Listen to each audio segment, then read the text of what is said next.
My God, I'm sure you're. Greetings, everyone, and thank you for joining me. I hope you all can hear me because I'm trying to. Sometimes I have technical issues here, and I try to resolve them as as best as I can. So we are going to be talking about various issues today. So I would like to make a disclaimer first. The discussion we are going to be having is to learn and teach each other and not to discriminate against anybody, not intended to offend people. And please try to be understanding that people have to have discussions sometimes to be able to resolve issues. And sometimes it becomes a little bit abrasive, sometimes maybe even insulting. And you don't like to hear some of the things that are said here, but I think there is room for people to be able to speak to each other without walking on eggshells. And from on my own part, if I find that people are being a little bit unreasonable, insulting each other, I will do my best to try to level the playing field. That is all I can do. But I like to challenge people on their statements. If you are strong on your statement and you are backed by evidence, you can produce it. And no matter if you are strong on your evidence, people will see it for what it is. And if it's not, then they will see it too. I just hope people can understand that. And so there are various things that are happening around the world. The U.S. has called off a meeting, with Iran for the peace talks. There is the issue of the xenophobic attacks against Nigerians in South Africa. And there is also the Turkish military base that has been, that has been that has been discussed. I'm not sure it's actually been established in Nigeria. So yeah, and then the Nigerian issues, as we know, the government, trying to compare Nigeria to Kenyans. I think that was Tinubu trying to compare Nigeria to Kenyans. I don't know where he got the idea from that Kenya is doing that badly. That he thought he.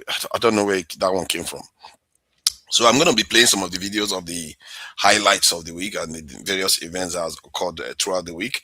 And thank you all for joining me. Please like, share, and subscribe so that others can join this live stream. I know that some people are a little bit either they simply don't like me, which is fine, or they are afraid of having strong discussions where their ideas are challenged. Sometimes they feel like their ideas are challenged without getting feeling like they have been heard. Sometimes you have not been heard. It may not necessarily be that you don't have a point. It may be that you have a good point to convey, but you just didn't convey it correctly. Or maybe I can get what you are saying. Sometimes I'm not exactly the most clever person out there, so I may not have gotten what you are saying properly. But that said, we try to hear people out. I try to be honest about it. There is no hidden agenda here, and because in the end, it's about our own people.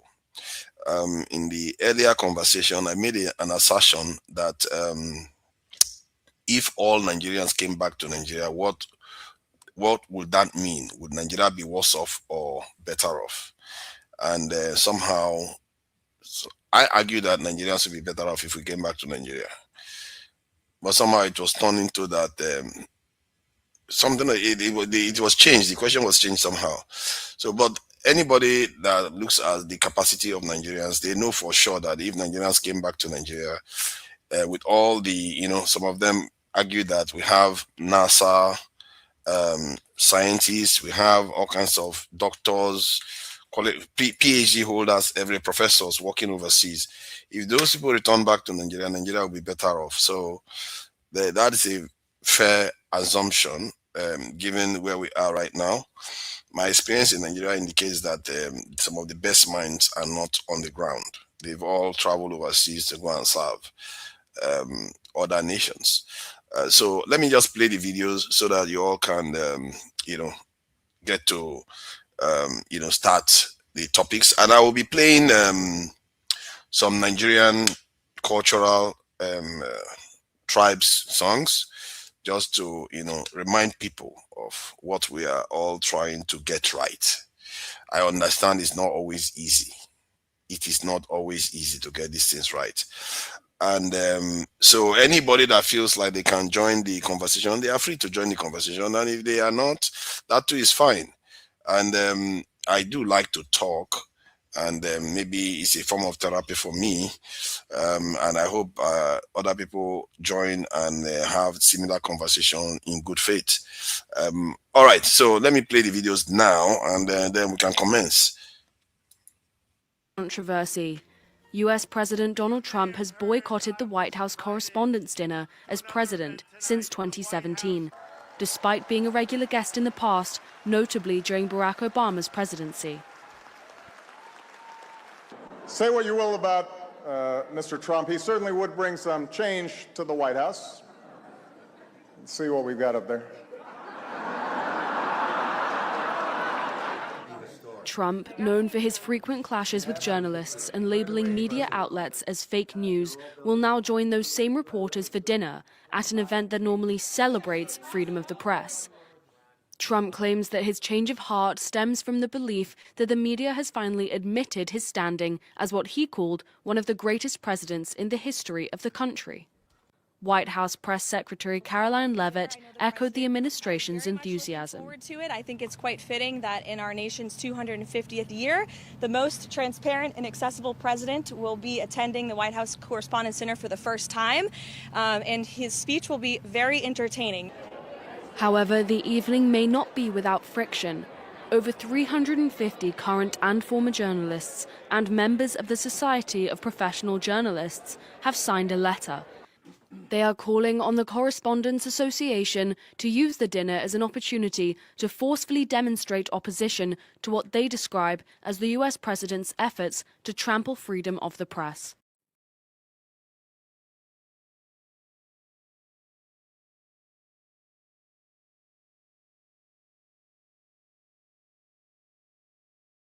Decisive action against perpetrators of xenophobic violence targeting foreign nationals following Ghana's formal protest over incidents involving its citizens.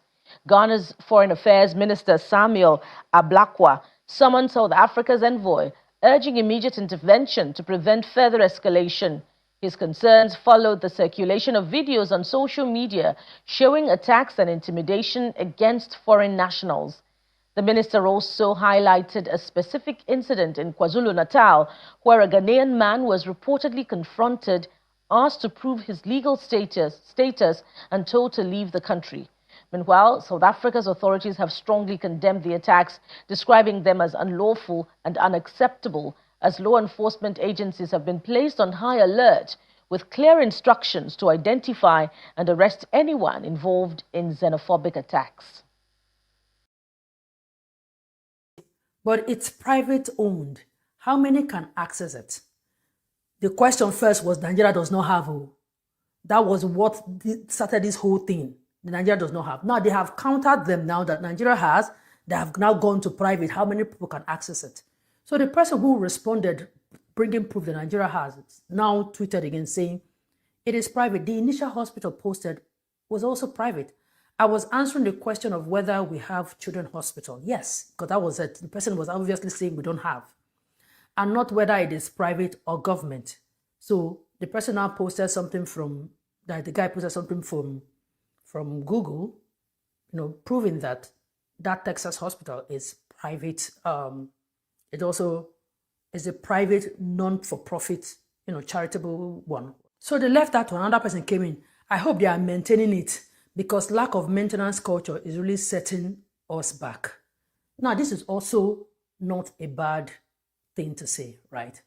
But you see how we have all now, just let us continue to dig ourselves down the rabbit hole of trying to invalidate what we have, right? The first question is we don't have. And now they have countered them that we have. Now they are also trying to look at where us having, like trying, you see, I'm just trying to look for the word. Like now they have countered them that we have. They're still trying to look for how the one we have, how to rubbish even the one that we have. Because they could swear with their lives that we don't have. Former housemate Tayo Faniro went live on his Instagram page yesterday, to let the entire world know that he was being harassed and assaulted by members of the police force in South Africa. And then the cops stopped me just right here, and they're telling me they want to check my phone and the phone of my boys. I don't tolerate this kind of treatment. This is the same way they treat all of our brothers here. That's the kind of treatment we get all the time from the cops. This is the same thing we've been filming, documenting on. Now they want me to drive in their car. I haven't got anything on me. Why would I drive in the police car? I'm not going to leave this place. If you want to beat me in front of the whole world. I am not going to leave this place. If you want to do anything to me, do it to me in front of the whole world. We're in front of the world now. They can see you. You can see. The whole world can see you. Yeah. So you will tell me the reason why you want to take me to the police station while I'm going to do my own work. Can you stop that lady going now? Can you stop this white guy and say you want to check his phone? So that's pretty much the summary. And after that part, he called. Obviously, the police had called for backup, and more officers came. At the time, they forcefully tried to grab the phone from him, so he was then shouting for help. Now, we've always heard of issues of xenophobic attacks against Nigerians in South Africa, and this is somebody who is known, and he's actually trying to alert everyone of what his experience is in South Africa. Nigerian government have tried over time to find a way to get some kind of palliative measures to stop this. Yeah. But it doesn't seem as if it's stopping. Is it like they're not doing the right thing? The former Minister of Information will try to get him involved. The chairman of Nigerian's Commission on Diaspora has gotten involved. In fact, you saw her talking to many South African leaders on how they can ensure the Nigerians are safe. So, in your mind, do you think anything's been done at all? Nothing, no. Because just recently, just last week or two or so, the Senate President hosted the ambassador to South Africa at the villa, and they were speaking and talking about the number of Nigerians that have been killed in South Africa, the number of Nigerians that have been killed by law enforcement officers in South Africa, and we did not get to any convictions, prosecution of anybody. There were no consequences for this act carried out by South Africans. So, this is still pretty fresh. Just happened yesterday. I mean, we just saw the videos yesterday. So we don't know what wait for the police, wait for reports from the government on what they're doing to help reduce this. What I would expect is that the president of the country takes it up. Yes. Calls, president to president, okay, please check on your people. I need to know exactly what happened in this case. I want to know what will happen to the officers in question. Maybe then they'll take us seriously. But when we have the president's spokesperson, a person in charge of diaspora affairs, the Senate president talking, and they're talking to them within our country, unlike what Bribery did and they visited over there. Yeah. I think they will continue to play us around with I also think we should show example by treating ourselves well, because people pick on the energy that you give to them. They see Nigerians as people who do not even care for themselves in the first place. So are you sure they will fight so we can do anything in our country and get away with it? Yeah. We should start by the example in our country. Right. So for me, like in America, when things like this happen, you would see someone who come on TV and state, we would not accept this being done to our people. We're sending so and so to make sure that they look into it. So South Africans need to see that we're doing that. We're speaking about that. You put us on all the channels in South Africa. We have people, High Commission there, somebody from the office saying, we do not accept this. This has come to our notice and we must see to the end of this.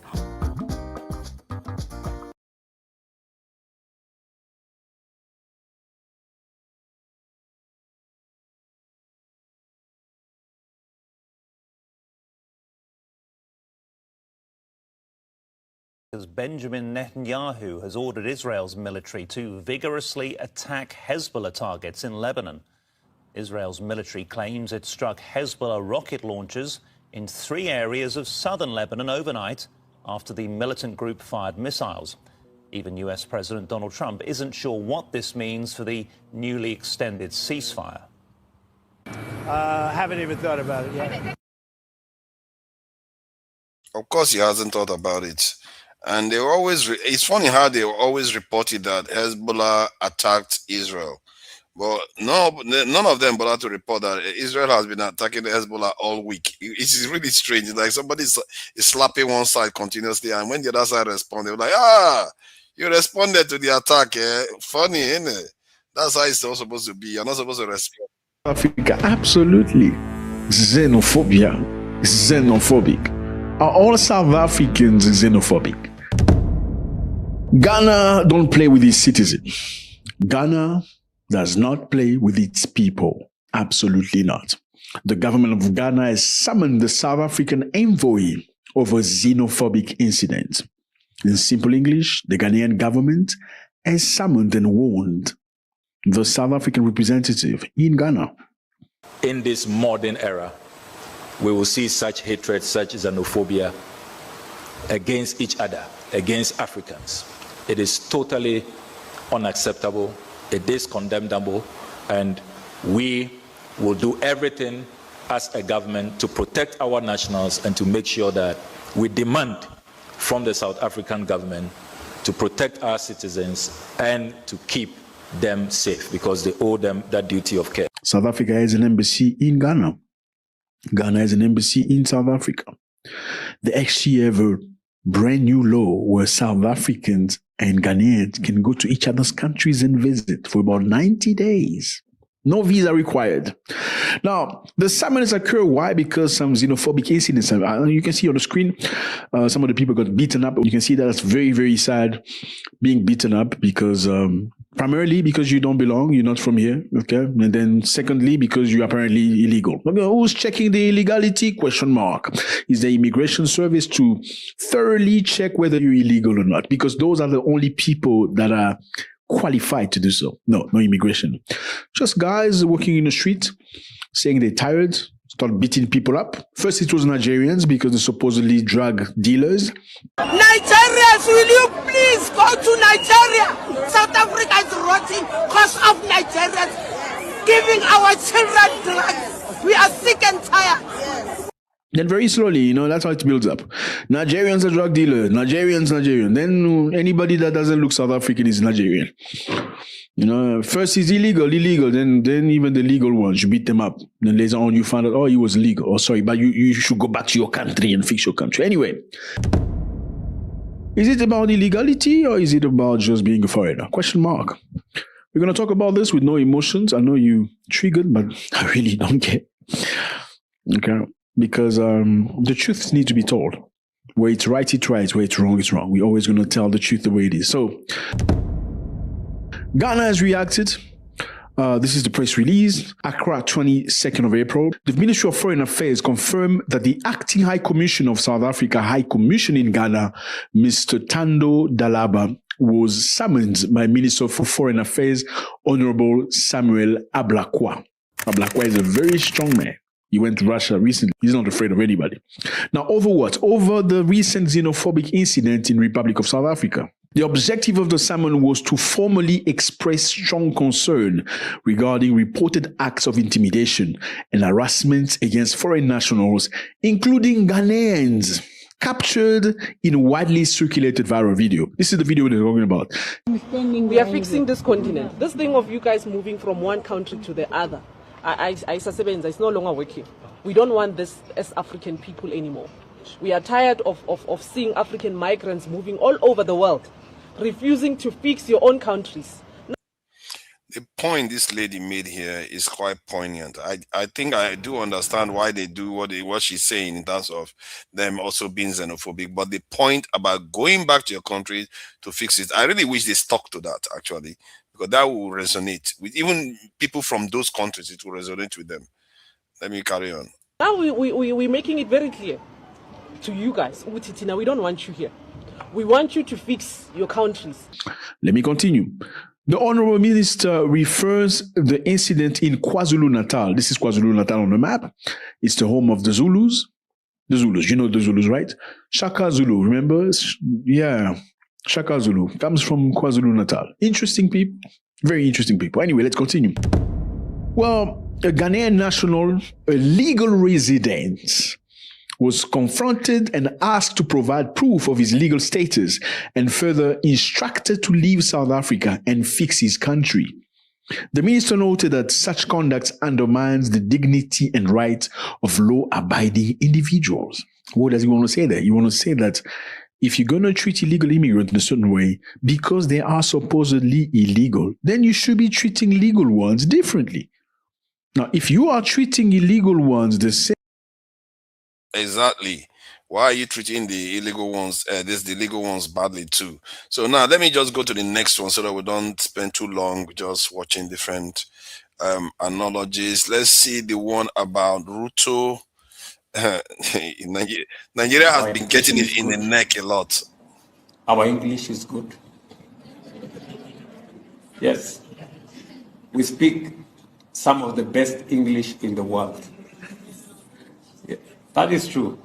If you listen to a Nigerian speaking, you don't know what.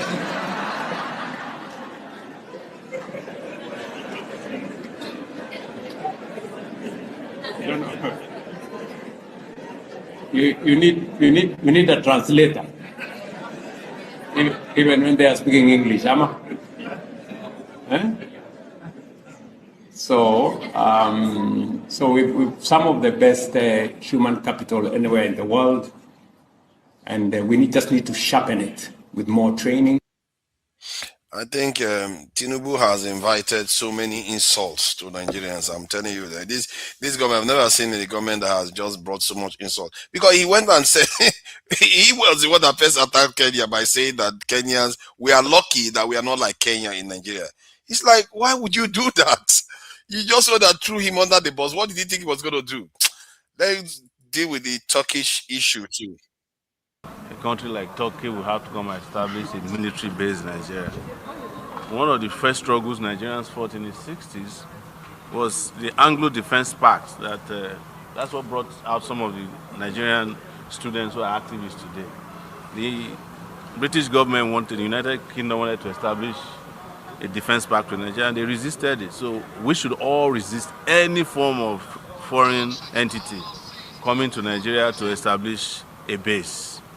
It should be resisted with every ounce of energy in our body, whether it's America, Turkey, the British, anybody. If we can't defend ourselves, then we should go and sell this country on Temu. Yes. You know what? This is one statement that Showore made that I unreservedly agree with. This because he didn't separate it. Everybody, nobody should come to Nigeria, and he made a very, very solid point. I have to give that one to him. So the federal government aspired a trading charge against the alleged deporter before the federal court this coming days after the secret trial was alleged. The proper place to file the charges is the Federal High Court. And I'm glad they finally agreed to do that after prolonging their detention, which was improper and illegal. So let them bring out the evidence in the open court. This is the appropriate forum to try anybody who's engaged in treason, not any military court martial. And I can guarantee you that when they get here, you'll find a different situation with regards to the evidence they claim to have. So the NCC and the CBN are still with you to tackle SIM enabling fraud. What do you have to say about that? I'm more interested in fighting MTN, Airtel, Glo, and all these data thieves, yes, that are stealing our data. Did you guys realize that suddenly there's some improvement in the last 2 days? Yes. But don't think you can fool us. We are still coming after you. MTN. You know, I have to give a show here. You know, almost everything he's doing here, I feel like, you know, he's on the right path. If this is all he's doing, he seems to be, at least on this, the way he's coming across here, I really do like it. But let me just go on with other aspects of the news. I think we've covered quite a lot already. I don't want us to cover too many. So let me see if I can just, you know, play something so we can just start our conversations now that we have one of the, you know, people that can discuss matters with vigorous, this in evidence-based, this in arguments. So let's see if I can get one of these our, you know, traditional songs going, and then we can start then. All right, let's start with the Opobo people, one of my favorites. One of your favorite speakers.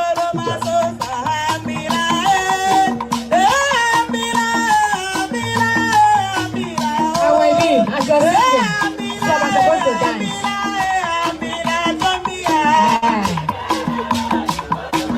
you will dance especially for him today. Yeah. Yes.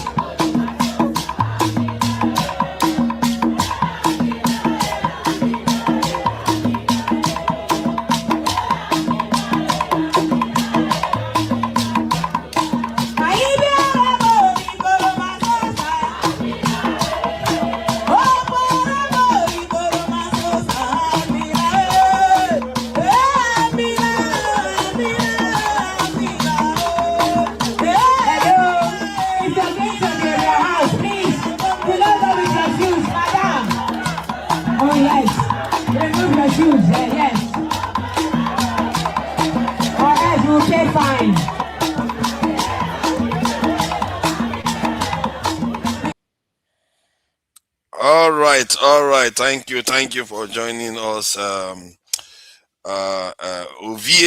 the Okpegolo people, and I really, The winning team. yeah, the winning team. Yeah, you guys are ruling now. Let's see what comes out of it. I must say, this is one of the first outings I've seen Showore talk. I felt like he came across as somebody that is making a coherent argument. Because the way he said he would implore Nigerians to fight against foreign military bases in the country is a very, very good sign. But where I have an issue with him sometimes, he remains quiet at critical points when the decisions are made. Why is it that he's talking about it with Turkey? He didn't talk about it. At least I didn't hear him when the US soldiers were coming in. I didn't hear him when they were giving our data to Americans and giving our data to the French. So I didn't hear a lot of pushback from him then. But what he said there about the Turkish base is a good one. And it's not about Turkish base he talked about. He talked about every other base. We should fight against that. And that if we are not able to defend ourselves, let's pack up. That is a good point to make. I have to give that one to him. So what do you make of it, Ovie? There's background noise, Are you in a factory or something? Yeah? Yeah, I think it's a washing machine. How bad is it? It's coming across. Sometimes it's quieter now. The other times it comes up a bit.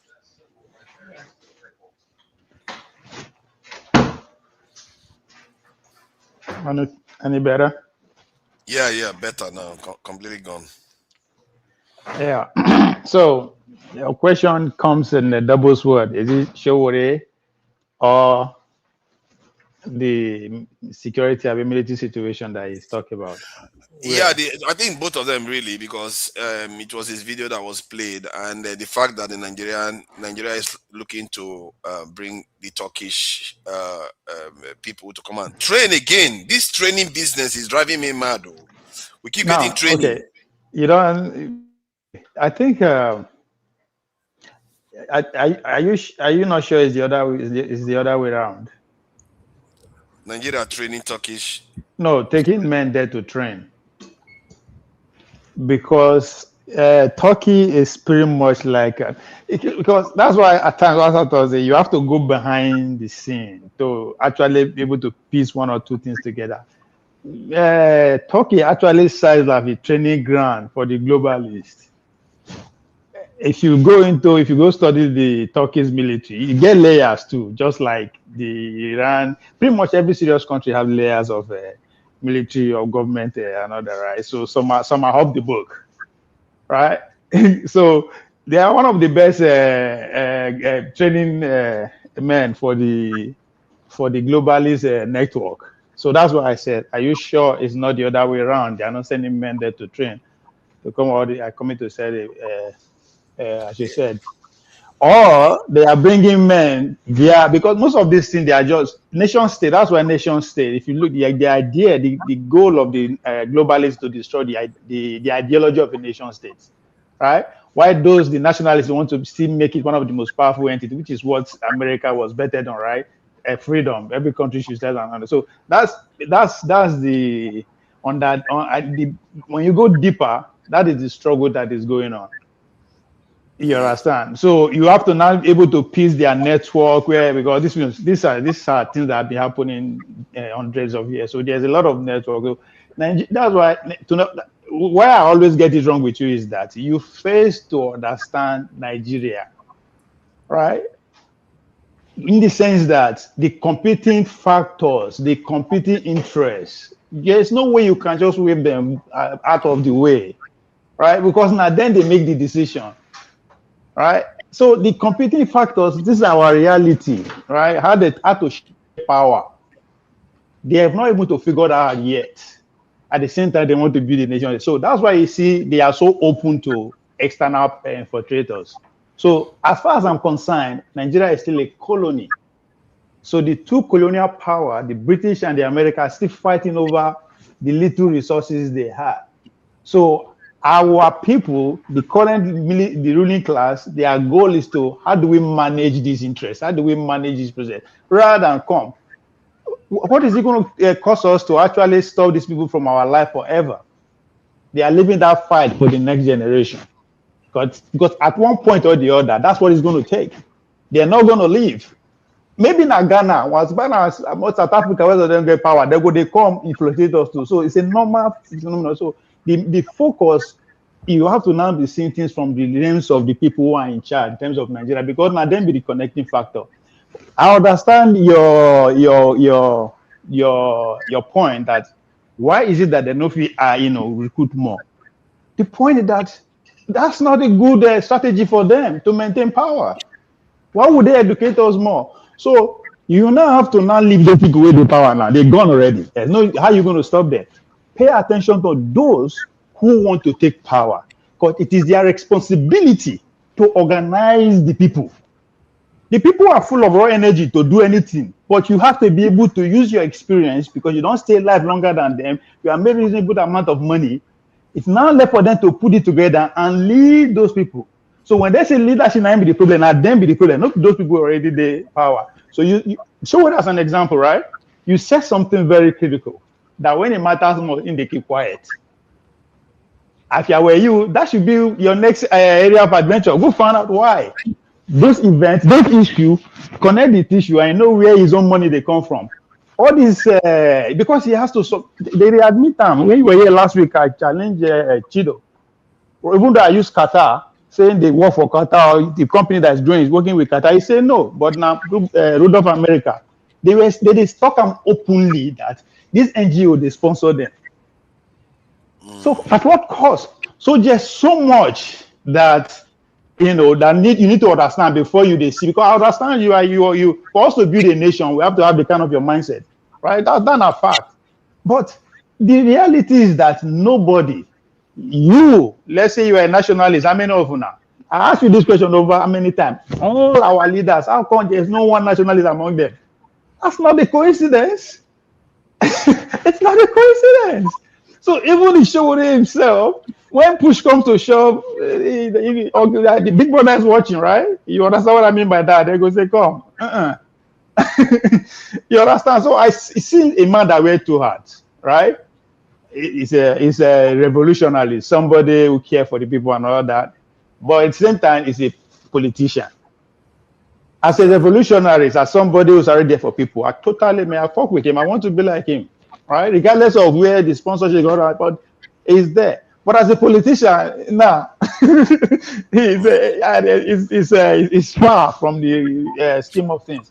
So the Nigeria, the way we did, so until you have to take those competing factors serious, there's no way we can really rule out them. Thank you. What I want to do is I want to be doing it so both of you can be speaking on topics. Hopefully we'll go through a lot of topics before a lot of ruffles show up. Maska, thank you for joining us all the way from Abuja today. What do you make of this Turkish-based business, or if you want to talk about the South African one, or any other topic really, because I think we're just getting warmed up. But this Showore comment about the Turkish base, I think it's a good one, because I don't trust the Turkish. They've demonstrated themselves to be very, very slimy when it comes to trying to be duplicitous. Look at what they did to Assad.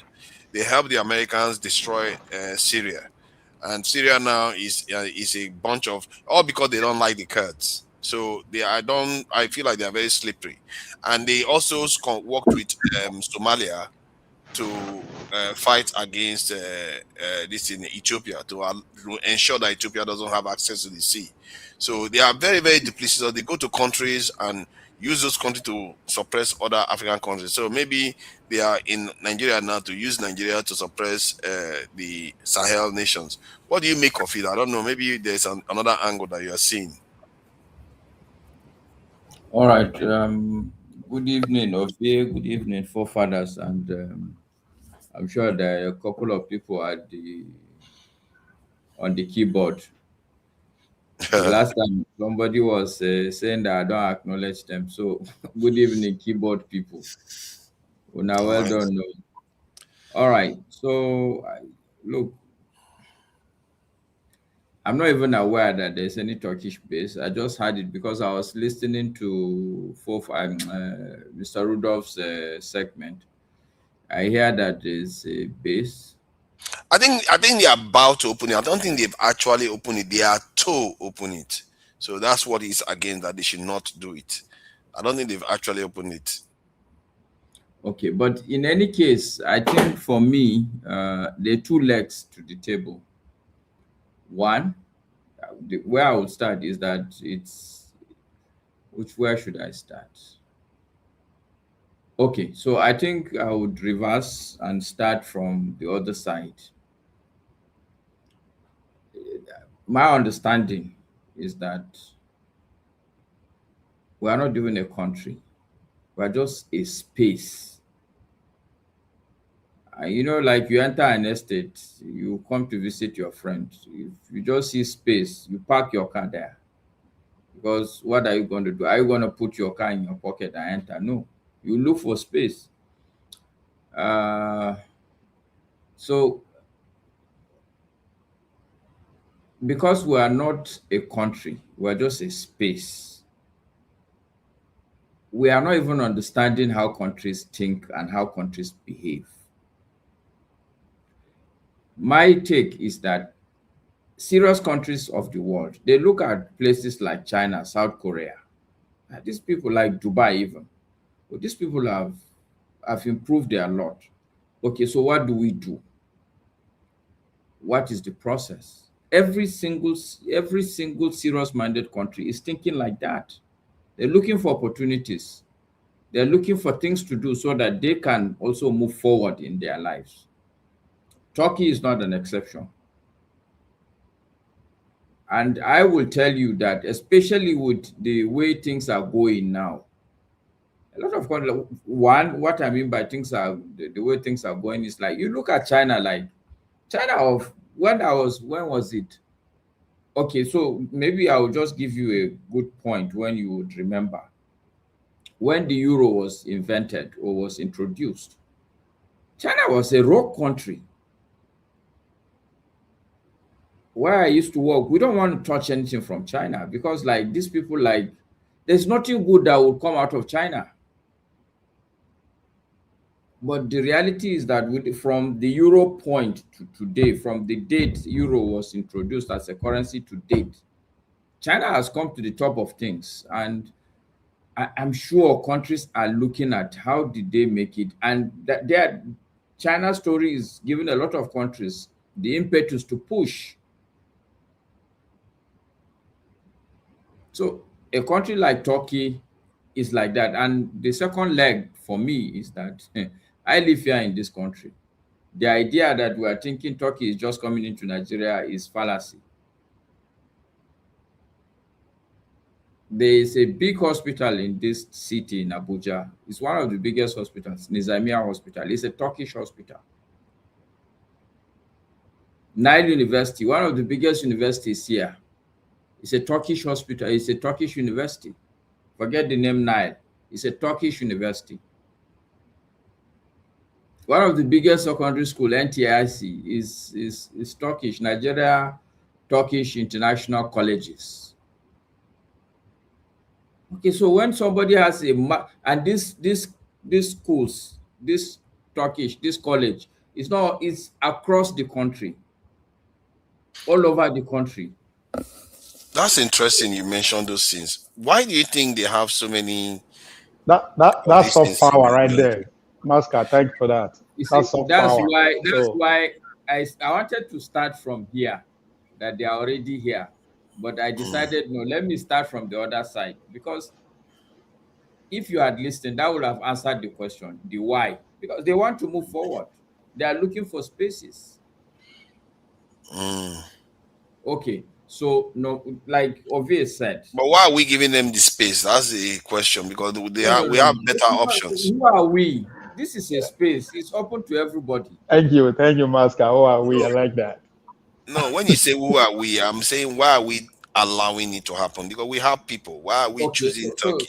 So now I will take. Okay, so when you say we, what do you mean? Exactly. We are see people. Our government. Let me give you 3 versions of the we. That is a possibility. When you say we, like me, you, and Ovie, we are a we. Yes. Does that question apply to us? Are we? No, I'm using the we as a nation. Why is it that we? No, you can't use that. Why not? Good. He just established why we are not a nation. He started by establishing that fact first. We are not a country. We are just a space. Yes, he said that. So then your argument is that anybody can just come into Nigeria. That's the point. Then Okay, if that is the case, why is it that we are biased towards NATO nations? It's not true. No. No, we are not biased. Relax. We are actually biased. Look, forefathers, it's just the 3 of us. This discussion should be a bit nuanced. Yes. Let me take you to a different angle. We all know that a lot of times people say that these bandits are not Nigerians. Have you ever heard of that? Yes. Okay, but so how bandits enter Nigeria? You're surprised Turkey enter Nigeria. I agree with you. Bandits enter Nigeria, but they are doing it in a criminal. They are doing it in a criminal way. But I'm looking at from the point of view. About what they do. Turkeys are doing it in a soft way, the legal way, which you like very much to Nigeria. So why are you surprised? No, I'm surprised. I wouldn't say I'm surprised. I would say we should have chosen better. Why do we always go? The mistake you are making is the way. That's what you don't get it. You have to understand that there is no way. But when you whoever is allowing them, whether it's a 1 we or a 10 we, whoever is after his own interest now. It's after his own interest. What I'm telling you, do you know what is called an abandoned property or uncompleted building? Yes, I have an idea. This country is an uncompleted building. Take it or leave it. You may not like it. Wait, Maska, have we started building it at all? Have we ever started building it? Sorry. Then that is our reality. Why are you now? Why you call the ask question that the answer is right before you? Nigeria is an uncompleted building. Even if it's a building, they haven't put proper door. Even if there is a door, there's no key. Even if there is a key, it's not a sophisticated key. Once you just come, and nobody is standing there by the door. Anybody can come and fiddle with it and open and enter. Okay, so the question arises. Sorry, I want to ask him deeper questions. Like, so the question arises that the people that are showing up, are you saying they are showing up because there is no key? That's why they're just coming in. So the Turkish people that we are seeing is because they are the ones that want to come. The Chinese that want to come. I would like, when we discuss forefathers, I would like you to listen intently because I make effort. Okay. To at least choose my words. It's painful. Okay. It's uncomfortable, but I do it so that at least there will be clarity in what you say or what I say. Okay. I said there are 2 legs. Okay. The first leg is like, as a serious country, you must look for space. Any serious-minded country is looking for space. And the fact is that we are also a space. True. So it's not a coincidence that people looking for space are using you that you are space. Yes. Let me support your answer, Mansard. Yes. To Nigeria, they are coming because they are meeting people who are ready to make deals. Now you have issue with the deals that those people are making, right? That's what you have issue with. So it's now upon you to do something about them. You know them, I know them, everybody know them. They are not spiritual. The challenge of it is that if you take that angle, we're just going to run in cycles. No, I just want to answer a question directly. Say yes. No, as long as we are not yet a country, it's like you pursue one person come out. By the time you are escorting him to that door, as you come back inside, another person is already inside. And let me break it down so that you can understand where I'm coming from. Let it not be a riddle. I will go back to that word you use, we. When you say we as a country, it means that, number one, the people that are calling themselves the country are serious-minded individuals. I'm not talking government now. That the populace are serious-minded populace that no useless government will do rubbish on them. They will hold their government to account. As a people, not to talk of institutions that would be the levers that the people will use.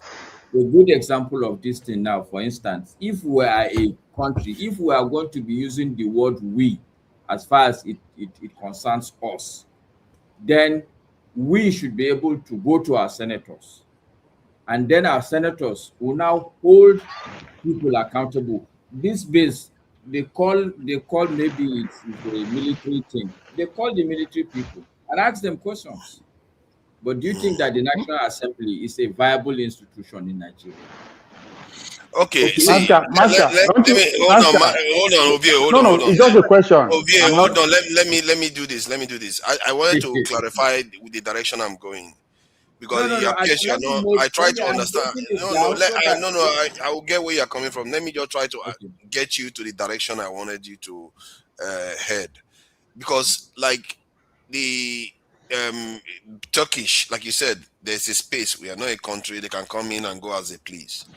But it doesn't seem like that. That is the problem, because it seems like we are picking and choosing the people we allow in. Okay, so the problem still with the discussion, forefather, the problem we will have with this discussion is that, see, when I use we, I mean me and you now in this discussion, but your we is the problem I will have is not. I went with your concept of we don't have any gatekeepers. People. So you can't use we. You can't use. So what you will say is that maybe the government or the people doesn't have gatekeepers. Okay, but that's not the way you explain it. You explain in the context of a country. You explain, that's how your terms is what I'm using. You explain that we don't have a country, hence people we are a space. They need space, so they come and occupy space. But my point is that there appears to be a filtration. That's why you don't see Russians the way that you see Western alliances. You see that? So they have capacity to select, but they only select one side. Do you remember the last good governance right? Do you know that people were carrying Russian flags in Nigeria? Yeah, but that is not the establishment. What happened to them? You know exactly what happened to them. So that's my point. They have the capacity. So I think you tell me what happened. They throw the young boys in jail to the point whereby they show them on TV here. We saw them here. Hold on. They tortured young children because of it. Hold on. Let me answer you, because I think what you are getting wrong here is when you say we they select, right? We they choose. Yes, there's a level of selection going on. No, you were wrong, because now when I want to say you are wrong, right? That doesn't mean it doesn't appear so. Again, it depends on the media you consume, when and how. If you remember, when Mascar begin point out the investments of the Turkish people already in Nigeria, me and you are surprised. So before you say we they select, you have to be very sure that not what did happen. As me and you speak, Enugu state government has gone into full contract with France. The France that you think we are, Tinubu they follow, right? So just as I've always said, when they want the change, what is it changing to? Because America is at the forefront of the change where they come, they are pushing for that everybody to have a sovereignty again. So that is the whole goal of trying to dismantle European Union and NATO. Everybody now is going out to source for themselves. Just like as Mascate explained, as you need every serious country, we need a space to either go attract, bring more money, or go invest, sell to them, or go invest there. So all these countries, they are entering deal. Forefathers, there are Jakarta steel rolling mills that you keep hearing. Do you know which country came and set it up? The Russians. Okay, so what are you talking about? You want to make it look as if Nigeria doesn't want to do anything with Russia. And again, you have to understand our government is changed. Come on, don't do that now. Okay. Oh, sorry. Somebody could just talk to me, just jump in immediately. It's not fair. I never finished. I ain't jumping into my own. So I thought we having this. We are. Maybe you should have gone after Hold on, sorry. Okay, sorry, Tunaja. What I'm trying to say is that when I say now how we they consume the media, when Buhari was here, everybody they say now only China they are focusing on, right? So you never know when Obi come power tomorrow.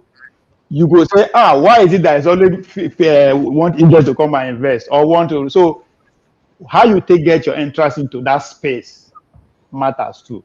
So and again, now where you pay attention to 9 days. So nobody say with the sell. But again, when you have, I think the conversation. I think the conversation should be where Masca start from. The idea that way. So how do we build? How do we arrive at way? Because every other thing no matter until we define how we arrive at that way. So how do we get that way? Because every other thing is, as far as I'm concerned, I just want us to be talking about it. The way we are talking about, it's not. You see, that's the thing. When we say a nation, I think as one. Let me finish my point. You are saying that we need the we to be a nation. But I'm telling you that we does exist. It's just that they are compromised minds that are actually picking and choosing winners and losers. They are not. That's a good argument. No, that's a good argument. That's a good argument. Let me finish what I'm saying. Hey, look at that. Look at that. Is he? No, seriously. The problem is that we are not listening to each other. You don't let me finish now. Unless until you debunk my argument. That's what I wanted to do. That's what he's doing. No. Yes. He is saying that it exists. But I have practically shown him, and he didn't argue that. So wait for him to show you why he said he exists. Just wait for him to show you. In Nigeria, there's no any community that today can tell you they will go to their senator and say, no, this thing that government is doing, we don't like it. And you hear that senator go and challenge government in a very serious way. It doesn't happen. So and let him tell us why, Mascot. Your reason is found. Your reason is grounded. I totally with you, but he's making a point that I think the argument stand. But you should tell us why you believe that one not exists. Listen to you, forefather. We are all ears. So my point is that we do have people, but the people that are there are compromised. Hence, they pick and choose the winners and losers, and the people they are picking are Westerners repeatedly. Have you seen how many times? Okay. So this is not let me finish. Because what you are saying is that they are no longer accountable to us. They do what they want. That's what you're saying. No, they are accountable to us. But I'm trying to say that because your impression is that the way you came across was that there's no country, so anybody comes in and there's no filtration. I'm trying to say that you have to hold the people there accountable because there is filtration going on, but they are filtering towards the people that are not generally good to us so far. That's my issue. Isn't that how to do it normal? You come to the authority. That's why they go to France. That's why they go to Chatham House. That's why they run to the West all the time. You don't see them. How many times have you seen our leaders run to China? We are colonized by the English world. So what do you expect? No, it's not even. It's not what forefathers is saying. It's not even true. It's not because this is the same country that are we not wait now? Are we not? We are all over the place. This is what I would say. This is a country that is a member of the OIC, the Organization of Islamic Countries. Yeah, there's nothing wrong with that. No, it's not. This is not a value argument. I'm just doing practical point that this country is everywhere. Yes. It's not true that we're only pandering to the West. Actually, we pander to the western part of even the Islamic country. We pander to the western part. Because the West control what we consume media-wise. They control the propaganda. This thing we are saying, forefathers, it's not true. Because do we have close relationship with Iran? No, we don't. Why? Actually, give me now. Tell me our relationship with Iran. Since I don't know, tell me, please. Okay, so to start with, as far as Nigeria is concerned, there's a massive Shiite population. Massive and very prominent. This is an offshoot of more like a small Iran, and these are not. That was part of it. Yep. You shouldn't be shaking your head. Governmental relationship. I'm talking about we are talking about governmental relationships here. What the government? How are we related? Do you see us running to Iran? Okay, so you may not know when they go. I will not know when they go, but I may know even when they go. But it's not something that, yeah, no, this is the truth. Just now, you were surprised when I listed all the Turkish relationships. Yes, I You was were surprised shocked. about that one because I didn't see it because Nile, especially Nile University, when he mentioned it, I thought it was an Egyptian this in the university. No, But fine, no, the you were Turkish. correct on that one. If you are correct, I will tell you you are correct on that point. But it still doesn't negate the point that our leaders are picking and choosing, and they are choosing Western nation, whether they are in the Middle Okay, East, so whether they are in okay, Asia, so they are doing the there are same two thing. things.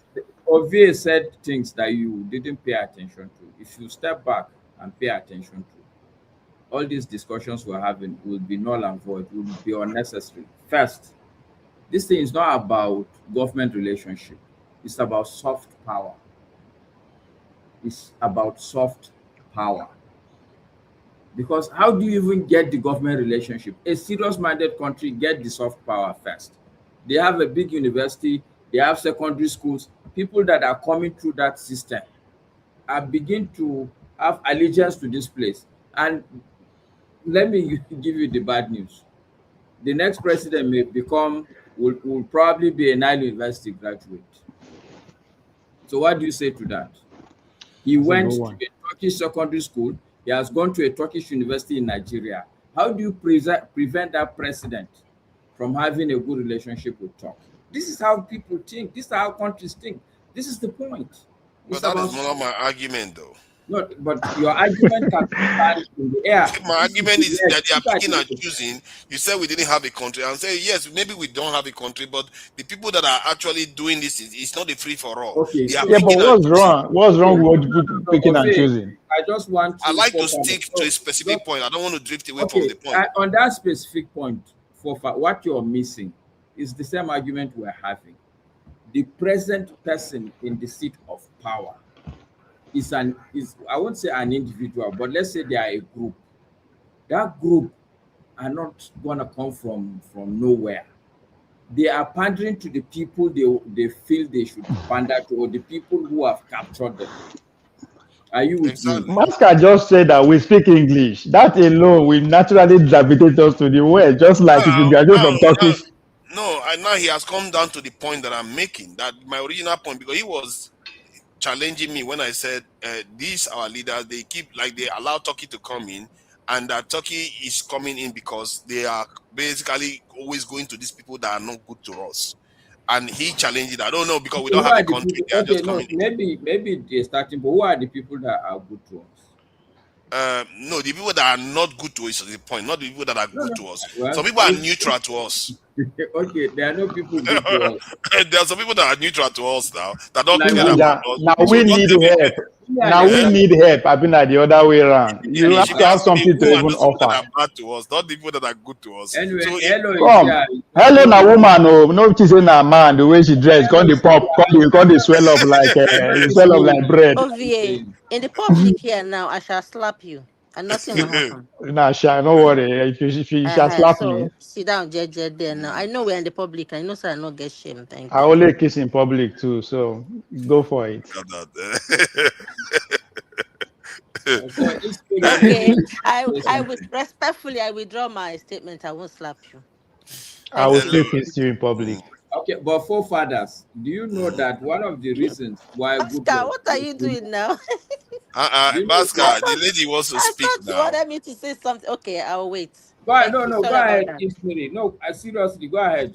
I No, thought you no, were, I Wahala. saw you were bantering with Ovie because you people were wearing No. similar kind of glasses. So I said, okay, since I'm wearing the same kind of glasses with the forefathers, let's have our own conversation. These people are doing that classic conversation. Go You know ahead, I like to Ismail. banter OVA. Yeah.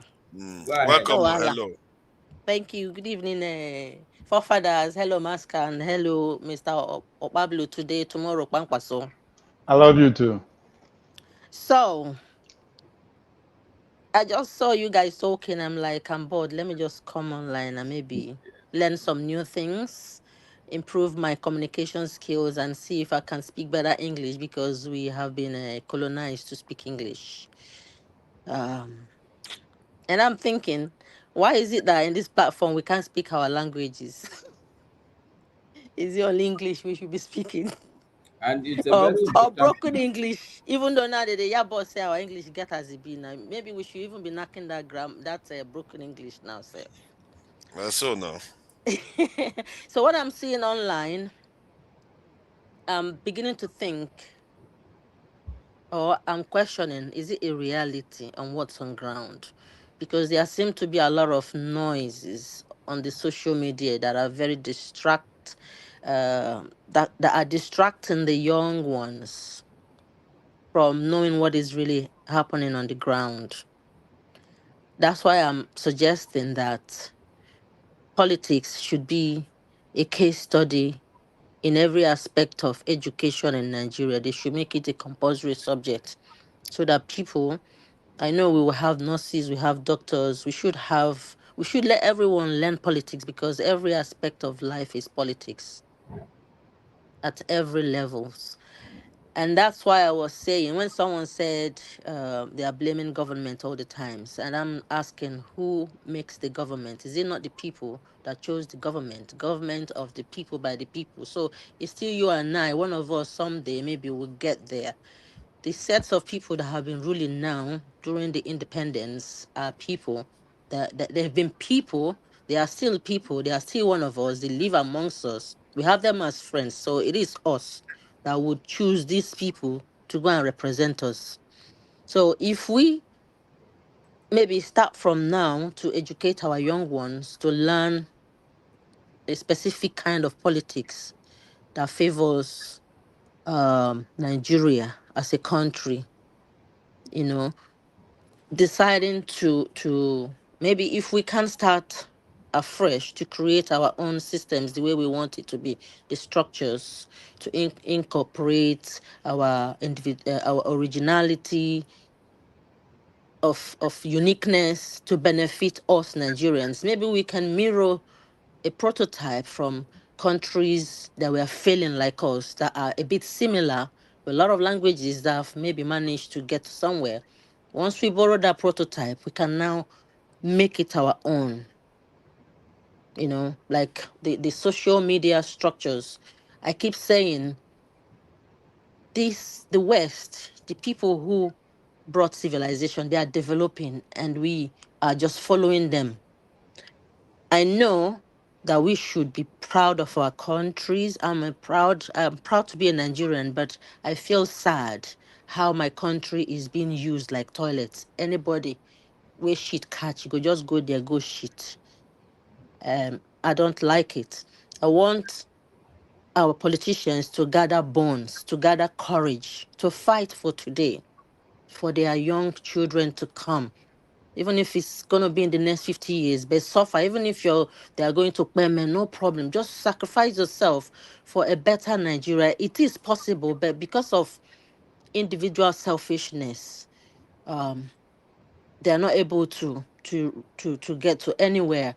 I don't think politicians are cowards. They are not. But this thing they call greed, you want today, it's all about yourself. You're not thinking about your neighbors. You're not thinking about the other people around you that may not sound like you. For some reason, we are being forced together, yes, but we have to, think of one another and bring one another to the same table of equality for us to, bring our heads together as one people. Because if you treat some like as if they are servants in their own country, they're going to be the ones that maybe will sell you out when you need them. So you need to bring everyone, treat everyone equal. When I talk about removing religion and ethnic bigotry, I don't mean that we should deny our origins. I mean that we should blur those very wide, strict, dirty lines that divide us the more, that continue to divide us. Because if we are able to work on those parts, perhaps there will be no reason for anyone who gets to be our president to play, or politicians to use those our cracks, to use it to divide us more. So when we create awareness into the hearts of our babies, teaching them the right politics to know that this is not right, using things that divide us more to continue to divide us, they will be able to know that this path will lead us to destruction, and make rules that would strictly punish anyone that abuses those cracks and use them to make examples, very strict examples. If it is life imprisonment, I'm not an extremist, but I do believe in the power of universal agreement from everywhere. We agree that this is what we are going to do, and we make a good example of a bad egg. Very, very good example of a bad egg. You know, those days, you know, in my village, people used to leave their doors open. If you steal, they would parade you naked everywhere. I'm not saying I support that kind of abuse of people, but I'm trying to say that when you steal, and then they put whatever you've stolen in a wheelbarrow and some yams or whatever on your head, the whole village will come out. All the girls maybe used to like will now see that you're a thief, so they are not going to want to have anything to do with you. So when we openly disgrace such, you know, negative behaviors, people are mindful of committing such atrocities. And I also have noticed online that countries in Africa, for some reason, are not taking full responsibilities of their failures. Africans know that they've been brainwashed, but instead of Africans to look inside themselves and find a solution to brainwash themselves, they decide to do what we do best, to point our accusing fingers to our neighbors, to other countries. You know, your country is better, it's worse than our country is better. Forgetting that every country in Africa is unique and is presented by its own presented with unique problems. I do not support any foreign whatever to be in the soil of Nigeria as a base. I do not support that for any reason. Rather, we should train our younger ones to fill in those spaces. It may take time for them to learn in creating things to air defend us. Is it in technology with AI, with YouTube? It's someone that created all these things. When our young minds are smart, train them from small and let them feel those positions. They may fail 10 times, but the more you fail, actually failure is part of success. The more they fail, they will get a hang of it. And you can't tell me that our children will love our country less. Actually, they will love and protect it better when you involve them in that country to make them believe that that country equally belongs to them, and give them that strength and encouragement to fit into those positions that they cheaply give to all these foreign people to come and, you know, do whatever, use us as toilets. Yeah. And now Lovely. what's happening in South Africa? I'm What kind do, of what, do- what, do, what do you make of it? Let me just play this video because I find sometimes our officials, they seem very bland. The way they talk about these things I can understand that they don't want to ratchet things up. Nigeria seems to be like the Christ of Africa, where we take slap and they will turn the other cheek again. It's getting a little bit reckless right now. Let me see if I can find this video of our Nigerian official responding to the attack. Let me just find this video. What's the name now? Which one is this one? Senseless perpetrators. Okay, let's see. Because I just saw the video right now. Okay, that's it there. Oh no, the wrong one. And not South this one. Africa I'll get has the right one. pledged decisive action against perpetrators of xenophobic violence targeting foreign nationals following Ghana's formal protest over incidents involving its citizens. Ghana's Foreign Affairs Minister Samuel Ablakwa summoned South Africa's envoy, urging immediate intervention to prevent further escalation. His concerns followed the circulation of videos on social media Seriously? showing attacks and intimidation against foreign nationals.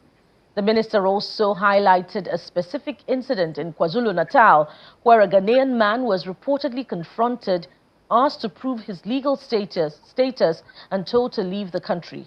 Meanwhile, South Africa's authorities have strongly condemned the attacks, describing them as unlawful and unacceptable, as law enforcement agencies have been placed on high alert with clear instructions to identify and arrest anyone involved in xenophobic attacks.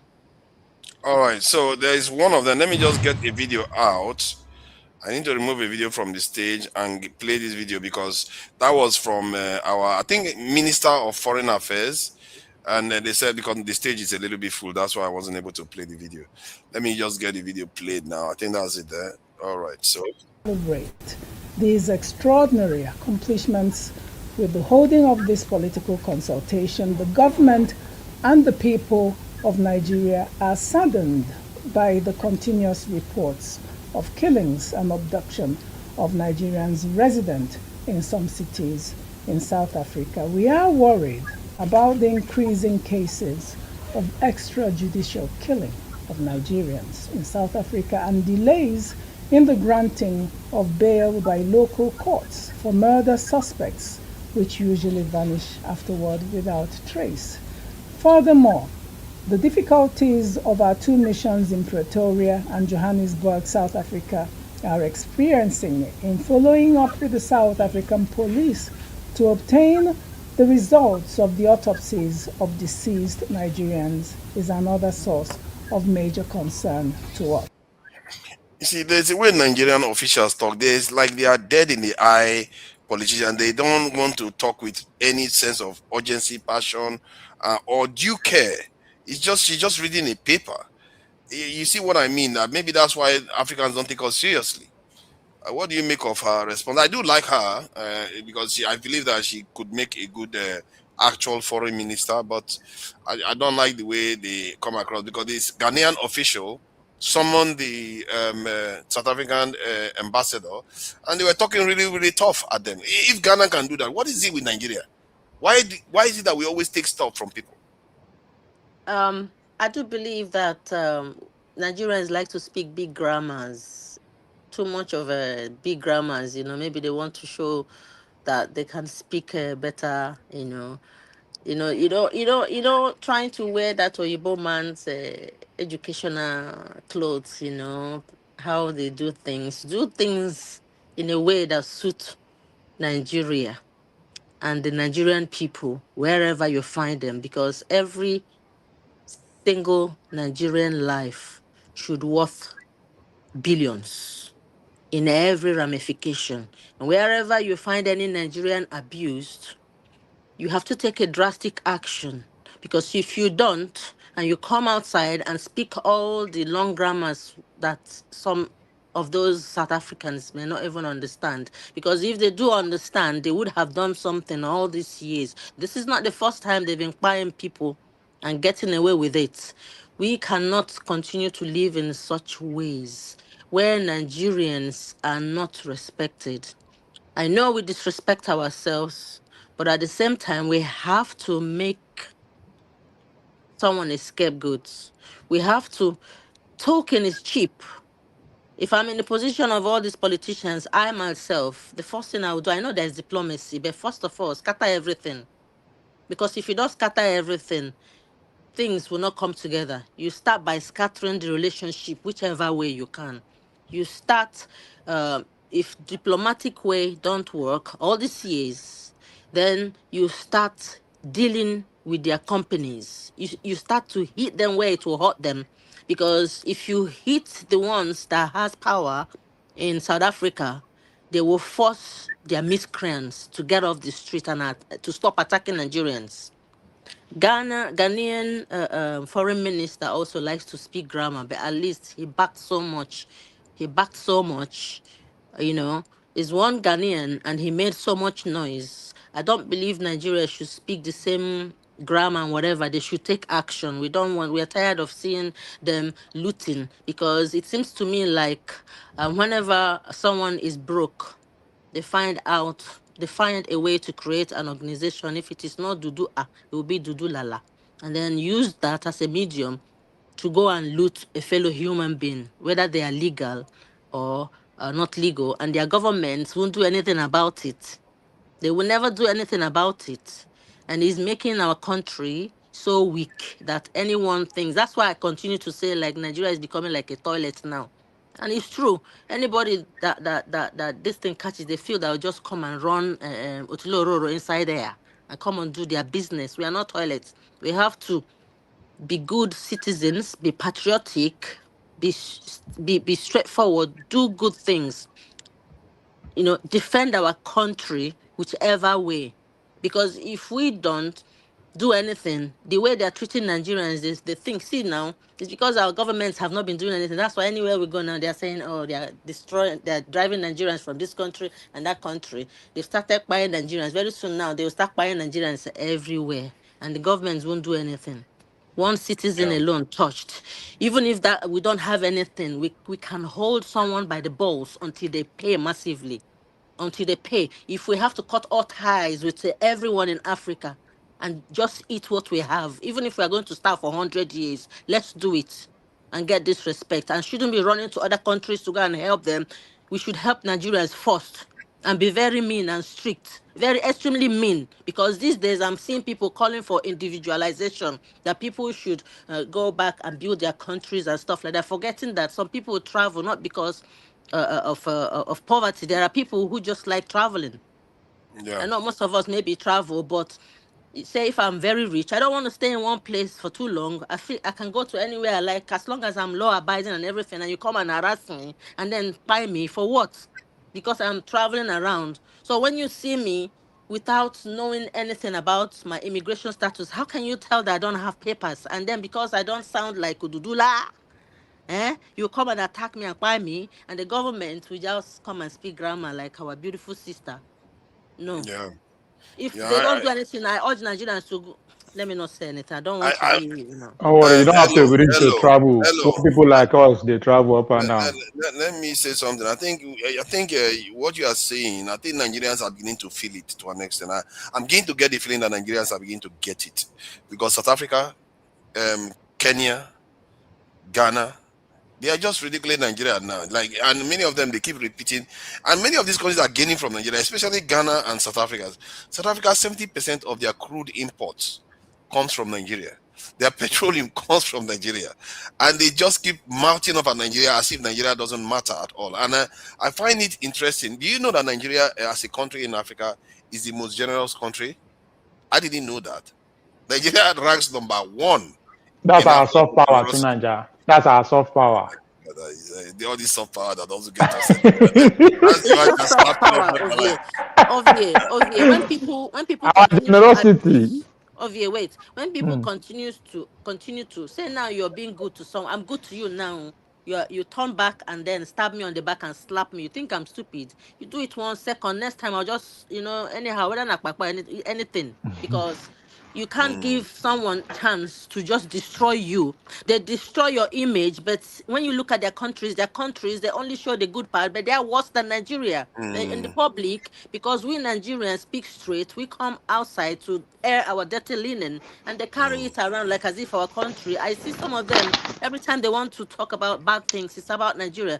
But in their countries, they eat human beings, but no one talks about it. They just cover it. Our own people help them cover it too. Because they are here defending them every Sunday and Saturday. They come here, defend the people and put them on a pedestal. This is what we do best, and I agree with you on that point. I was shocked. Mind their business. Hello. And be mean. I'm shocked how good Nigeria is as a member of nations. Nigeria tries to uphold the law of nations as much as they can. The way they care about fellow Africans, like they go to Sierra Leone, go to different countries, help, and they don't get anything for it.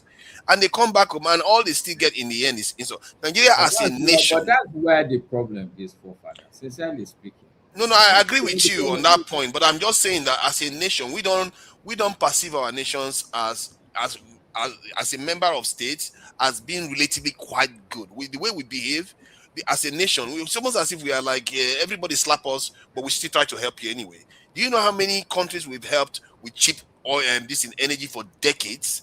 Do you know how many countries we've helped with our own blood? There are so many, and I don't even think there are many countries like that in the world. Africa, this same South Africa, I was in my life as a student. When they give us salary, we contribute money and give them to go and take it to South Africa. Myself, not any other person. Alawi, they give me, we'll put money together and say this one should go to South Africa. Imagine. And they are killing Nigeria. We are their enemy. Today we are their enemy. Forefather, sorry. I wanted to say as well, like now, because Nigerians speak straight, And when we speak, for some reason, I don't know if people feel intimidated, but in Nigeria, we speak this way because this is the way we are. We air our minds. When we see something, we scream on top of our voices like, this is it. You understand?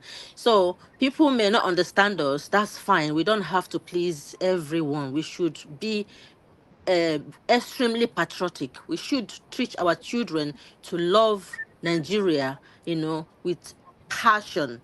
And then when we now bring our ethnic divides in the open space, these people, when they want to touch us, when they want to scatter us, they begin to touch those our weak points, which is like religion, which is ethnic bigotry, like instances now when the Igbo King stuff was happening.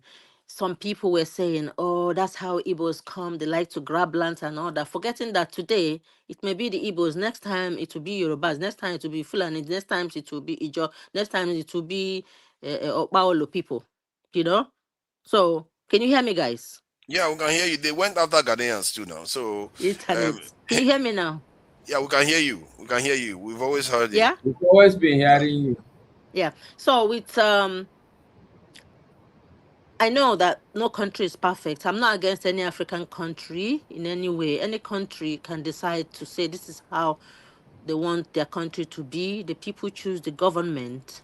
But to come outside to ridicule my sweet country, even though we are the ones supporting you behind, you don't say our good part. You're always picking on things you think it's our weakness to use it to judge us. Even I tell some people when they talk like this, I said someone just called the whole continent a shithole countries. So that means we all have works to do. So Nigerians should, debunk all these things they want to use. I believe there's a race somehow or a plan somewhere to destroy my country. They start by tarnishing the image of Nigerians. Before you know it, they'll start ganging up against Nigeria to tarnish our images. It won't be enough because we are kind-hearted. We wait until something horrible happens. Then they will now start taking us out, buying us. When they buy us in South Africa, nothing happens. They now buy us in another country. Before you know it, they'll start buying us everywhere. And then we are losing our strength because if our government stand and use someone as a scapegoat, which way, destroy their companies, whichever way, retaliate, tit for tat. They do you one, you do them 1 billion. That way, they will not do that again. If Then Nigeria when they want to replies to do any good to us, we nation, we do are going good to to them. You damage do them a us lot. bad, we do you 1 billion. That's it. Tit for tat now. I Enough is think enough. I don't think this government is capable of doing that. Every move this government has made internationally seems to have messed Nigeria's image up. Like comparing Nigeria to Kenya. Why did Tinubu have to do that? It's like, who asked you? It's like, I don't know. I've never seen any president in Nigeria before that just goes out of their way just to make a point. You throw another African country under the bus. I don't know why Tinubu did what he did, and he invited the insult from Ruto to Nigeria. I don't personally, the way Tinubu has conducted himself internationally has been very, very abysmal. He has not conducted himself in a way that benefits the country, that is in the country's interest. He always does it like the ECOWAS one. He screwed it up. The ECOWAS one, he went to the UK and he went and brought debt for us to go and help their own their own steel company when the Nigerian steel company is not working, and he was busy laughing at PDP for not fixing the Nigerian steel companies, Alaja and all of them. But his own, he is there for 3 years and he has not done anything about it. He said he went to go and save the British steel company. I'm just watching a video here just now, and I'm just fed up of the way Nigerian leaders are. See, Masker, this issue is beginning to scare me, because some of the things somebody told me this weekend about what is going on in Nigeria, I was completely shocked because I expected Nigeria should have gone further than that. But it appears that the emperor has no clues. Our people are doing nothing, and if Nigeria is doing nothing, Africa is doing basically nothing. We are just sitting there hoping that nobody comes for us again. If they do, we don't have any means of preventing it from happening. Our people are not doing anything. Like our government now, you know that they will say Nigeria is building a drone. Like, no, they are not building it in Nigeria. Most of them, they are building it overseas. It's like when they will claim that it's the Nigerian built drone, when something happens to it, they have to go to another country to go and get the manual and everything to deal with it. It's like this is the training they keep talking about constantly. Why is it that our leaders have refused to actually get our people to build anything there by themselves? What is the problem with that? Is there a law somewhere they put somewhere that our people should not be able to build anything?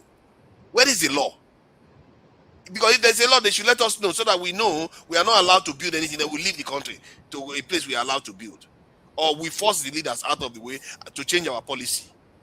Because this is just unacceptable. I'm shocked. I'm telling you, Masker, we are all we have. The government is not doing anything. The private sector have to do what they need to do to fix the country. These governments, all they are just there doing, they are working for Igbo people. They are not there to try to change anything because they have the power, you know. They have the power to change anything. Can you believe that Tinubu, like you said, I think he borrowed $5 billion recently. Do you know what $500 million can do? 500 million this in dollars alone. You can start 500 tech companies with that in Nigeria. Do you know what those 500 tech companies can go and do? Let's say you just focus on drones alone. Before you know it, Nigeria will be selling drones all over Africa. But there is a reason why they are choosing not to do it. These people, for some reason, they have signed some kind of agreement that says we are not allowed to do these things, and they are not allowing Nigerians to do it. How is it that in America alone, do you know that the Nobel Prize they've won in America, the Nobel Prize that has been won in America in sciences have been won only by Jews, 25% of them. It's just only by a small Jewish population.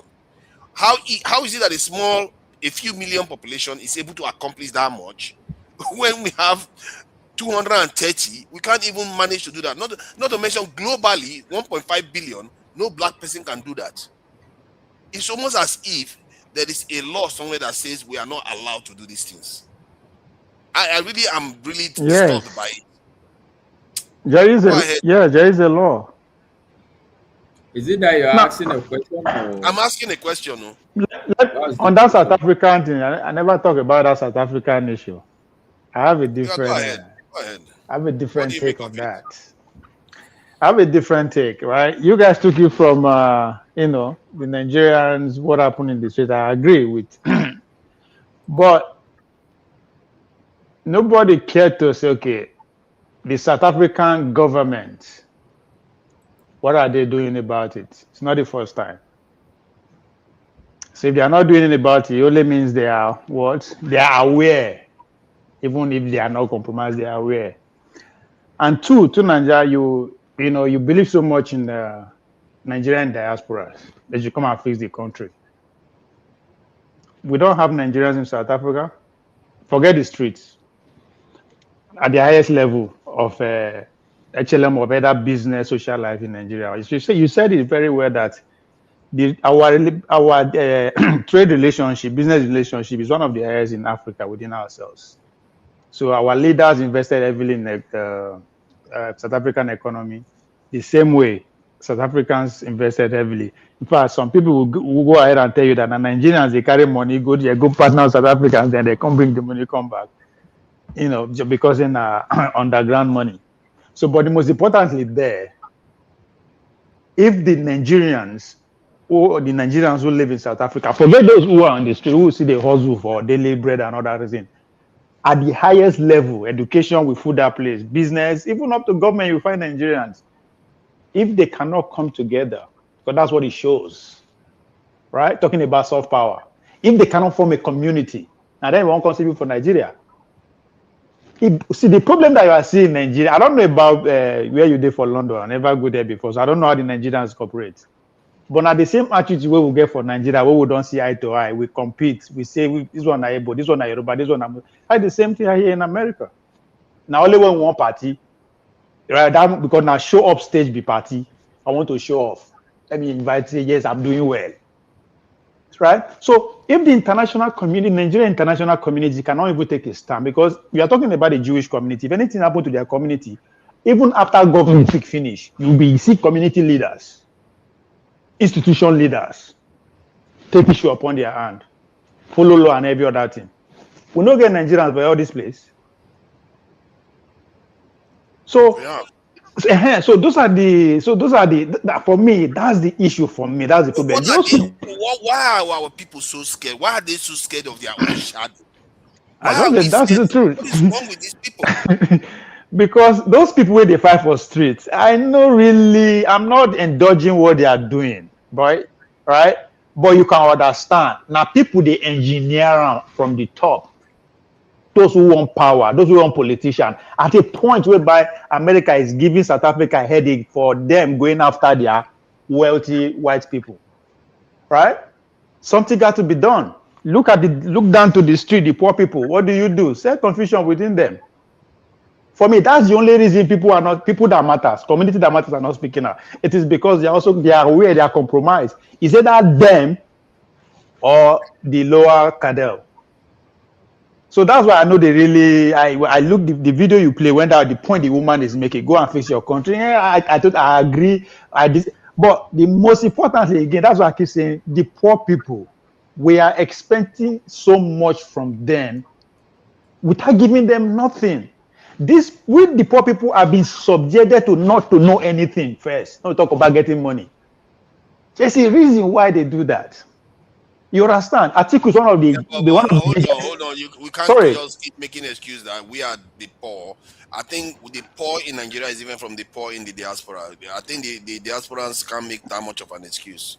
Really? Okay. Oh, yeah. No, me now because you believe in diaspora. I know they write them off. You can go and research on this. Atiku is one of the highest investors in South Africa. The man Atiku. In fact, at a point that they accuse him to the way in the influence who become president of South Africa based on the kind of investment when he get. No ever see and say anything. Because if they speak, their pocket will be they go hot time. So it is something that occur every time like that. This is it's beyond the people, the normal regular people, right? But talking about why I say I write the diaspora out, show me that place where you don't find comfort, that you have some power. Now America Nigeria is free with full Texas. In fact, they know if you go Texas, if you go straight for Houston, they see people they speak Yoruba. By their accent, you know say they bought them for that day they bought them. But they will not get power. We cannot move anything in the community. Why? Let me answer this question because this is why I tend to, sounds a little bit patronizing. I think Nigeria should have a Southeastern president, because it's going to lead to a higher national cohesion, even if some people may not like it. Screw them. But then there is this argument that Obi made here. I have to say, I think I see some merit in it. He says, great observation, but same reason is why Northerners will say Igbos want to dominate Nigeria, doesn't want to explore different regions' strategic strengths, keeping everyone down. I think there is a point there. Because the mix of Nigeria, there's a reason why we still remain together, but we are not exploring the strengths of all the various traditions within the country. Because I actually believe the Southeastern tradition has merits within representing Nigeria's interest. Because people that have been honed to understand, to go to anywhere and understand how to take advantage of and know what is advantageous in that environment, we are not even tapping into that at all in Nigeria. We decide to ostracize them from power. That's a good argument for them for that. The reason why I say that I know that this is stereotyping a whole people, but it's not true that every group is like that. But I'm going to say this: my observation of the different major groups in Nigeria is that the Yorubas are very conciliatory people. They will try to avoid conflict if they can, if they can get away with it. They defer to elders. They defer to leaders. They are very conciliatory. They don't challenge authority as much. But the Northerners, they are quite similar, but they are rigid in terms of religion, and they are willing to defer quite a lot of power, more power to their leaders than even the Southwesterners are going to do. But the Igbo people are very, very dynamic.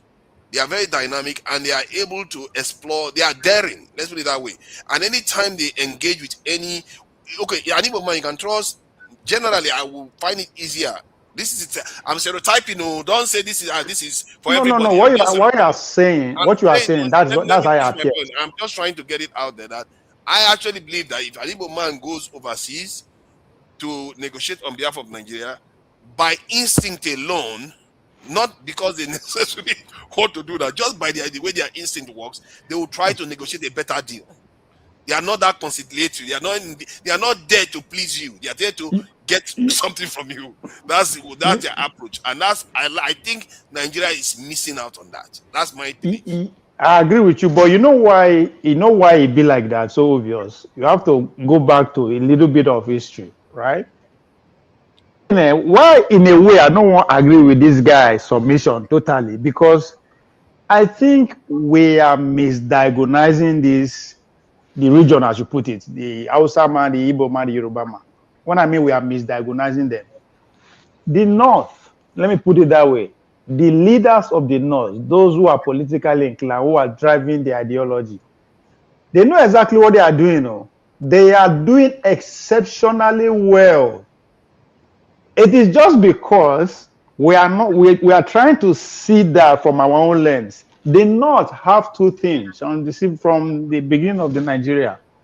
They prioritize political power, and geographical, territorial power. And that's what every nation needs if you really want to actually survive. So the North, that's why they push. To succeed in doing that is to make sure you suppress the majority for as long as you can, so that the leaders go focus on their mission. And they have done well. They got 19 states. That's political power. The goal is to take at least 75 to 80 power of the political structure, the IG, the political, all those things. Then they are fully arrived on what they are doing. Now, that's what they prioritize. So that's why when people they say the Alemanjiris, they say, no, that's a deliberate, that's a policy, a well-established policy. Nobody say they don't know what that they do. Now it's dragging the other side back. You argue, you agree. But the Yorubas, the way you also see them having that kind of similarity with the North, being that, the coherence, the Omoluabi tendency and all that. Again, the leaders, if you have to go by their history, when you go to hear their leaders, it'll be all about this and that, right? They also have that tendency, surprise as many as you can. Let them be educated as far as you want, right? But the political power still has to be with some from families. Now only the Southeastern man never had that kind of body nomenclature, never had that kind of background at any point in their stage, right? They've been that kind, so that's who they are. So I agree with you that the possibility of we getting the presidency from that trade and bring that trade into the overall structure is possible. But I think it's going to benefit the country. It's a shame that we've not necessarily had it for quite a long time, actually. And that's why I said now competition, yeah.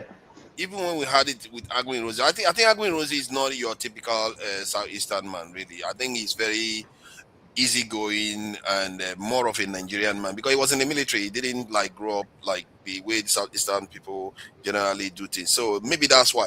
But it's a shame we have not had a Southeastern leader up to now. And I believe it's just about time. It's getting ridiculous. No, we're already there. I think that's what Obi phenomenon represents. Even if Obi knows get out, it can only grow from there. We are not going to go back to those days whereby we would find. No, I think they will be at the forefront. Now, economic development, they are becoming more empowered money-wise, so they will fight. They will, whichever way. Go ahead, sorry. Hello. Yeah, obviously, like what you're saying, I understand it, but at the same time, I would like to chip in one or two things. The way I see it, yeah, like what you're saying is right. In the North, from outside, I'm looking at it from outside. The political dispensation, they are quite astute with that, and the landscape you're talking about, it's a political tool for them to achieve their aims. And every region have those specificities or specific structures to achieve their aims, isn't it, as a group of people? So that is a regional kind of politics, which is also causing more of the division, because there are so many colorations in this Nigerian dispensation.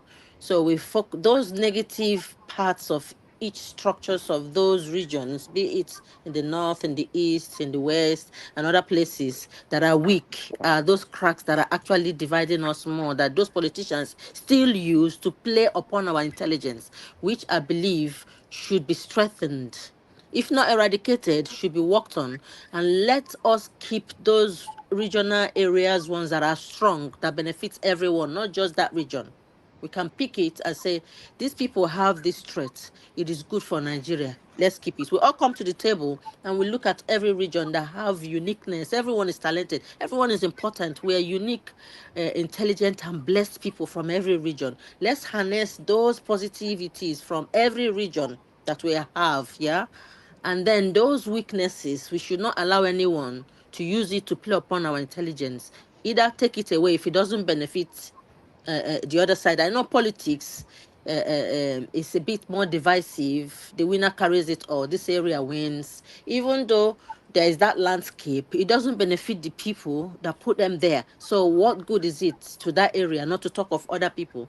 Let the people who vote them in that region with the landscape enjoy that government. Let other regions benefit from that landscape, vice versa, and we share everything we have equally so that everyone is happy. Because if everyone is not happy, if you have children and you're maltreating one of them, saying, oh, this one is a bastard, that bastard one is one that will destroy you one day.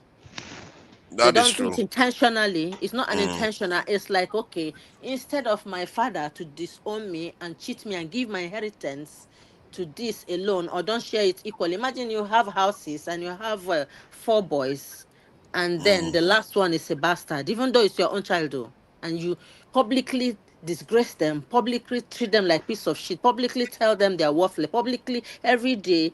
Even though there was war, there was no closure, and every side of the war, Nigeria side, the other side, should go for counseling and let everyone come to the table, hear their voices from every side, and apologize to one another, accept your differences, strengthen the weaknesses, strengthen it, Yeah. and be together. So now you continue to treat me like piece of shit. Do you think that when it comes from me to when you grow old, do you think I will look after you? I will be the bastard, Exactly. and I will Yeah. be it with pride. And I would then want everyone to divide. Say, instead of this house to be at peace, let it scatter. That's the way it is.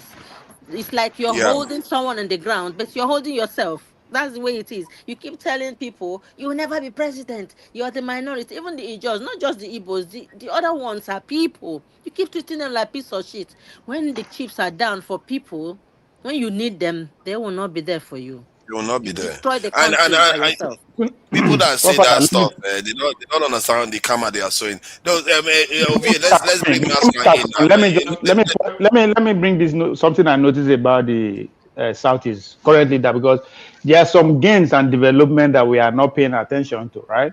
Because somebody is saying on the comment section, because he's trying to flood your argument that if we have Igbo presidency, things might change. He's trying to say, what about the now Igbos, they govern Igbo states and nothing is changed. But now they say that's a lie. If you look at the last for the past 5 years, or let's say for the last 10 years, 2 Messiah is sweeping through the east.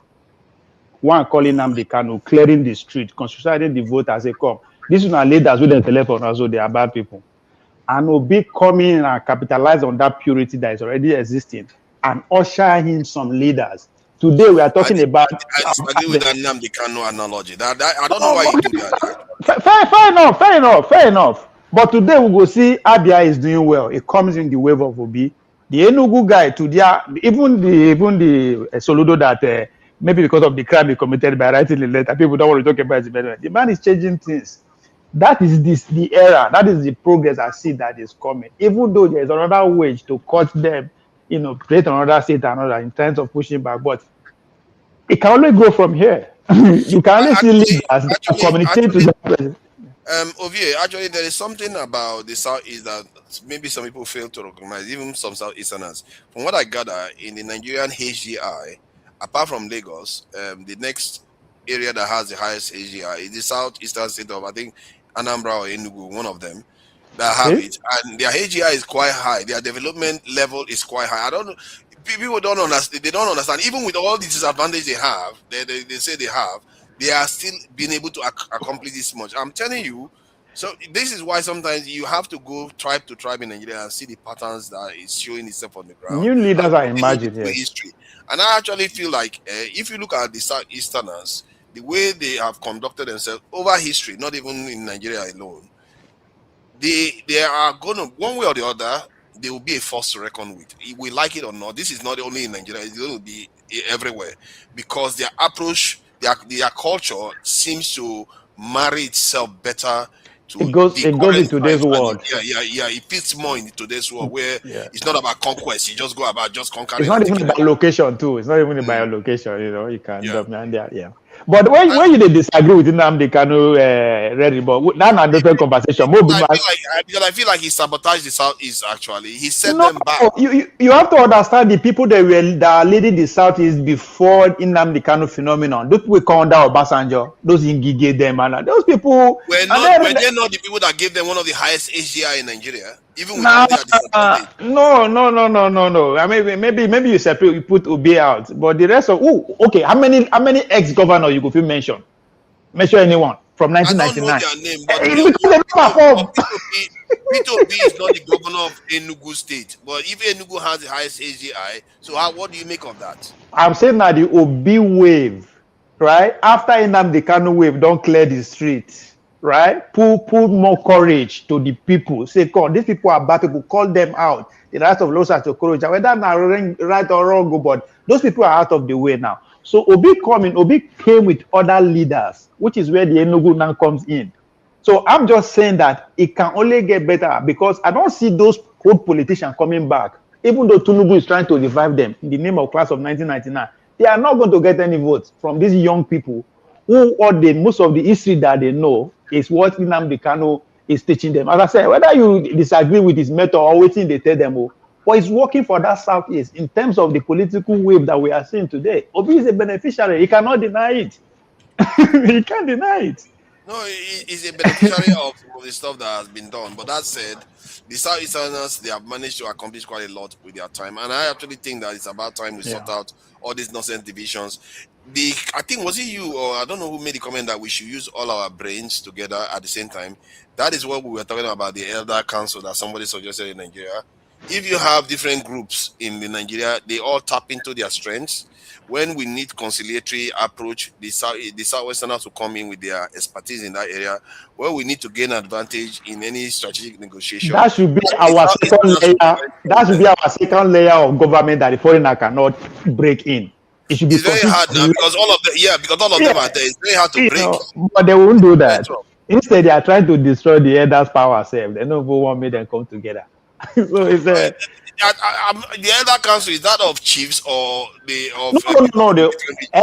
no, most people who were in government at various levels before 1999 or the first set of 1999. Oh no, I don't trust those ones. I don't trust those ones. No.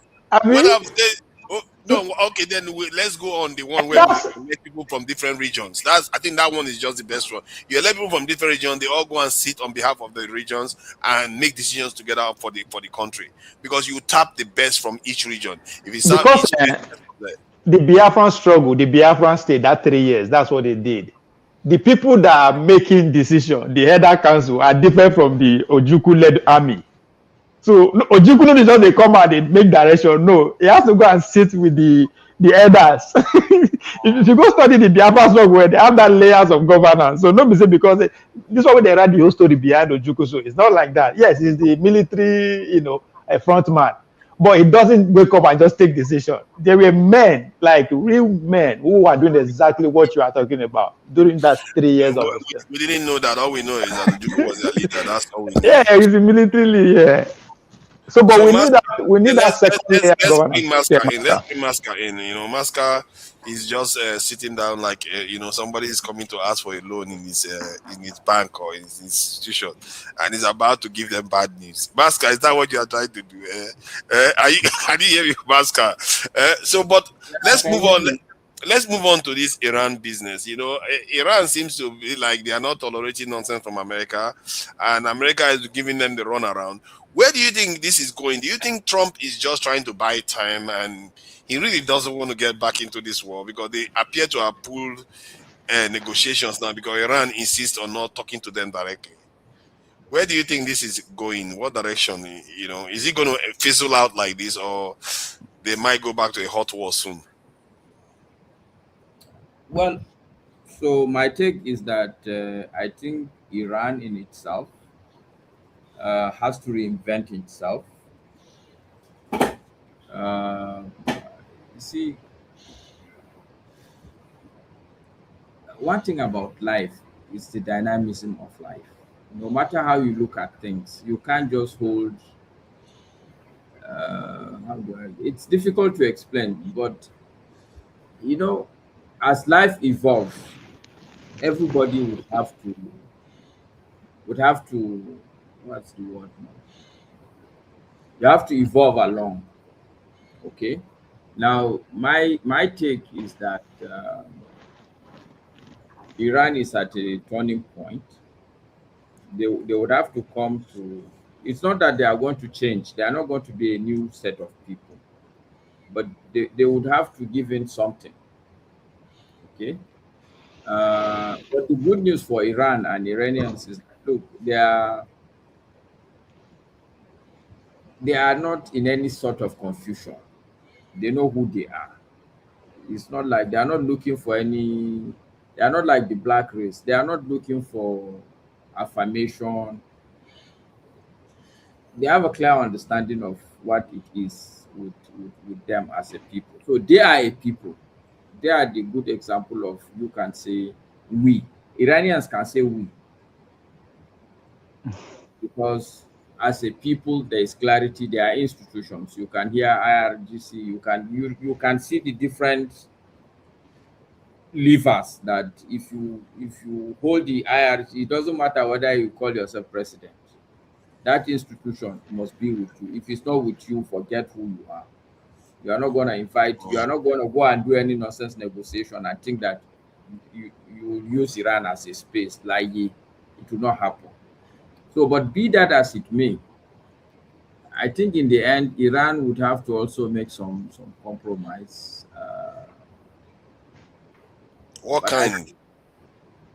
Okay, I think in terms of what I'm suspecting is that they may have to say, okay, we agree to delay our maybe nuclear ambitions. Okay, if the problem is that you think tomorrow we're going to attack you, look, we're not even going to do this thing until the next 10 years. We're not going to resume this thing until 10 years. So for now, if we need this and that energy, there should be some sort of arrangement for us to get that. But in terms of arrangement, maybe we will delay it by another 5 years, by another 10 years. So that at least people can be comfortable that, okay. Because there is a general consensus that if they have a nuclear weapon, it may not go very well. Okay. So I think that's that. I also know that. What do you mean that if they have nuclear weapon, it may not go well? What does that mean? Okay.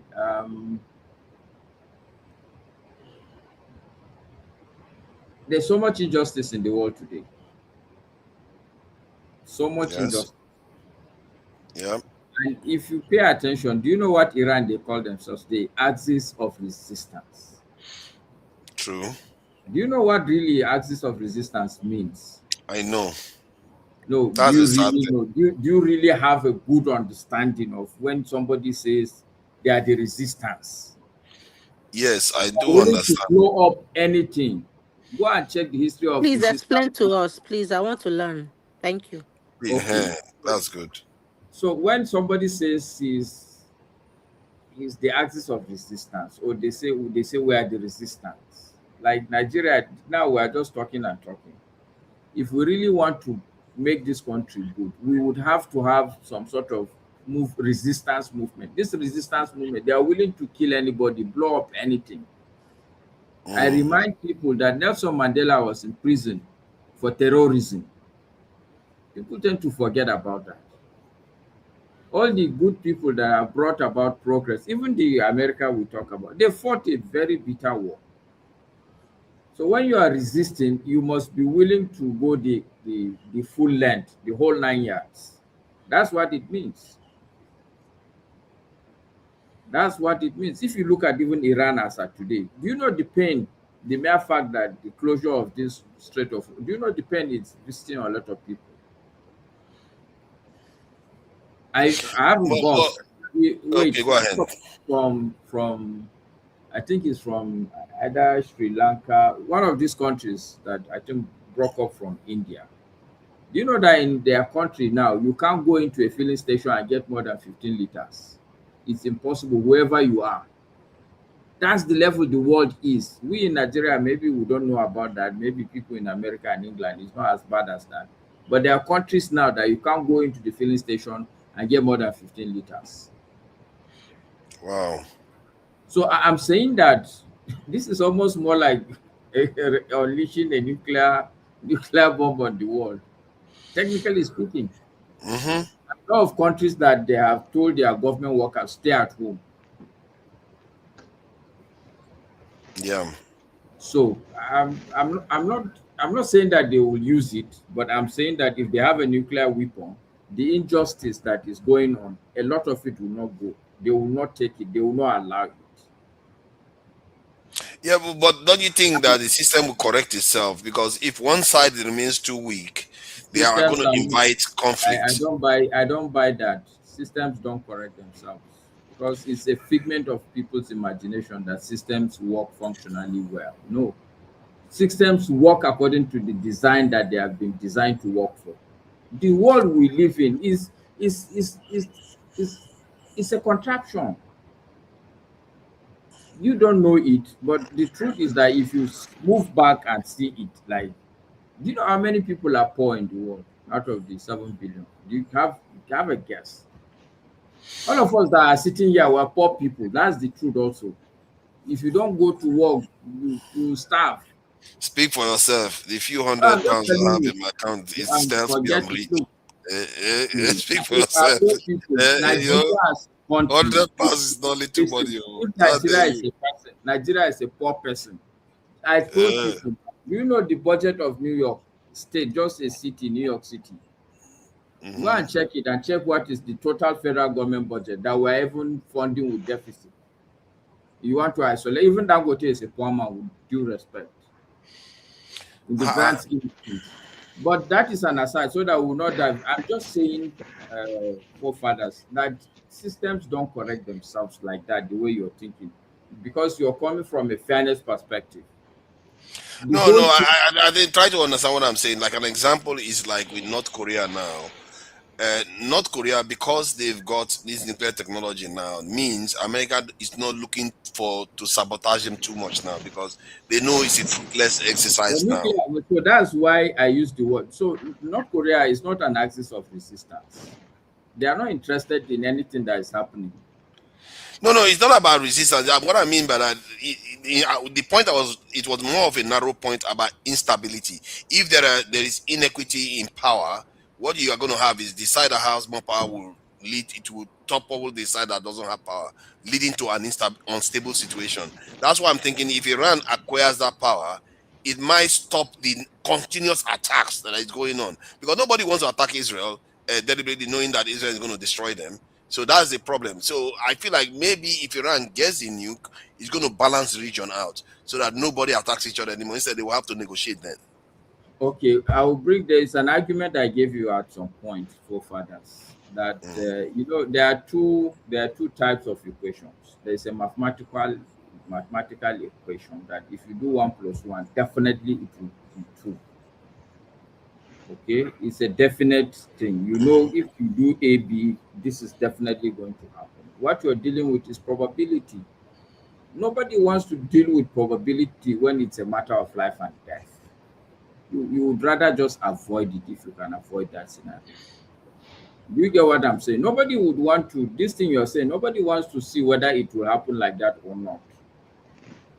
But the one now is already happening like that. It's already happening like that now. What is happening now is different. It may be close to that. Even 2 wars in 11 months. How many months? 2 wars already. The war is going to keep happening. If Iran, to think about it, if Iran was a nuclear power, the wars would not happen. They will There just be talking there around are the over 16 nations at war The right now. scenario I'm painting to you, forefathers, right now, America has bombarded Iran. What has it affected Nigeria? I know the answer is no. But if Iran now is a nuclear Not power, yet. if Iran, yeah, not yet. Thank you, my brother. If Iran is a nuclear power and they decide to nuke any country, the whole world will go up in flames. But Iran is not going to nuke any country now. They're not You stupid. can't say that. That is the point. Why can't you say that? Because America is not going to nuke anybody. So what makes you say that America is not? By that standard, America will nuke anybody. America, look, how can you even talk like that? You forefathers, you should take that back. America has nuked countries. I'm saying that because I know now that. You are not listening to me. That's why you are not understanding what I'm saying. No. These are people who have dropped. I know they've used it before. No. So what are you saying now that America will not? Somebody who has done something before, and you are telling me that you will not do it again? No. I say that they are the most dangerous nation in the world today. That's my own analogy. However, you try to hear me out. America will not do it. I'm saying I'm trying to give you the reason why. Can you give me? Let me give you the reason why I think they will not do it. Because they understand that if they do it, that is the end. Before America would do it, they know the end is the end. Because their own. Let me finish now. Jesus Christ. See, because they themselves have run the simulation and knows that the moment they use defense strike nuclear attack, there will be a reply, and there will be another reply, and that will be the end. They know that they've done. All the nations, superpowers, have done the simulation. That the moment they go, they all have to go, because even if it's not Russia that is attacked, Russia will be now. If America can do this to them, they can do it to us. That will be the analysis. That will be the way they are going to be. They will become unstable, and boom, they too will fire. That is their own simulation. Go and check it out yourself. That's what they said. See, look, this is your argument is still going back to your first primary argument that systems are self-correcting. I don't believe in that core campaign. I have a question for Maska. Okay. I have a question for Maska. Yes. Maska. Yes. Would you go? Okay, let me not say it that way. I do believe somehow that if there's an interest that will benefit America in North Korea, they will not allow them to develop what they have now, because you can't tell me that they don't have eyes that they've been watching around the world. They have bases everywhere. So yeah, is it that they are 1 minute? Is it that they are picking on places that have values? And then, when you're a hawk, you're hawking around where you know that you need this thing. Do you think that because North Korea don't have what America wants, it allowed it to develop a nuke? Okay, my answer to you is no. And the reason why it is like that is because we tend to have an overrated opinion of even this America. I can put it to you that if America knew that China would be what it is today, America would not allow it. This Iran war that we are dealing with is because of China, in my own opinion. Okay? Look, I know the history of a lot of countries. For instance, even this Pakistan that you see they are going to have discussions there. Do you know how they got their nuclear power? So America is not what we think it is. The truth is that, yes, they are very smart. They are very organized. Look at it now. Look at what is happening now. Even if America is what it claims to be, how come Iran now is dragging it through the water? How? They are not as good as we think they are. Everybody has a single head and it's one brain. I have not seen a human being with two brains in his head. So my answer is North Korea developed their own nuclear. And by the way, how many people would America be dealing with at the same time? How many people? I disagree with some of your premise that if America knew that China... No, let me give you my reason. I like to give reasons when I say something. Let me submit my point to... Okay, go ahead then. Come back to my point to Ismiri is that it was too late when America realized that, okay, North Korea have a nuke. But they are smart also. They know that, okay, this is a country that, in a way, you are right. This is a country that, if we can just contain them, they are not going to impact us negatively. And it's not that there's something we must get from them. Okay? In a way, you are right. But the answer is that, look, America, if you leave it to them, North Korea will not have it. But now that they have it, America is not going to kill itself. So let me tell you, if Mexico now start developing a nuclear weapon, you know, America will do everything. In fact, you will see what will happen. That place will burn. So in a way, you're right. But the truth also is that I will not be surprised tomorrow Mexico will have a nuclear, a nuke. But I'm just saying that we overrate these people. They are not that exceptional like that. Okay? So I that's the think, answer. But don't coming you back think to that the fathers, no, because she just asked a question. The key issue you have is that you are raising you are putting your second argument on top of the first argument that systems are correcting themselves. My issue is you cannot, we are dealing with human, all these things you are talking about is human beings. And I know that human beings are erratic in nature. Me, myself, I cannot tell you how I will behave tomorrow. Okay? Nobody thought Tinubu would behave the way he's behaving, the way he is really behaving. Nobody saw France and all that. Do you understand what I'm saying? A lot of people thought, okay, at least he will do some good work, not this thing that he's doing now. See, nobody thought that Hitler will do what he was doing. Even though now you cannot predict what Trump will do tomorrow, can you? no, not really. So this is the yardstick within which the prism I look at life. There is so much uncertainty that If you I cannot am to reply, let them have it. So well, they know that if they use it, the whole world will go. Mascal, see, for me, the way I look at America, the way they say that, I think I don't underestimate them because they are quite savvy actually. The way they approach things, they were willing to. They saw the Soviet Union and they knew that, okay, they are an empire that have access all over the world due to the blue navy and everything, but they still knew that they needed more to contain the Soviet Union. That's why they went to. I Let me totally finish disagree now. with you. No, I know now, but let me talk now. Come on, all you right, just finished finish. your own. So, like North Korea, the reason why they went to North Korea, the Korea in the first place, was because they didn't want this in the Soviet Union ideology to spread all over the Asian continent, and they decimated North Korea. That's why North Koreans hate them so much. Then they went to Vietnam and did the same thing. It's not necessarily about winning. It's about trying to prevent the ascension of those nations at peace, and they will become strong and help back the Soviet Union. And hence, they also went to China to bring China closer to them. Basically, the strategy that they used, they knew they have to choose one. And they chose wisely because they pulled China away from the Soviet Union. And look at where they are today. The Soviet Union fell, which was their greater enemy at the time. And America, at least in the 90s to the early 2000s, were the supreme power in the world. So they think like that. When you said that if they knew that China would be here today, they wouldn't have done it. Actually, where China is here today is relatively benign. If America was not so hold on, let me finish my point. Do you know how many nuclear weapons China has? China had the nuclear weapon before they went to China. No, not nuclear. See, what people don't understand, Iran is talking about maximum maybe 9 or 10 nuclear weapons.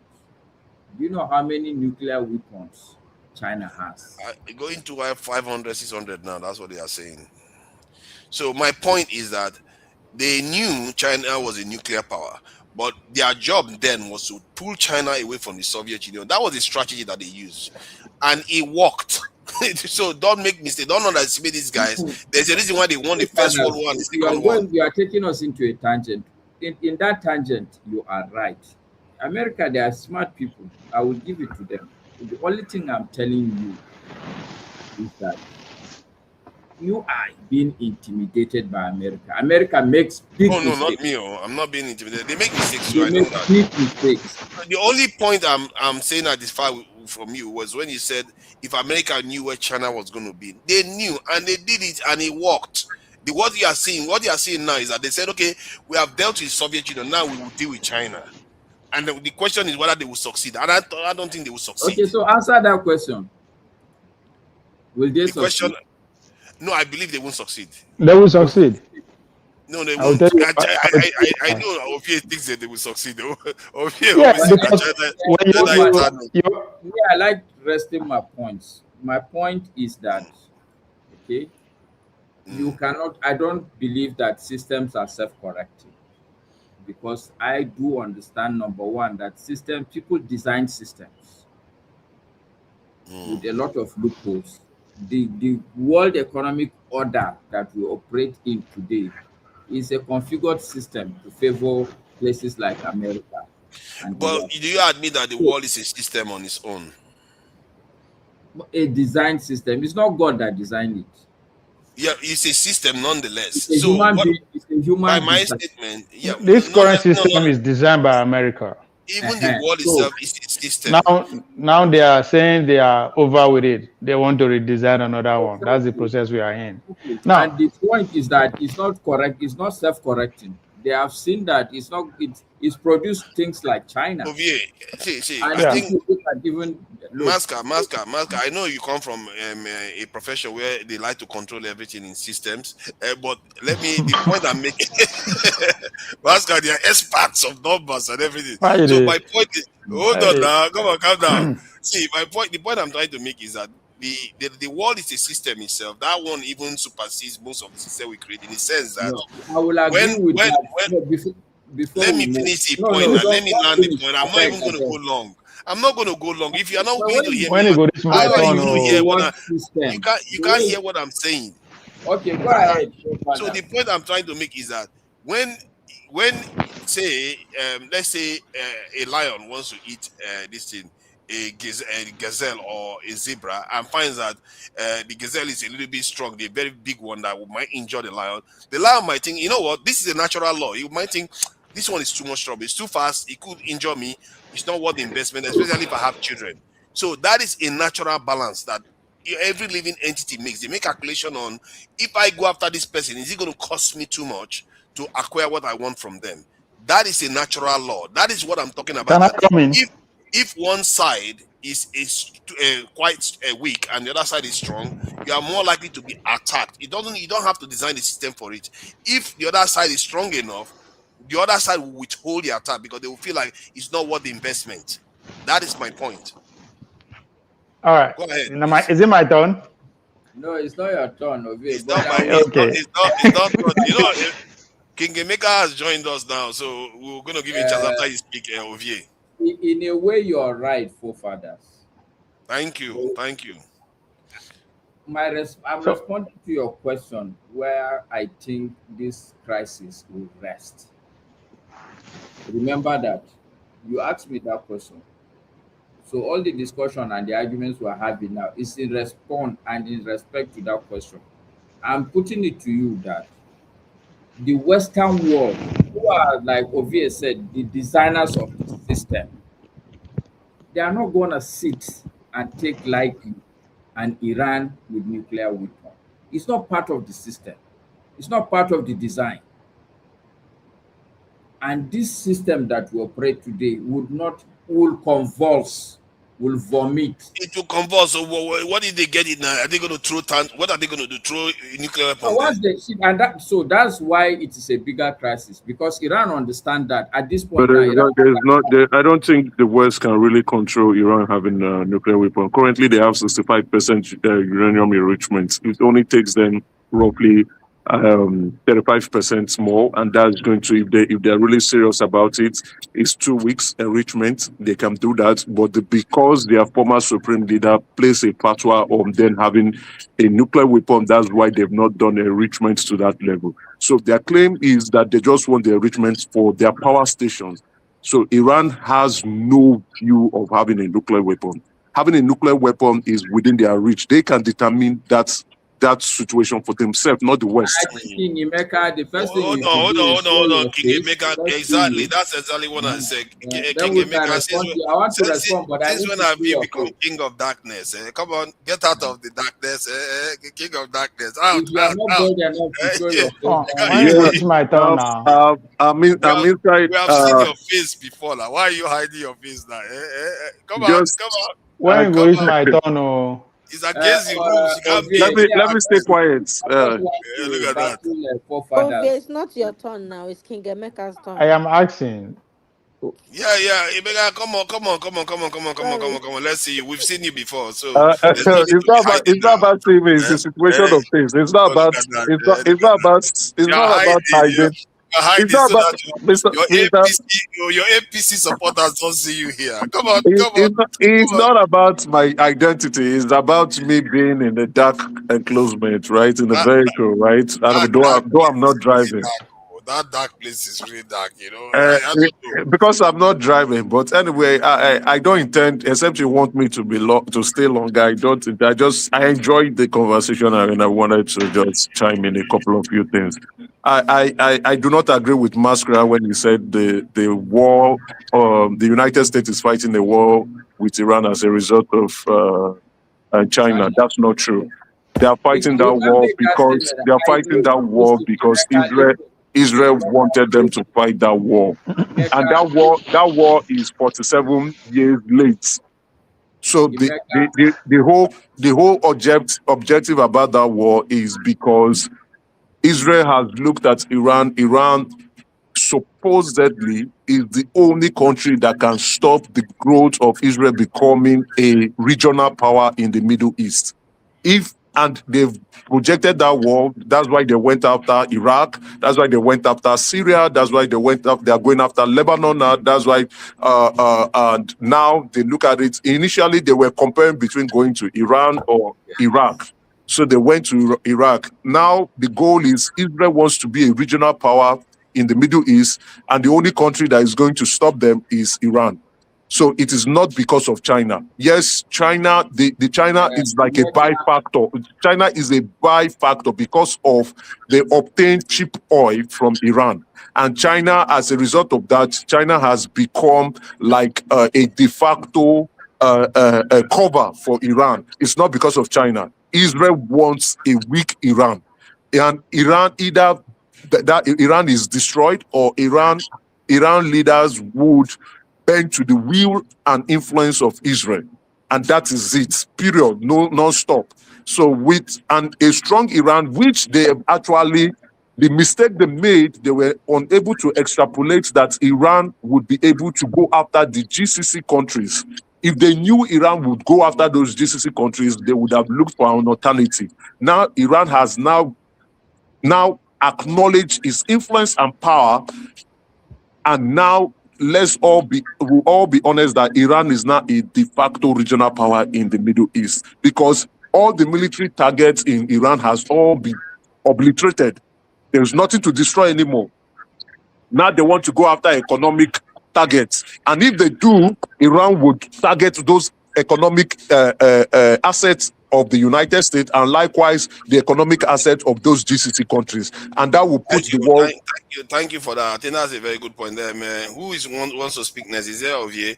No, I just want to push back a little bit, and I will say good night to all of you. Okay, let's let the Nigerians. I understand where you're coming from, Emeka. No, let me ask you that the question I wanted to put to you so I can take his point too on board is Iran not quite brave? They are not only fighting America. Oh my God, they are not only fighting America. They are not only fighting Israel. They are also attacking their neighbors. Like that is some crazy strategy. I've never seen this strategy before. What do you make of it? Okay, so this is what I'm trying to, and that will be my response to Emeka also. But my response to you forefathers is when you read history, the history of countries, if you read the history of Iran, if you understand the geography of Iran, and you understand world global economics, Iran is not a pushover. The war, people forget this thing so easily. America sponsored Iraq to fight Iran. This is not the first time America is attempting to fight that country. Smart presidents realize that, oh no, we can't go directly. Let's maneuver and engineer so that this their neighbor can attack them. Do you know how long they fought Iran and Iraq? Do you have an idea? They fought for several years. Exactly. So Iran is not a pushover, and these are deep people. People don't even understand when they to also add into what Mansa is also saying. Iran was once a powerful civilization, right? Just like I think long before the Roman Empire. So they keep referring to that, and so it's coming from an eschatologic view that we were once a civilization unto itself, the Persian Empire. So it's not something you can come. We are even a civilization much older than yours. That is a reference to the Americans. What do you mean by eschatology view? Eschatology is when you are looking at things from a religious spiritual view. You are looking at things from a third world view, from like a spiritual context of things. End times, exactly. When you are looking at things from the end, not, I won't call it an end times. It's, you want to look at spiritual factors, you want to extrapolate world events using a spiritual viewpoint. You can add end times too. So when you add end times, when you are not going to, because I don't want to say biblical, because also the Muslims also have theirs. So you look at it, okay, what is the Muslim saying? What are the Christians saying? What is the Buddhist saying? So you are looking at it from a spiritual point of view. So I don't want to say religion, because actually the term actually means last things. So it has things to do with people that want to believe in the end times, and they want to do things to bring it on. So that is what. Which is also true, because if you hear when the Secretary of War actually saying it publicly, and he is saying that this war is a religious war, is a war of end times, it is factual. So we can see the Americans scripting things from an end time view. We can also, but the Iran is not also looking at it from that angle. They are fighting a war of attrition, a war for survival, a war to ensure that they do not go into extinction. So for Iran, it's a different war. For the Americans, I think the Americans do not understand the reason why they are going into this war, if you ask me. Because I want to say to you, if it's an end time religious kind of thing, would you just go into war without having a bone in it? Because I don't really think that anybody in America wants the world to end now, so that everyone will just pay me. There must be. They can't just go blindly and then now, in a propaganda way, say this is end time something. What is it there for them to gain? Yeah, that's why I think the Americans, so like if we look at it from an eschatological view, I think the Americans are very confused. And that's another reason why, in my own viewpoint, I think they are losing this war. Right? They do not have an end goal in mind. The first objective of the war was to do a regime change. That regime change was not successful. Now, if they continue this war where the Iranians are fighting for their survival, it's going to be a war of attrition, and that is the longer it takes, the more dangerous it becomes, and we are going to plunge the world into a depression. So it's not just recession anymore. If this war gets to December, everybody is going to feel the pain. So America, on their own point of view, do not understand the reason why. But if they are truthful to themselves, which they've even acknowledged, the Secretary of State said it, because the Israelis want to go into that war. And if they go into that war, it will force them to go to the war too. They had to embark on the war. So they are fighting this war for Israel. Let's be honest. And they are not being honest. Mr. Emeka, don't you think that there's a history there from not just Iran being a long-time civilization with the Anglo-Saxons who now, are in America and all that? There is something there. It's not just the Bible stuff. You know what I mean? Yeah, I think there's been a long time kind I of agree. Just like with the Russians too. colonization. It goes round in a circle. Yes. Yeah, just like with the Russian too. Their war with Europe has been a very long war. It will not stop because Napoleon was not successful when he went to Iran. He wasn't successful. Alexander the Great too was not successful when he went to Iran. So that war has been a long-term war coming forth. So for me, on a spiritual angle, I think there is something with Iran that they are going there to fight. Now, with Iraq, a lot of people has deduced that it was not just only oil, that when they went to Iraq, there was a potter in Iraq that they went for. And also that there was a giant king, a hybrid king called Gilgamesh. Even the Secretary of State at some point, which is Hillary Clinton, asked for the burial site of Gilgamesh. So when they went to Gilgamesh, they also went to secure that potter and go into Iraq to see so many things. I hear they've also excavated the body of Gilgamesh and they've taken it out. So Gilgamesh, if you don't know Gilgamesh was a hybrid king. Many said he was born, he's half god, half human, and he was a giant. And also that Iraq was, at some point, Iraq was a civilization, the start of civilization, right? Even where Abraham came out from is in Iraq. So they are going there to hunt for ancient artifacts, ancient technology that actually belongs to the gods. And let me use this opportunity to say it now that humanity did not start with us. We are not the earliest civilization. There was once a civilization before us, before the flood times that came. So these elites, they know these things, and in order for them to continue to stay relevant in power, they go into these ancient places to go hunt for ancient artifacts and ancient potter. In my view, I think that might be another reason why they want to go to Iran, so that they can go there to see there might be something there in Iran that they really want. If you look at it, if you are calling Israel, yes, Israel is a very small country. Why is Israel looking at becoming a regional power? Israel knows it cannot fight Iran. Israel knows Iran is going to deal with it. Israel, they already also know that, because it's not today Iran has been saying that if you attack us, we will attack the other countries in the GCC. That is why the countries in the GCC like Saudi Arabia, Qatar, United Arab Emirates, all were paying protection fees to the United States to come to their country and build a base because they know Iran is going to destroy them. But then again, they still went into this war. Why?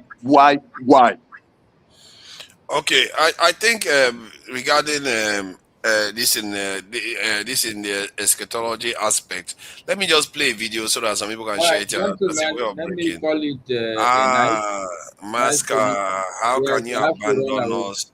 How can you abandon us in cold violation? So such a time, it's okay. No, look, don't worry, forefathers.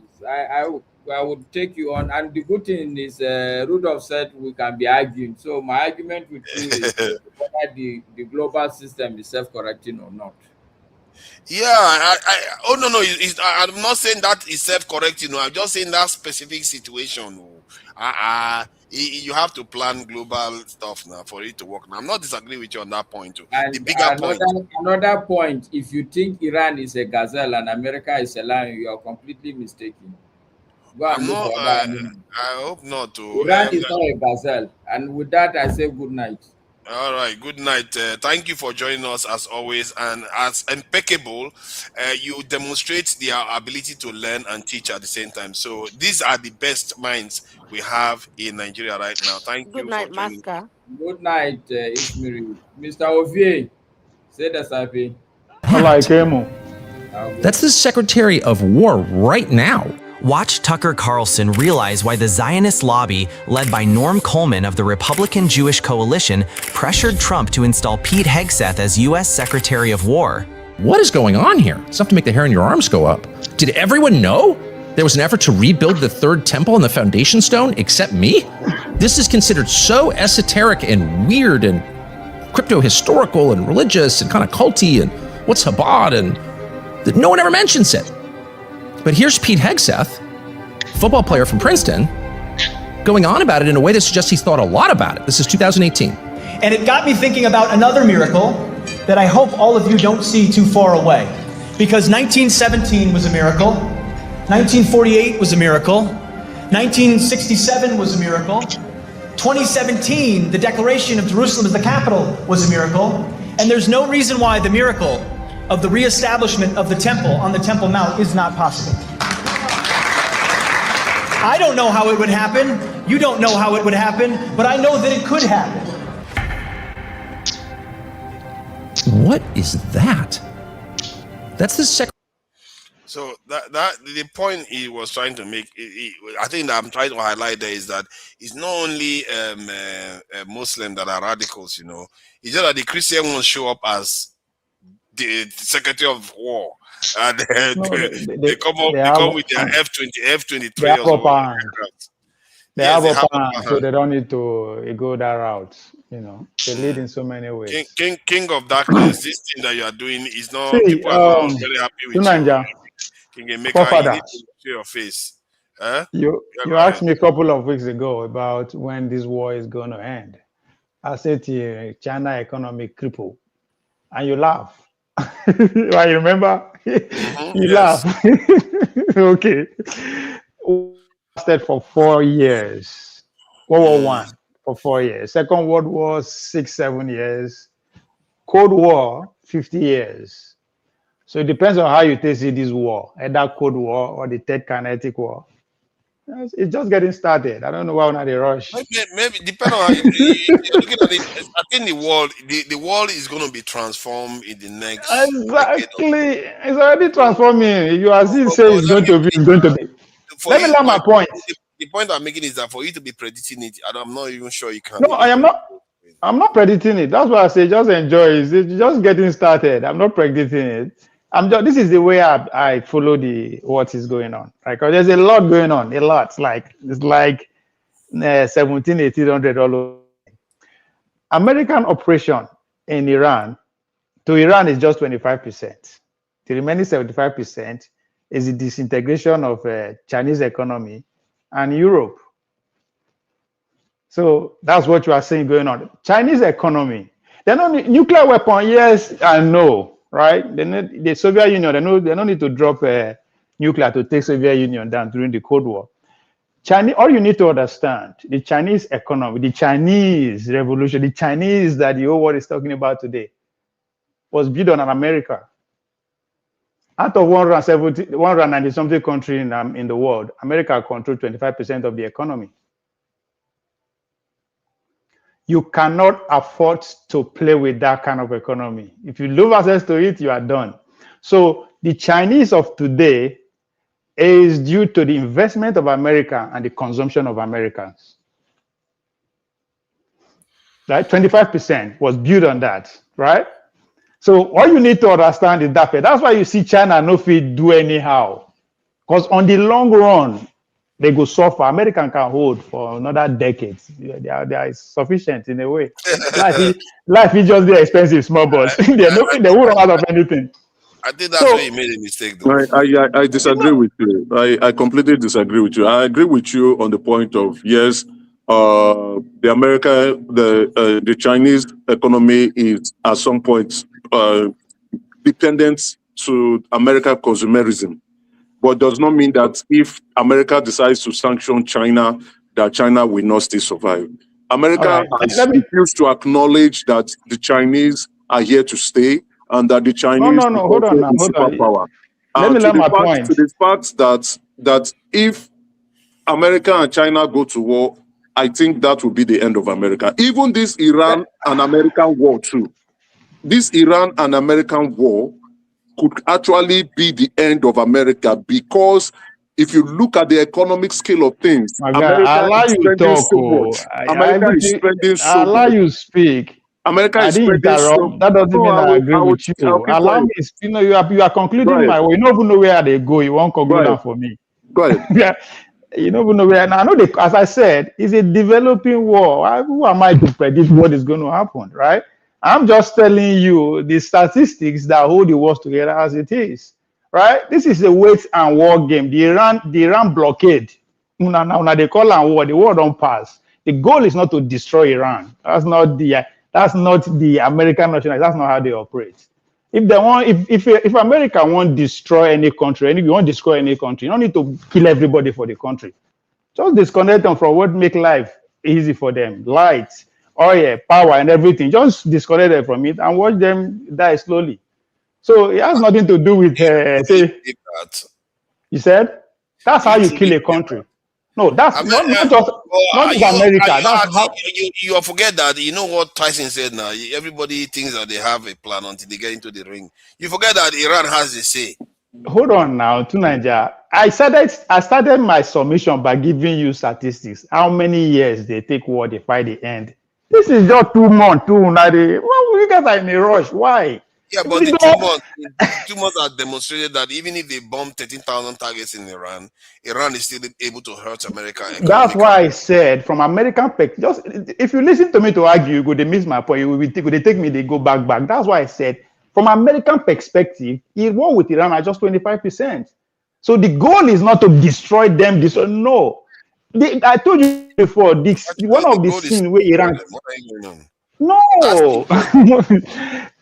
The goal is to turn Iran to Syria. That's Israel's goal. Yes, that's the goal. Listen, I don't know why. Let's be honest. If America and Trump has actually threatened to go after their power generating plants, right? Which is the my guy. That's the work. Let me land now. I cannot let you land. I allow you speak for minutes without interrupting. That doesn't mean I disagree. Hold on, my guy. When you were speaking, not that I agree with everything you were saying, but because it doesn't make sense jumping into it. You have your say, you have your own fire, you have your own. You said it. Allow me to say my. I beg people they watch.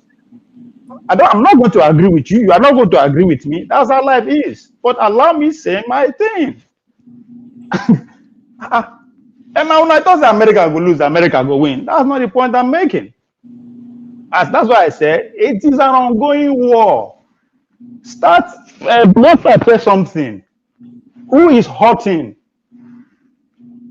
When he was talking about in Nigeria, no they hurt. I said, yet. Una they rush. People where they fight for no rush.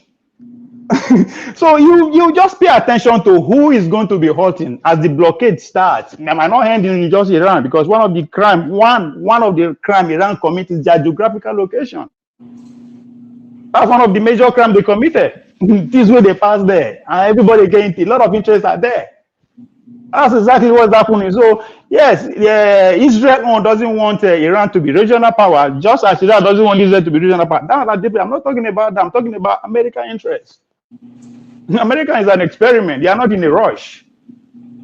Okay, they are going to be in that place until major. Hold on. They are going to be in that place. You are wrong. You are wrong. When you reach your time, hold on, please. Let's be civil. Let's be civil. No, I agree. When you reach your time, talk now. I'm not trying to. Hold on. Please, when you have your time, I think you are taking my statement. No, you are being disrespectful by not allowing me to land my point. When you reach your time, you don't disagree with me. I'm not here to fight anybody. Allow me to land my point, for God's sake.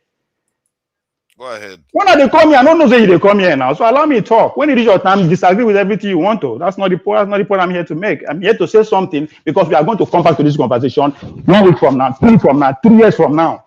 So allow me to say it to be very clear so that when I come back, I know what I said. So watch out who is going to be hurting across the world as this thing continues, because it's not going to stop. As you said, to Nigeria, the world is changing. How is it going to change? Now, by handshake? No, things don't change by handshake. So pay attention to those things that are changing. What matters in the world that are changing? We agree. The world that we run today in America said the rules and regulations. They are dismantling it. Nobody knows why. They haven't stopped. So let's be patient. I'm not supposed to make you agree with what I'm saying. That's not. I'm not the fight war. After all the news where they come out from war, we just make and roll because things are very cryptic. So I'm just telling you the little that I know what America is doing. The blockade is going to continue. It's not just Hormuz that is going to close. There are other straits that will still close. From my own point of view, the long run is to make sure to stop China from being a regional hegemony.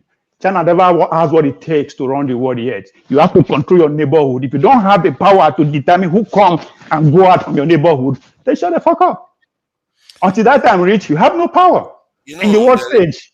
There's a lot of holes in your this thing, but I'll let King of Darkness go since it looks Yeah, like all right. Thank you. Thank you. When it reaches, go ahead. Tunanja. Thank you, Tunanja. Ovie, sorry, no. While I say you're wrong, I'm not trying to rob or trying No, to. you are. No, I'm So, fine. I'm just saying you should allow me talk. I don't say you should not disagree with me. Like, yeah, I agree. Okay, thank you so much. Trump's strategy was to go in. He didn't want the war to be this long, prolonged. Go in, change the regime, and leave. That was their strategy. That was the objective. That objective has failed. Now, this war, like you have said, and I agree rightly, the war is going to continue, right? It's going to be a prolonged war because their objective has failed to change the government. It didn't work. Since it didn't work, what's the next thing? How many military targets are you going to hit? They've done that. They've obliterated all the military targets in Iran. But the Iranians are still fighting and they are underground. They've been trying to use bunker bombs. Those bombs are not penetrating down to the feet where the Iranians are. So it's not working anymore, except they want to, and they've been trying to go after civilian infrastructures, just like the power plants. Those are war crimes. If Trump wants to be labeled a war criminal, so be it. But then the Iranians also have alternatives too. They've said if you hit our desalination plants, if you hit our power plant, we are going to do the same to the GCC. If the GCC is in darkness, that means the flow of 20% of oil production that will be leaving, coming out of the GCC stops. And what that means, production of goods and services around the world will slow down. So Trump knows this. And then the GCC do not want this to happen. They keep mounting pressure on Trump. Not just only the GCC, Europe too also is mounting pressure on Trump too, because he called them. He called NATO to join. NATO said, no, we won't join because if we join, it's going to impact us economically. Europe wants gas, and those gas is coming from the GCC. Europe wants crude oil. Those crude oil is coming from the GCC. A prolonged war, a war that will begin to blow up infrastructure, will only impact the world. We are talking about 20% of oil production coming out from a specific region. The more they continue, the more the world will suffer. Yes, the war will continue. I agree with you. But then if you say American is they are fighting a war of patience, no, that is not true. Trump wanted a quick, like what he did in Venezuela, he wanted a quick in, quick out. Are you even aware that they deployed land troops on the ground to Iran? They did. And they saw that it didn't work. It didn't work because they were going to sign their death warrant. That pilots in. They said the pilot that they claimed they would be rescuing, they was found more than 800 miles from where they claimed that. It was not just so. Those things were actually propaganda. And I can tell you, to Nigeria, there are 167 United States military prisoner of war. I will send the article to you. It was not that was propaganda. They caught over 167 military U.S. military personnel. They are with Iranian people. So I'll send the article to you to show this was an intelligence report. So the United States, what is showing is that the United States do not have what it takes except they deploy nuke. And that would, yes, I rightly agree with what Maskra was saying. The United States is the only country in the world that has used nuclear weapon in the past, and might also be the only country in the world that will do it again. So that I think what's his name? Sorry, I'm forgetting his name. He said China does not have what it takes to become world power. China does not want to exercise its influence. China is looking at being an economic world power. They have the biggest army in the world. The biggest military in the world, the biggest navy ships in the world. They have, except for nukes, they have more artilleries than the United States. If the United States cannot beat an Iran, and which the United States has demonstrated consistently, no matter how this long prolongs, they cannot beat Iran. They cannot. It is going to be a stalemate. So if the United States cannot beat Iran, the United States cannot beat China. Yeah, so what it's clearly showing is that the might of the United States is demonstrating to other countries that it is not good enough. Yes, they can go about claiming to still want to be the empire. What actually killed the British Empire was the Second World War. They spent a lot of money. They ran into debt. They went to fight a war that even when Hitler was telling them that, no, I do not want to fight the British, They still went ahead to fight that war, and that war crossed the British Empire. And after the war, when they were successful, the British Empire never remained the same. This is what is still going to happen to the United States. What we are going to see after this war ends is the emergence of other regional power coming, and Iran would emerge as a regional power. Russia would come up to become a regional power. United States will still maintain itself as a regional power, and China will become a regional power too. What about Nigeria?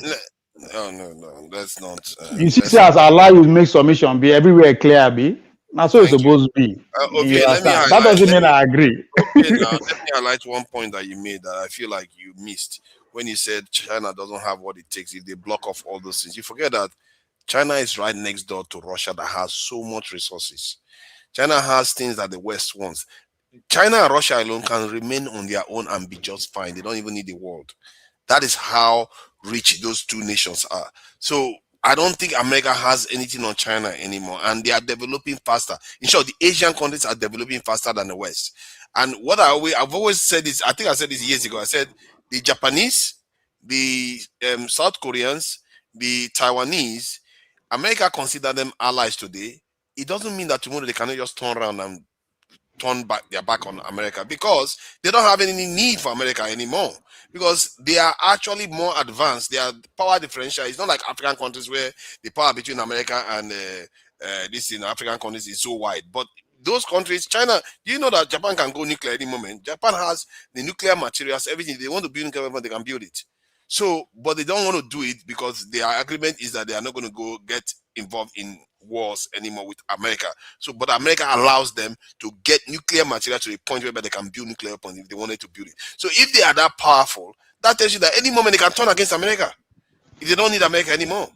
So, America's power, this is why people say America's power is tenuous right now. It will can come down without any major conflict with China, because China is using a strategy of, we don't want to fight America, but we want to become superpower, and that is a very brilliant strategy. What you are saying is a good story. I like that, but in geopolitics, there are more realities than that. Okay, my brother Emeka will speak. He talk about what Trump wanted to do. One Trump no do, one Trump no do. I agree with him too. I don't analyze politics from individual perspective. I don't give a fuck who Trump is. Trump has 4 years to spare and he will leave. I'm talking about the American experience, the American planner. What do they want?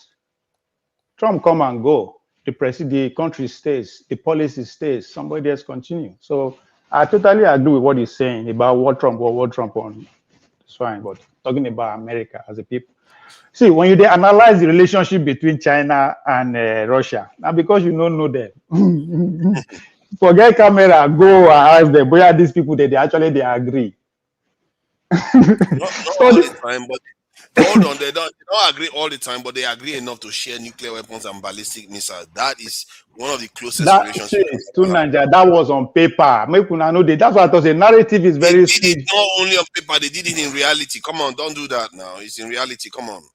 They share. Hold on first. They share waiting. Who give who weapon?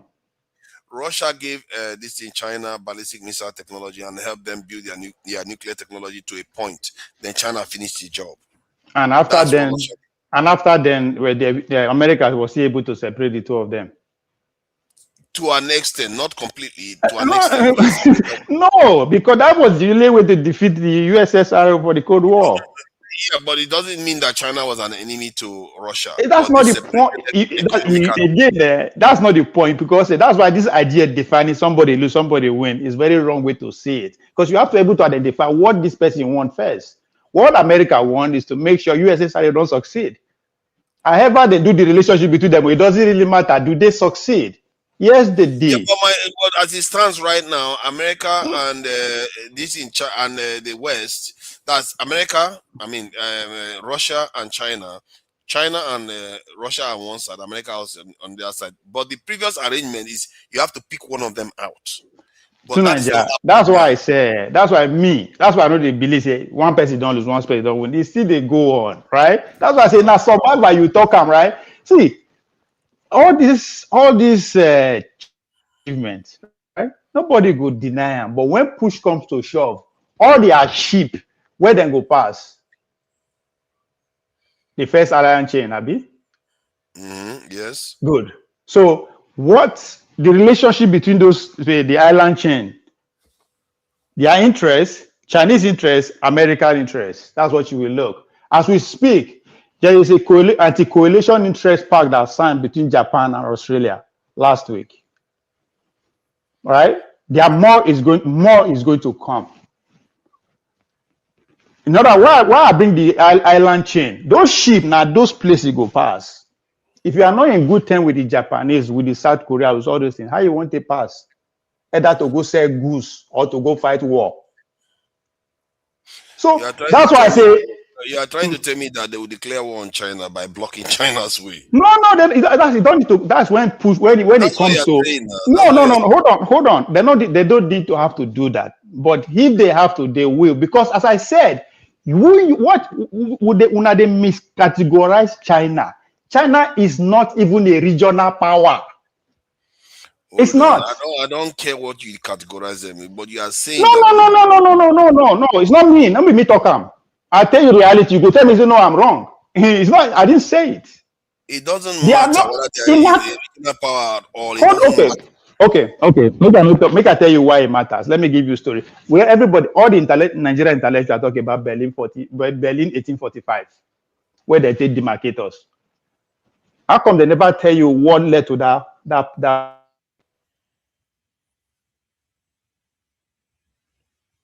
America come of age? Say the region called the America, all my backyard, I am in charge now. I don't want to see two left leg there again. That's when they become regional power. That is the mistake of the British Empire, to allow America to stay between the North and South to form one country. What? Yes. The British people never wanted to happen to the United States of America, the South and the North never wanted to come together as one nation. They were supporting the South. You have read too many books and reached too many wrong conclusions. Let me read. I live in America. You can fact check me. I know we did live. This is what, hold on now to Nigeria. I know this is all a bedroom story. You can do fact check me.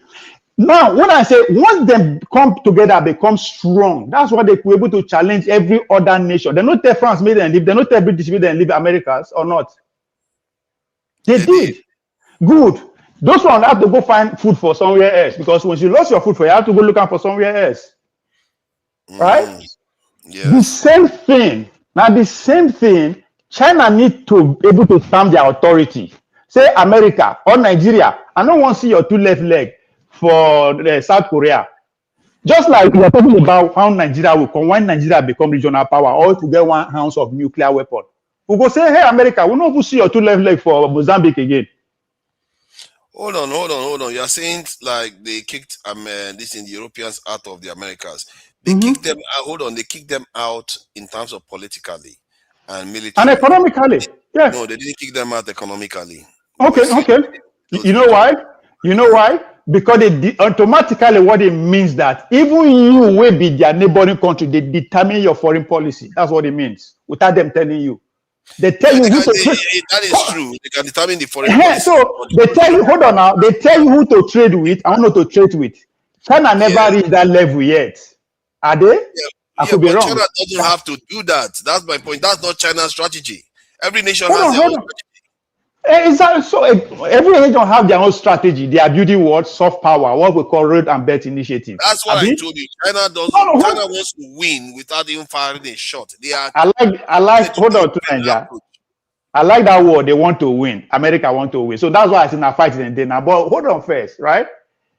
If you cannot determine the foreign policy of your neighboring country, you are exposed. Just like our Nigeria. Anybody can walk in from neighboring country because you have no power.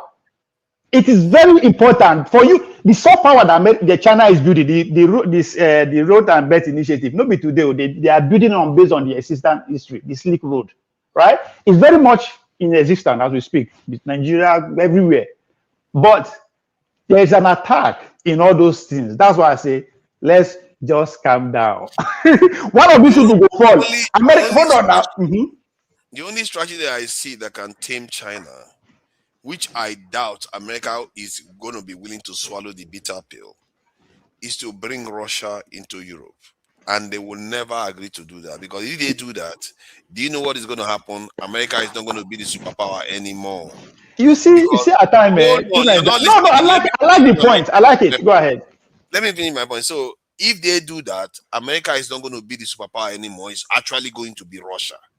Because if Russia is sitting between China and Western Europe, and America is across the ocean, who is controlling the Middle Eastern region now? All those regions, it's Russia that's going to control it. This is why they don't want Russia as part of Western Europe. Because if they do, Russia, so in other words, America don't. Hold on. Just a bad situation. They can't let me agree with you there. China, and they can't ostracize Russia. Hold on. Both of them Russia and China has to work together. And hold on. Change anytime soon. The point you are making, you are spot on, but you're forgetting that there is an attempt, there's fight going on now to dismantle that. You said something that I agree with. If Russia conquer Europe, they will become superpower. Same way, if Europe conquer Russia, Europe will become a superpower. Right? Europe can't. That's the problem. That's the point. So Americans too are saying Russia can't, and why they are saying that, now this is what they are saying. This is what I'm saying. They are saying, people are saying that if Russia cannot take Zelensky country under 4 years, there is no way you can take Europe. So we can afford to now hold on. We can afford to now focus on China. That's what America is doing. That's why it is that they put Europe as a nation for hot take. That's your battle. That's your battle, right? We don't need you here. You say defeat Europe. I'm saying make Russia part of Europe, not defeat Europe. They don't have to. But they don't want to, though. Boy, you see that? You see that happening? See, they don't want Russia to become part of Europe. If Russia becomes part of Europe, where basically Russia become a European nation, this is the EU nation. Yes. One, that makes EU the most powerful region in the world by far. Yes. Then that also gives Russia the leverage, because they already have a tied to China. Yes. America is just going to be boxed at the other end of the world. But you agree that it's not going to happen, though. So why are you worried about it? That's why I said that Russia and China will be stuck together, and as long as that remains, American power will never be the same. Okay, this is another angle to see it before AY come in. You have to be able to group the regions according to their power, economic power, and all that. The most interesting, most powerful region today, now the South China region, the South China economic power. They are going to have the way the countries are, they are going to have the biggest economic power, and with China beside them, shoot their credit rating up because of their military power and all that. That's a region. The second region, the second most powerful region, right, is America, the Americas, right? That's the United States and every other thing there because of American economic might and their military power, right? Then the Iran region, GCC. Actually, it's Europe that guarantees America's power, actually. Hold on. I will get there. GCC, because of the energy. They are the energy heartbeat of the world, right? Those three oil producing countries, right? Then Europe, because collectively, the economy is big, right? Collectively, they have a good economy. And coming to your point now, Europe make America strong. It was trade by barter, right? You go where you destroy yourself. So I will build your economy for you. I guarantee you security. I shall not go threaten you again. So their survivor hang on these things. Hence, you see Trump, is basically man, they are on their own, right? But now, once you don't group the region, you see, I not put us there because we the bottom, no get number. Once you don't group them, then you now talk about how do you project your power, right? So which region can you control? That's why I say you have to ask yourself, which region in the world China is controlling? Can't even control his own region, not talk of outside region. I don't understand. You don't still get the Chinese strategy.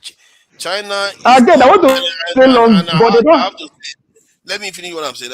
I'm not saying that whether it's the best strategy, but the Chinese strategy is they don't want to fight anybody. They want to build. Yeah. No, they can't afford to fight. Not that they don't want to. If they want to, they could, but they don't want to. How? You don't understand because they can decide.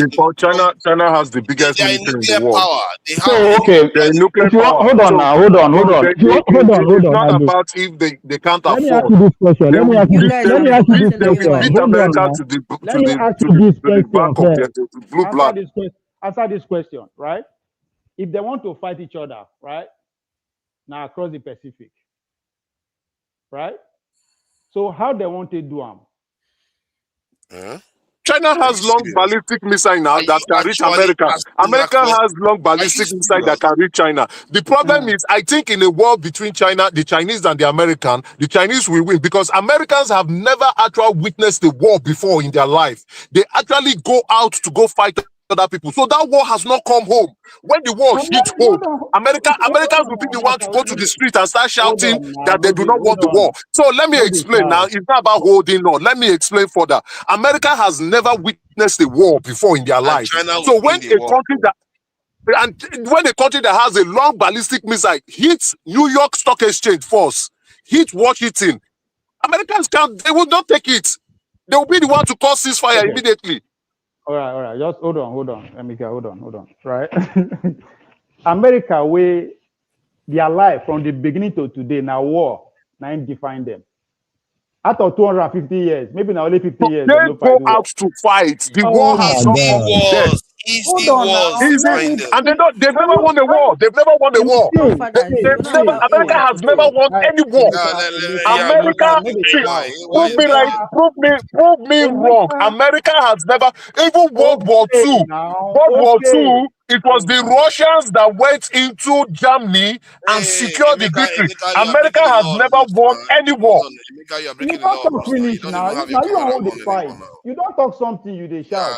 Emeka, you have to go backstage. You don't even So have your when you camera say, on anymore now. when you say America never fight war from what he is saying, then you sit and think about them. Why they never fight war? Again, because of their geographical location. Hold on now. Let's bring let's bring AY in. I'm sure he has something to say about all the ruffle we've been doing lately. So AY, what is this Yes. idea now that everybody's going to strangulate China, and America, the Thanos is going to just do everything and get its way? What do you make of it? What do you think? Begolo is right that America is going to strangle China in the crib. That is Okpewolo theory. No, not be me. Everything when I talk about with something, you go tell Instead me of this is a lie. No, it's not my theory. I don't get any Instead of theory. you to go to Edo and start looking for your 3 million votes for Tinubu, you are here arguing. You know, see my background. What do you think their background is for? We are working. How many votes will I get now? You don't worry now. You worry. The Cocos will win. Once we don't win, we don't get the vote. No man now. You support Tinubu, you are your own. Support your Okpewolo, I go support you because Okpewolo is actually working. So I stand by that. Okpewolo cannot win without Tinubu now. So I don't understand you. Who are you loyal to? Are you loyal to Edo State or Nigeria? I'm loyal to my people. No. Tunaja is here. Tunaja want to hear that answer. Are you loyal to Edo? No. Tunaja want to hear. Are you loyal to Edo or to Nigeria first? I'm loyal to the poor people all over Nigeria, to the ordinary people. You see everybody now. Share this kind of Nigerians. Share them. This kind of Nigerians. No, I'm not like those people that will say, my people, my tribe before Nigeria, not Nigeria are funny people. You hear people, my this before Nigeria, or my this before. I say, which kind of people be this? Yeah, but is there anything wrong with that? Because your child before your neighbor's child, isn't it? Does that mean that you hate your neighbor's child? I don't know. I think it's kind of selfish, really. I think when it becomes toxic is when you put your own tribe. See, there is one thing that is very important. National interest. Even if you say you are a national person, national first is bad, is wrong. Say I'm in Nigeria first, I'm an American, I'm a British first. They say it's wrong. The globalists, they don't want to make you talk like that against them. Don't talk of your village. See, there is one thing that we're actually missing. The fact that we are created from different tribe and nation is just to identify ourselves. It doesn't really matter. It's just for us to know ourselves. So it doesn't mean we should take a lockdown line. It doesn't mean, that's what I keep saying. It doesn't make, that does not make Nausama better than Iboma, or Iboma better than Yorubama, or Yorubama better than Ijoman. It doesn't, that's not what it means. Yeah, so, but whatever. We'll see where this ends. Sincerely, I think this war going on in Iran has really exposed America. Even though Okpewolo is in love with America, man, you know, he will keep arguing for them. But I know, yeah, Okpewolo have a lot of information as well. That's one thing I know. But still, I think he's overrating America, just like how people used to overrate Russia. The world power, I think the big thing they have is just their nuclear arsenal. They think that is giving them so much confidence they can get any country down. Really, that's why you don't see where you have the nuclear. They don't challenge you. They don't go around your backyard. You see, you just look at how America respects small North Korea. You think if North Korea they don't have nuclear by now, they will be gone. So if you have that, they are gonna respect you definitely. But underrating China, I think is so much wrong. I think China have their own policies. Don't forget.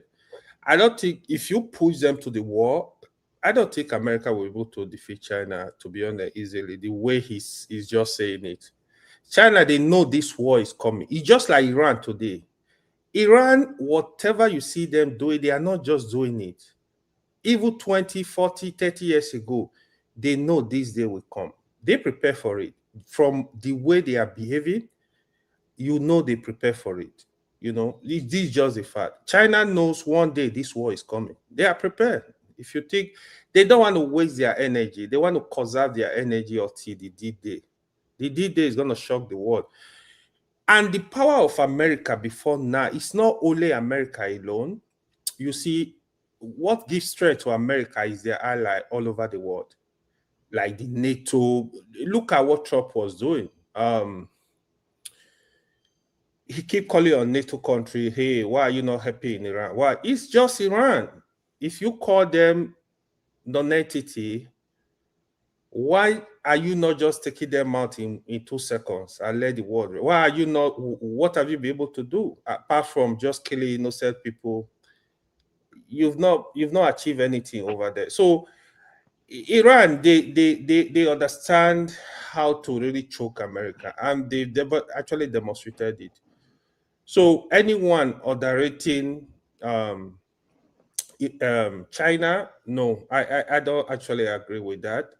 I think China, they have a lot, but they just keep silent until you push them to the wall. You get to that point, then you are going to know what they are capable of doing. This is just the reality, to be honest. Yeah, I know sometimes with what Trump make the whole case worse, in the sense that from day one, how he keep lying about this war, how he keep lying what is going on. He's going to tell you have dismantle Iranian Navy. Is it Mami water they are using to keep Strait of Hormuz intact? How he keep lying he had dismantled the whole military. How he keep lying. He just lie. But to be honest, I think Iran, they've actually turned a war superpower right now, because any country that want to attack them. Look at Strait of Hormuz is the biggest energy corridor in the world. Look at what they are doing there. You know, they kind of put the whole world in chokehold. Like everybody is paying for it now. Price of gas and the Houthis are also on the other side, just in case. Yeah, that was part of the reason you see Iran building those axes of resistance, the Houthi, the Hezbollah especially. That's why they were preparing for that. So even Houthis, I remember America attacked Houthis. Trump have to withdraw because Houthis were giving them bloody nose in the Red Sea. So this thing, it's not as easy the way you see it. I understand where Okpewolo, what he was saying in terms of if America decide to say, okay, we're just going to go there, destroy the country, attack the civilian facilities, yeah, they can do that. But is that how to win a war? That's really a war crime. But in terms of military, then they're going to run into trouble. And the bigger, look at what they've done with America military bases in the Middle East. They destroy literally all the military base over there. So Iran are now declaring that they don't want military base in that region.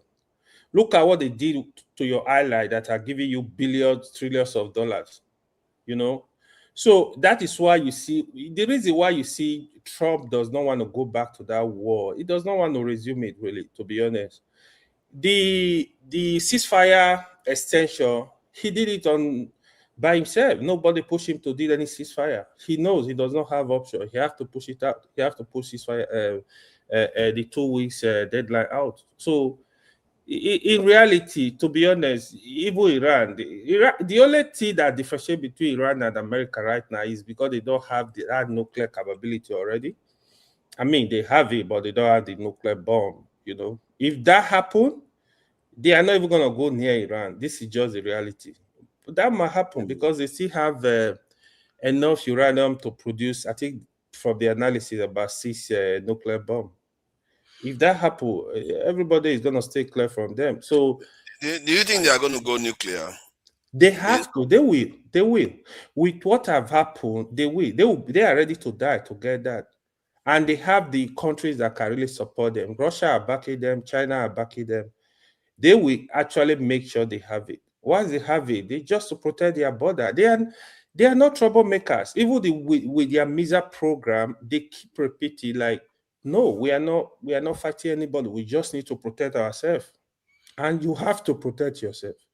It's better to, God forgive me, it's better to even allow 1 million people die and have your nuclear weapon. So next time they will not kill your people. With what is going on in the world, so it's a big lesson to them. You kill their leaders, you know. If they have nuclear weapon, you're not going to mess with their leaders like that. So any country that have sense, if you have a way of protecting yourself, do it. Do it and do it right. That is just as simple. The truth is, no nuclear power is really scared of another nuclear power. In terms of, nobody is gonna start a nuclear war easily like that, except you are ready for your country to be wiped out completely. So there is no country. Everybody is scared. It's just the reality. So why do we even have the nuclear weapon? Why is any country having it? If you don't want anybody to have such weapon, you just stop it in general. Why are some countries having it? You are telling other countries, no, you can't have it. This is where the problem is. Israel seems to have convinced a lot of nations that they can have it and everybody should feel safe on their behalf, while they are busy invading people and not letting the Palestinians go. It's like, yes, now you know, it's what you see with Iran now. That was what Israel actually did with Pakistan before they had nuclear weapon. They wanted to actually bomb the Pakistan where they were building their nuclear. Yeah, they wanted to bomb them. Go read the history. They were even working with India to bomb Pakistan. It was the America that really stopped them then, because Pakistan were in the very good book with the American president then. I forgot who that was. Yeah, that was what happened. That was the only reason. So they were also putting fear in the world. If Pakistan had nuclear weapon, Pakistan, they've had nuclear weapon for how many years now? Did you hear them doing any nonsense? You can't.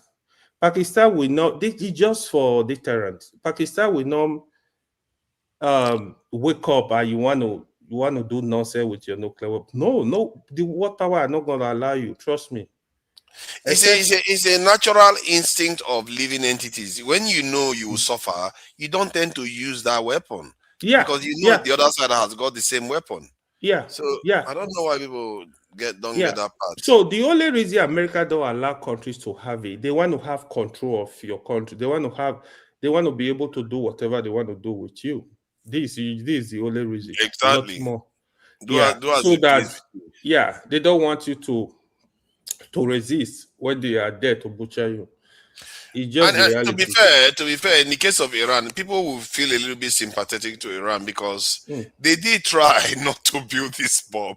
If they were Yeah. not to build it, I mean, they did try. They are trying not to build this, but America seems to be saying, even if we know you, even if we think you believe you are telling the truth, we don't trust you. We still feel like even if it's Naija, half a percent chance Well, that imagine, sorry. imagine, sorry, this one to eat, why? Imagine say British people don't discover nuclear technology before America come of age. Now, therefore, they do all this thing what America they do so. Therefore, no allow America to build. But I'm not disputing that. I'm not disputing that. so anybody will do what they are doing, and anybody do what Iran is doing too. Oh no, to be fair, So- though, what America is doing is slightly different. This is not America's doing. This is the Israelis doing. But not be them be Israel, not be them build Israel. Forefather, here is the funny part. Here is the funny part. The America that are telling you Iran. America started the Iranian nuclear program. They started it. Yeah, with the Shah, anyway, with the Shah. With Shah. That dumb. And I think, what you talk so, that's what we need to understand the difference between the globalists and the nationalists. America, that's why I said the Donald Trump administration, they are nationalists. They are not ready to say they won't destroy Iran. Oh. They don't even make Iranian get a nuclear enrichment, right? They can't because they believe they can control it. Now, the other power where they follow them, they fight, right? Now, them, they actually finger Iran too. So it's not just like Iran is standing on its own. Everybody they try will in power. Whoever that have influence in the Strait of Hormuz is pulling power. The Chinese too are doing their own underground. So that's why I see the resistance of Iran this strong. So it's not that they are standing on their own, because just as you said, some people will be sympathetic to them just because they don't want America to succeed, right? They will want Iran to get that nuclear. So it's a very complicated issue that within that Strait of Hormuz. So it's not just Iran, America like that, right? So just like when the Dutch and the French, they join America fight, they beat British people now, right? So all those kind of things also going on. That's why I thought a lot of things will change. The world, when we say the world will change, now all those kind of things go make them change. Some economy go fall, some economy go fall, some country no go come back. Just so many things go happen. Go ahead, sorry. Thank you. I'm not disputing what you said about one of the reasons why the West or the Europeans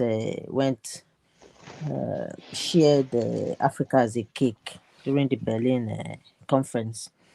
But by research, I've just found out that it's not actually the main reason. Yeah, No, it cannot be one reason now. There are multiple reasons. It's saying America did not actually force Europe into the Berlin conference by denying them resources. 1 minute.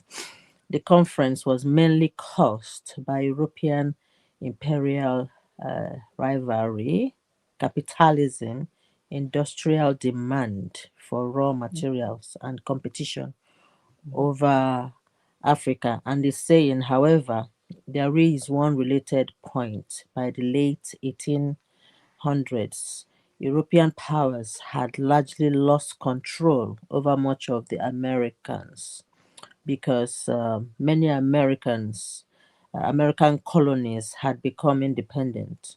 The United States also supported the Monroe Doctrine, which warned European powers against new colonization in the Americas. Means they want to govern themselves. They decided with their Monroe Doctrine they don't want the Europe to continue to colonize them, and they don't want Europe to interfere in their systems, and they decided they're going to leave Europe alone with their colonies.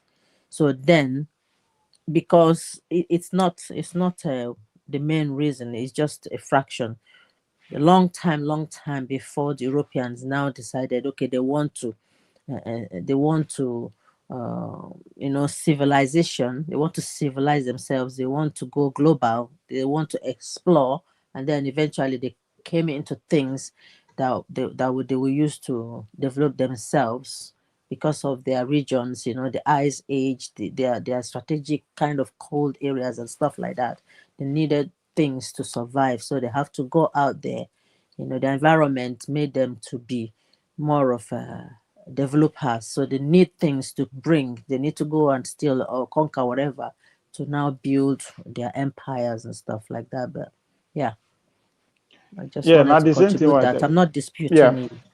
No. Let's have a break about it. We've trashed this point to death now. Let's have a break. We'll come back. Right. The question I want to ask before we just I want us to discuss Nigeria politics, so the new development with the presidential candidate. The get topic now. This guy. Yeah, I think from what is going on, it seems Atiku is really want to pair with Sheyi Makinde. So I'm saying here with first Peter. Hold on. Let's do that when we come back. Let's just have a quick break. Then we'll do that when we come back. Yeah. Who they smoke, may go smoke. Who they drink, may go drink. Who they fight, may go fight. So and those that have not liked, share, and subscribe, please do that. We need it. And remember to subscribe to the channels. I'm going to put the links on the chat so that we need the subscribers. All right, let's just play this one and get on with it. Oh, what's going on? Okay, I've got too many. Wait. Breaking news. Where this person they talk so? Wait, something. Trump was there is security threat in White House. No, that's not serious. This guy not White House. It's at this in the White House dinner. Yeah. Now dinner, this is the one dinner. You know, go last dinner party. At the dinner. Yeah, they evacuated. Propaganda. Wait, so that's not very interesting because the guy they fit take him out too because people that roll out the same policy or before them they kill them. Abraham Lincoln and Grant and Williams. We don't know why. See, to Nigeria. All this stuff is the kind of stuff that makes him more popular. I'm not buying it. Of course. You are not buying what? See, there's a lot of questions that people are asking that may not be on the level. You need to understand the composition of people that make about this country.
All right, let's get everybody back on and get this out of the way and back to business. So,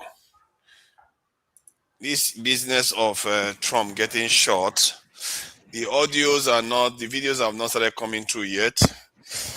They said the shooter is dead, from what I gather. I think somebody just said in the chat, but I've not seen it on BBC.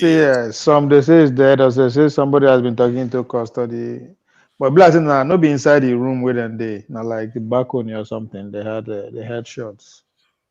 Yeah, we don't know what this is about. I don't know why everybody tries to want to kill him, but they always fail. In the sense, it almost seems like it's all contrived to increase his popularity, because the other day was the people are questioning even the one that happened before his election. It seems to be the way. America don't care about 14% of their president. Why in power? So no be new thing. No. To be fair, that's a fair point to. It's not a new thing. No, it's a fair point. You can't argue that, but it also means that if they don't succeed, the president becomes even more popular. So that's another thing. Yep. You see that Trump somehow he was convicted, then suddenly, boom, he's back on this impopularity because of that assassination attempt. And now again, he's very unpopular. Boom, you're back again. So, and a lot of people question the opposition make it easy. The way it was choreographed. The people, if you look at the way they explain it, the way the entire and the person that shot him, the investigation they didn't even go deeper. They just left it. Nobody. They said the then how come? That's the question. We will find out the truth in 50 years. How come? How come? So listen. You are saying that a former president, not a presidential candidate, a former president of the United States of America was shot.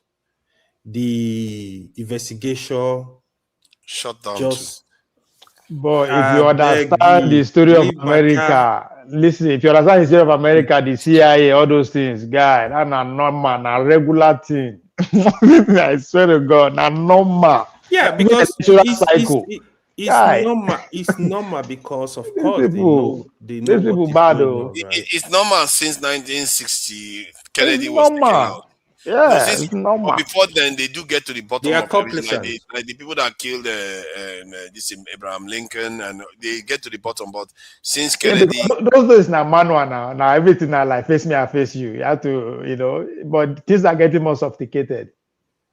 Right? Well, we don't see. We don't know yet, so we'll see. The only person that I've seen that has come with a very she seems to be like Candace Owen believes that because Trump promised to give the Israelis the West Bank, and he said he was going to screw them over. That's what he told Charlie Kirk and his assistant. That's the person next to in command. So he told them that this is something that they said, because often when she says they told her something, she never lies about it. And if people press her, she's just going to bring the evidence. She said they told her. Say now people should get married to her. The then Trump told them that he was going to screw the Israelis over.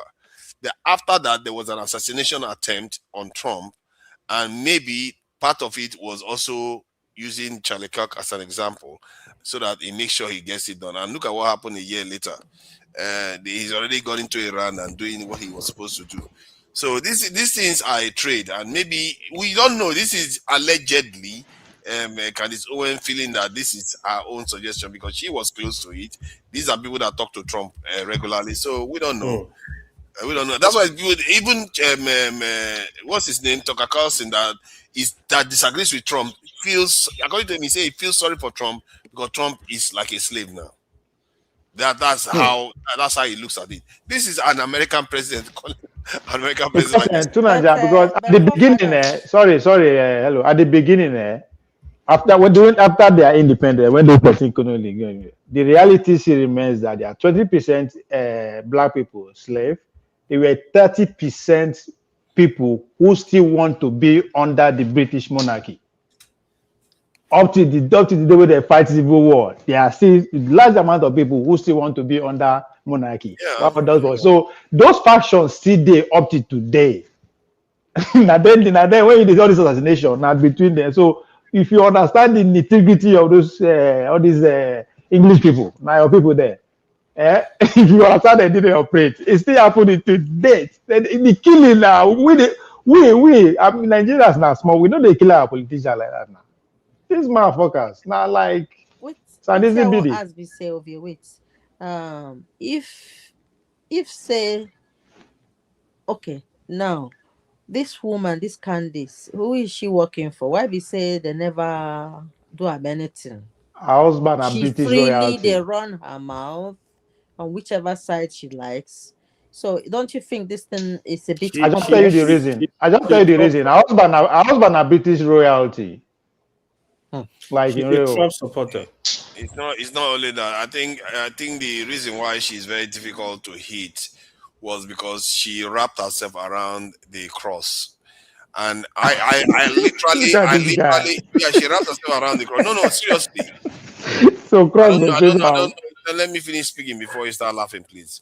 So I literally watched her transform herself to that figure, where she was talking about Macron and all the things that they are doing, all the things they have been up to, and she derides those things using Christ and calling Christ his king. And you know, Americans, religion is not something that they talk openly, and not like people like Candace Owen bringing it up as a major issue. She was using those languages to condemn all those evil things that she's seen, and that became something else. Make no mistake, don't think this is a joke. There's a lot of white people that follow her. They will follow her to any end. For you to Nigeria. So if Cross they work for Candice Owen for America, why don't they work for Nigeria? you don't when I say the cross, it means Yeah. that the people that support her, the Yeah. Christians support her. The That's what I mean. yeah, Not the because evangelical. the cross itself. Yeah, they are very powerful. People that believe in Christ feel like she's speaking for them more than Trump is, of course. I mean, people are, even Carson is not very religious. How now they compare this? No, even Tucker Carlson. Yeah, actually, yeah, you're right. Actually, it's religious, but Yeah, it's not very vehement. It's not like Candace Owen like Christ is king. You don't hear Tucker Carlson talking like that. Christ, That was the backing of the of evil Charlie Cock. That was what he was using. I saw her transform into that, and I said, this lady is going to go far. Because before then, all I saw of her was this lady talks down to black people and George Floyd condemnation of black people. I need to follow the way. This fight. What do you think of this fight? What do you think of this fight within them and this other the young guy, the Fuentes? You know, Fuentes is on one side, Candice and Tucker on the other side. Look, and then the other short guy from what's that they call her? The guy that fought first with Tucker. We get that. Where Candice they worked before? Ben Shapiro. So, how do you think it's going to turn out? Who is going to win? It's a very, very interesting question. I don't think Fuentes is very careless. Because of that, the Tucker Carlsons, Candace Owens, and they are going to win the argument. Don't say he's careless. It's a young man who is coming from the bottom. It doesn't mean that they will not fulfill his vision. They may it will be the Candace Owens and Tucker Carlson that might fulfill his vision, but he himself is not going to make it there because he comes across as being a little bit too crass and childish with his ideas. He's a young man that is acting his age. Why are you there? He's acting his age and his economic background. So he's that's not even married. I don't think he's married from what they said. That's a young man. He's a bit of a strange person. Probably people are not going to gravitate towards him. He has community. There are millions of people like that in America. So that's why they're saying it's good. So, he has a community that fall into that weirdness, according to him. So is it when I listen to the fight, I just laugh. It's so entertaining. The shooter has been apprehended, not shot, apprehended. So there's so many things coming out. But tomorrow it will be clear. So let's go to where I think which is Nigeria, AY. Okay, I wanted to ask a question. I wanted to go to Nigerian politics. What do you want to say? For me, Nigerian politics is already over. If Peter Obi I did laugh because this is where we were in 2022. The same thing way they happen. So for you to conclude like this, hold on, I'm not concluding anything. You say my point is that if Peter Obi and Kwakwaso have a ticket and Atiku doesn't back them, the election is over. Because there's no way I will put my money. Obi and Konkoso will be on one ticket. I don't know that. I know that. That's where I put my money. The only permutation that is going to defeat this government as it stands right now is that permutation. All of them be together. Not be just the ticket. Me all of them as they do so. All the opposite as they do so. They let be together till the end. Yes, they start a chant. Do you know that somebody is even accusing Atiku of working for Tinubu? I saw a report about that, and I won't be surprised. I've always been saying it that this guy, the way he's moving, he doesn't want. It's like he created the avenue for Tinubu to become president. Agreement now after Tinubu na in turn. So why are you surprised? Turn by turn. I say look at it's the one for ADC now. Who ADC? Serious. I am serious. Atiku, what are you talking about? Unless he die, you won't stop him from contesting 2031. You can't stop him. What are you talking about? What are you talking about? He said he's already forget it now. You believe him. Me no believe him. Has he said that before? No, that's the most for the fact that he said it. That's why I don't believe him. He says that all the time. He's been saying that since '99. He never said he was not going to run again. Dog, he said that since '99, bro. He's been saying that since. Unless he died before that time, he will always contest. Unless he die, I guarantee you that one. Why ain't go stop to the contest? Yeah. Now, una not take us serious from day one. Person way they move like president already. Una they take and they play. This is not to they shout. That man has been there. Experience counts. Now he get ADC. I said it here. Now he invite other guys come. There's no way. I mean, Nigeria is not that. It's more complicated than I those. don't see Peter be going to anywhere, Sha. It's going to NDC. No, Peter Obi will move. You see, He's he will going to move, but he will NDC. not win the election because the election the election is already won. No, You don't can't say tell that. who's going to win. They were not All planning these to things they are win. doing is just propaganda. Nobody did Sharing them all the anything. national cake behind closed doors. Whether all of them are the same, whether they're in ADC or APC or CCC, they just belong to parties to run in front of us. Nigeria, behind. the only way 2027 would day now DC, Washington DC. Those people who they lobby, both the Tinubu side and the Christian side, they are just getting started. Now the only way Tinubu no fit make deal, now they go come out. But I don't see that someone that cannot make deal. If they start another problem in Nigeria tomorrow, and they start screaming Christian persecution, and they start.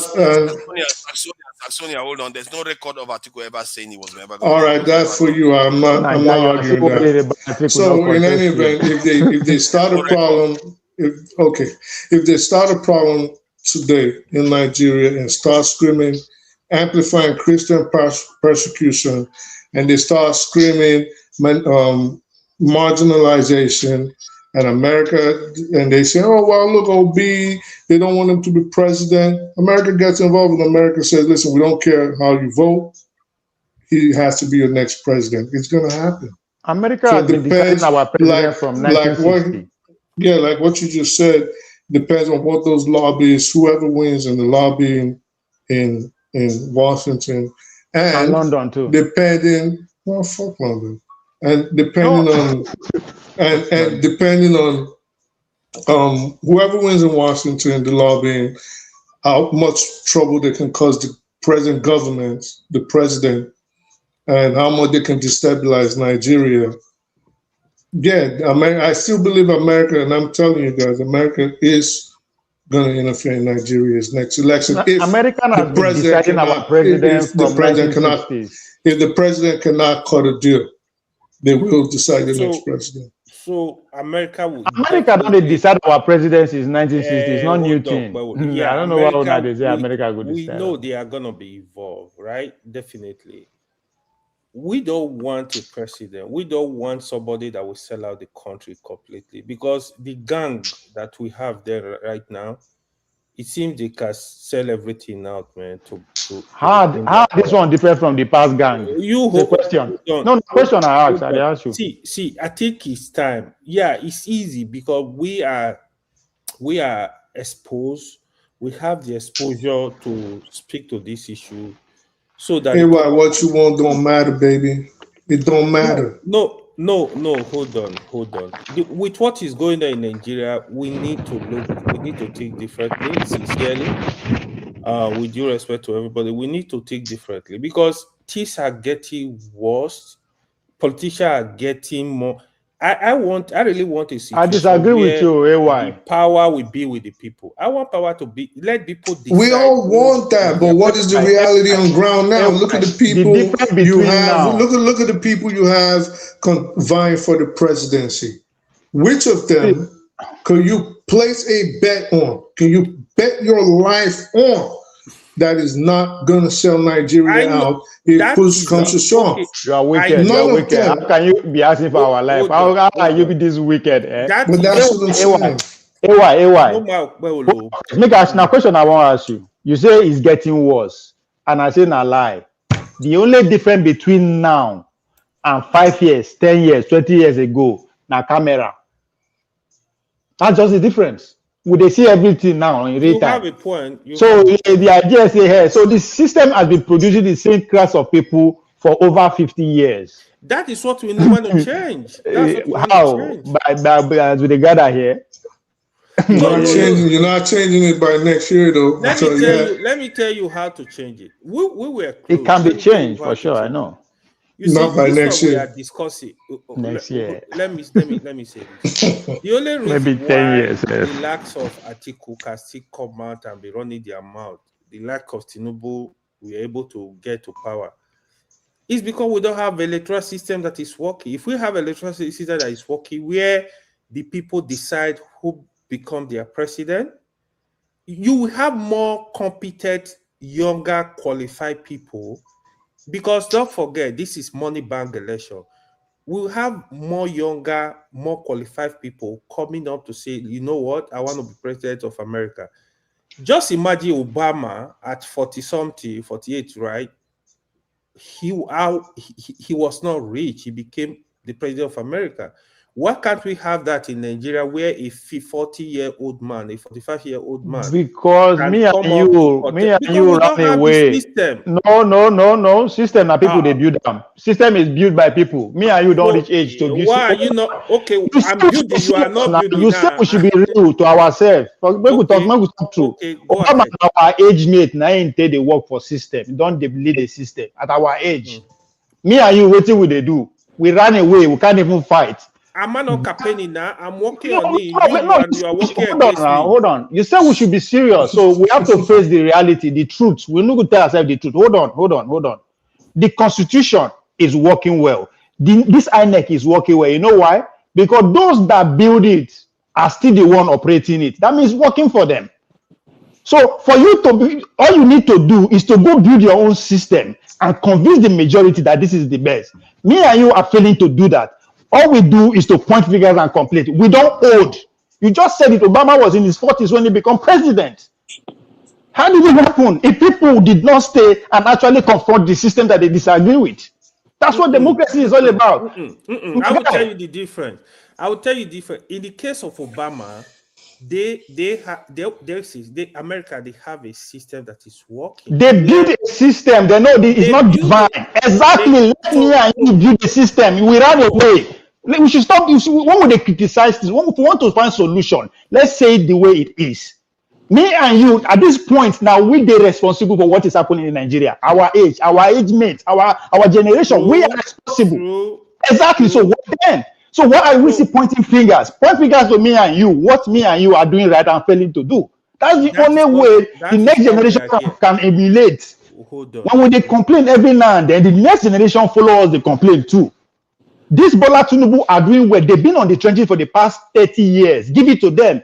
If Atiku is contesting, it's because me and you refuse to see the fact that if we don't contest against it, he will never stop. So it doesn't matter whether you point finger. Things are not going to change if me and you don't change things. I agree with you. It's as simple as that. Hold on.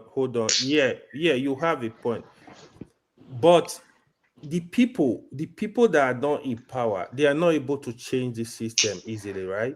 So you need to have power to change a system. If you are not in power, you're going to go. So let's empower the people. Now, me and you go empower them. Are you expecting Tinubu and Atiku to come and empower the people, or Obi to come and empower the people for you?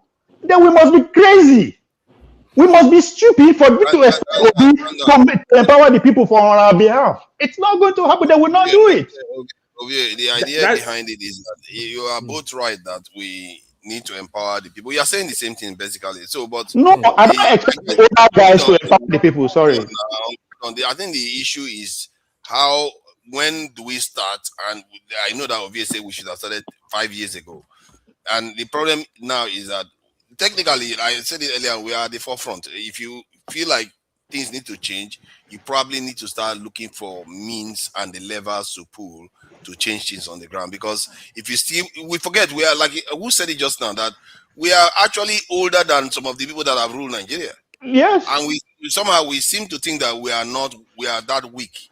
Maybe we should be taking action and finding ways to change things on the ground itself, not looking at it like our head.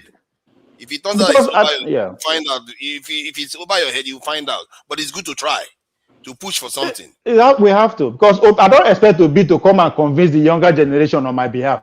Stupid. But the question is how? How are you going to do that? If you can't do it then, how are you going to do it now? No, because the truth is that then you get energy, right? We will fail to use our energy. Now you have more experience and a little money. So invest in those people that have the energy. Simple as that. Do on your way. Invest in people that have the energy. That means you are organizing and financing.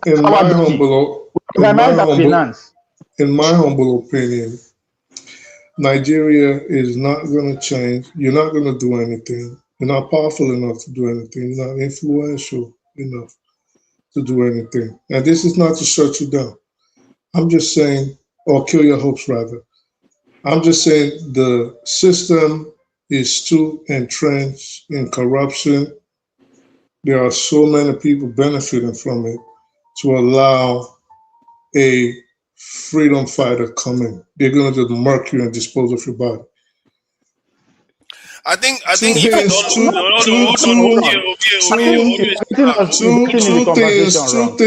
two things will have to happen, in my opinion, in Nigeria, for there to be a change in the system outside of some miracle at the ballot box, which I don't think is going to happen. Either you're just going to be patient and let these dudes die off, and you speak about them in history as the dark ages of Nigeria, or, and I'm not advocating violence, or someone somehow comes and wipes out this political class. But outside of that, they have a hold on the system, and trust me, or at least don't trust me, my opinion, it's going to be a futile attempt. The country is just too entrenched in corruption and the powers that be. Sorry if I understand you. Is it Yes, possible or it's not possible to change? That's what I want to understand you. At this point, no. It's not. I disagree with you. At this point, I don't think so. You know what? It is possible to just change it. I don't think anybody will say that a system cannot be changed. You just need to start systematically start. I've always, the last time I talked about it, we talked about this, was to kind of start forming alliances within the system with a specific ideology and this thing, what you want to do in mind. If you don't have an ideology, how soon do you think you can change? Give me a time limit. Hold on, sir. Calm down. How soon? Let's give a time frame right now. Let's say you want to change the system today, as we're speaking, with this ideology that you want to put together and these connections you say you want to put together. How soon do you think you could reasonably change the system starting today? Historically, it has been around, on average, 10 years it takes. But based on... No, how soon do you think? I'm not historically. I said, how soon do you think the system could be changed? That's what I'm coming down to. Because if I just tell you one number right now, you will say, where did you pluck that one from? No, just tell us a number. Because I'm saying, as it stands right now, you cannot change the system. That's what I'm saying right now. But if you say you have a number... You can't change it right now, but you could change it. Do you want me to respond? You could change the system within 5 years. Do you want me to respond? Oh yeah, whatever. You can respond. Realistically, we can change it 8 years, 2 election cycle. All right. I think that's more realistic, yes. Because of the emerging technology that will make things a little more faster. 8 years is actually long, because even in the time when they didn't have it takes on average 10 years. So I think you can even cut it short. 8 to 10 years is basically the same thing. That's why I said it's wrong.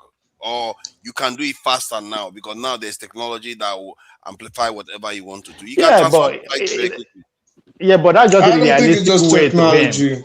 Let me ask a question. How long did it take Nnamdi Kanu to become the top leading figure? That's main figure in the South. What does change mean to the average Nigerian? What does change mean? No, it said the system. So the system means the current political system. And that we enhance it or we dismantle it. What is wrong with the current political system? Is it democracy? What's wrong with it? It's adversarial and we don't control it. Sorry, hold on. Let me. Which democracy? There was a point Saxonia made that I felt like I wanted to talk about. Let me respond to that question. Sorry, because I'm part of the discussion now. I'm not a moderator, so we are just. Don't start. I'm not a moderator. Don't start that. So, but there was a point you made about us freedom fighter point, I'm beginning to think that the concept of freedom fighter is not the idea you should be going for. If you want to take over the system, you want to look at I'll be facetious saying that. yeah, I'll no, I be hear sarcastic. your point. I hear your point because that's how people normally describe it. But I think the way we want to approach it is you have to come up with a proposal and an ideology that allows you to succeed. In other words, it doesn't necessarily have to be anti-West or anti-anything. You could have an ideology that says you work with the West, but it's not this arrangement. It's an arrangement that is What similar to the kind of arrangement? arrangement. To No, Niger. the kind What of arrangement that arrangement? is similar. Hold on. What No, kind the of? question is, what is wrong with our political system now? See, Can I respond to that? Can I respond to that? You not even allow me to land. You're asking me in questions. Just answer in before. 1998. My point, my original point was that you are going to approach it like you have a better arrangement with the West, or you go somewhere else. Those are going to be your flexibility that you have to have. You don't have to have an ideology in terms of being against capitalism, or that's No, what I have. Tunanja, My West, show, the West is is secondary. kind of socialist. I don't You like don't need the West is secondary. Go meet the people first. Get the people on your side. External forces are secondary. The West now, the West are The West is not secondary. The West cannot be secondary. Like my question again is, what is wrong with our political system? Everybody cannot be talking at the same time. The West is not secondary. Even when the Bolsheviks wanted to go into Russia, they had some support from nations in Western Europe. So it's not you can't just go and just expect that you're just going to succeed because you don't have the hardware.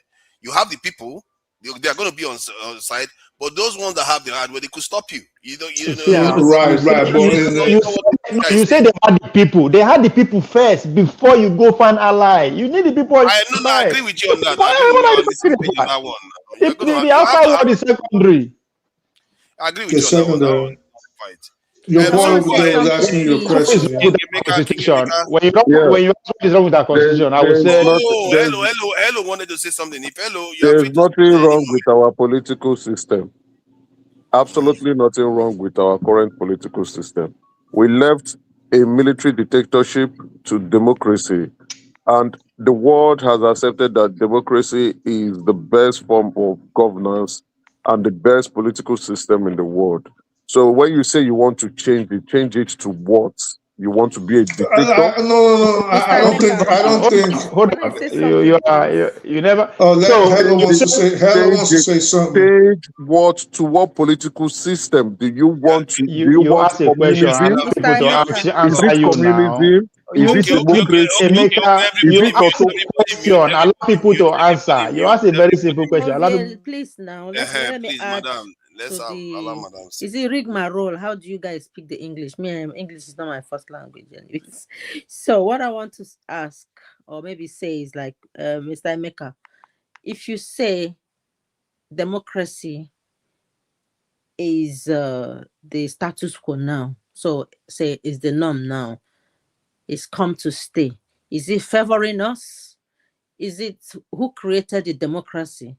Is it our does it, and in what way does it benefit our people or our way of lives? Like what I'm seeing on the YouTube now, like some sort of an idea that a governor or someone has given some women red panty in Kano.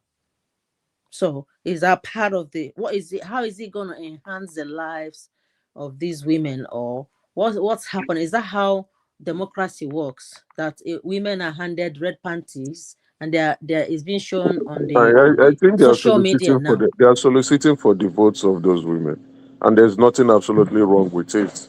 Politicians will go about soliciting. So is that how women are being disrespected and treated cheaply? So you want me to vote? You now give me bloody that's left for you to interpret. The women are collecting. Can I jump in? Can I jump in real quick? So I'm hearing a lot of fantasy here. It's not a fantasy. I'm a woman. There is a lot of people are coming up. You want to change the political system. Sorry, sir. Your point is legit, and I am telling you as a woman that if you give me red panty, you're not only insulting my intelligence, knowing that in Nigeria things are not working well. There are a lot of things you could invest that money into, even if it is 1 naira to give? Why are you giving me a red Fine, party for what? fine. Is it to That's please why I my say it's husband? left for you What to has red interpret. party That's got to why I do said with it's me and left you for and you the to government? What interpret. is that? If you are so annoyed, run for office. If you are That's pissed not the off, answer, run for sir. office. Mr. That's Emeka, not I the You don't see, answer. think You are when moving people the come out to say goalpost. we want to change the system, you understand those are graveyard no. I illustrations. don't think. So No. what point I don't do think you the want system. to be under? Emeka, Hold on, easy. You I ask will a say the question. truth Let whether you people like. answer now. It's not about the truth. You ask a question. A lot of people don't answer. You ask a question. You won't answer.